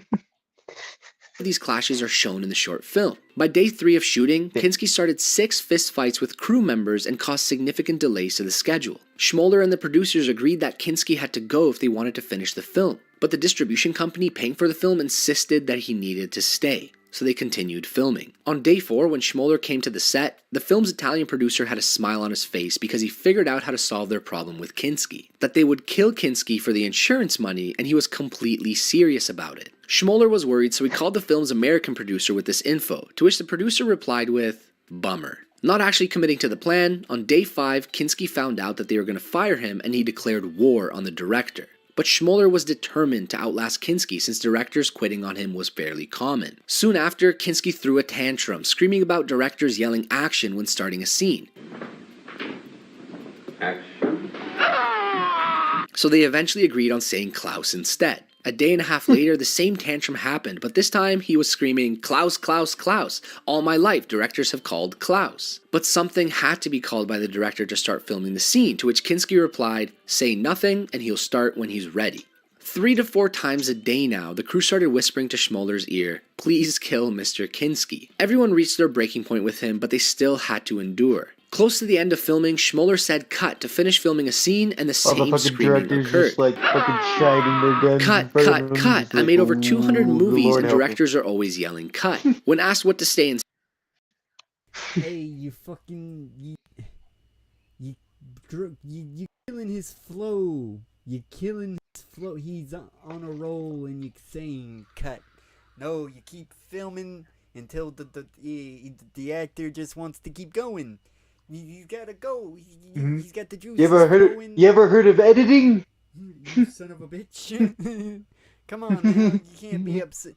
You're getting upset because he's making a weird noise after you say cut. I'm up.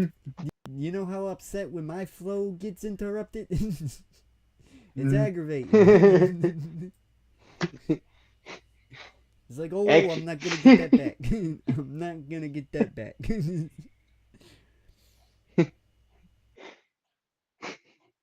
Instead, Kinski responded with, "Don't say anything, I'll stop when I'm finished." On top of all of these requests, Kinski also refused to say any lines he didn't like to the point where scenes didn't make sense anymore. Crawlspace released very negative reviews with 17% on Rotten Tomatoes today. In a 2011 interview, Schmoller stood by his words in the short film saying that he didn't exaggerate anything. It was all well documented and that Kinski is responsible for his own myth-making. But it really makes you wonder, how many more undocumented controversial Kinski moments there were when making other films whose production stories weren't as public. A year later, in 1987, the final Herzog-Kinski collaboration would release, Cobra Verde, where Kinski plays a slave trader who travels to West Africa. Filming was done in Brazil. Yeah, that's the only problem where, like, this guy did so many fucking movies. Like, you would think there would be more about, like, he'd be more infamous. But as far as I was concerned, this guy was just a very eccentric actor that did a shit ton of movies. Like, all this stuff is kind of like underground knowledge. Pretty much, yeah. And it seems like he definitely had like a very special relationship, we'll call it that, with Herzog. That's for sure. Yeah, that I'm a Daffy Duck buddy type of it. They just needed to fuck each other. They just needed, the Herzog just needed to give Kinski the dick. But he refused to give Kinski the dick, so Kinski had to lash out. Damn. Brazil, Colombia, and Ghana, and it was this film where their conflicted relationship peaked. This film's production problems weren't documented as well as the other, but Kinski's wrath was so unbearable that Herzog vowed to never work with him again. The outbursts were so frequent and violent, giving us the iconic image of Kinski clutching Herzog's throat on set. The film's original cinematographer, Thomas March, received so much verbal abuse from Kinski that he walked out on the project. But the film released to great reviews and currently has an 82% on Rotten Tomatoes. In 1989, Klaus Kinski would release his first and only self-directed film, Paganini, in which he also had the lead role as the 19th century devil violinist. Kinski repeatedly asked Herzog to direct the film, but Herzog refused, believing the script was unfilmable, although I'm pretty sure he was just done working with Kinski ever again. Actress Tosca d'Aquino had a miserable experience when making the film. About the production, she said, "I suffered the harassment of Kinski's very difficult nature. Going back, I would not make this film because I suffered a lot. He was a very violent man. I had a complicated relationship, he was bossy, I had bruises." The film released to mixed reviews and would be Kinski's final film of his career. On November 23, 1991, Kinski died of a sudden heart attack at his home in California at the age of 65. Kinski was a cult favorite due to his spoken word albums and some of his I didn't know he died in 1991. I thought he lived on past then. No. Damn, that is a shame. He was old though. Yeah, he's pretty old. That is for sure. Oh, this has been things. On-set antics that were public at the time. But it wouldn't be until 1999 when people really saw how insane Kinski was on set with the release of My Best Fiend and Please Kill Mr. Kinski. For some, these new documented film productions made Kinski even more of a cult favorite, but the glorifying of Kinski after his death was too much for some to handle. Of Kinski's 3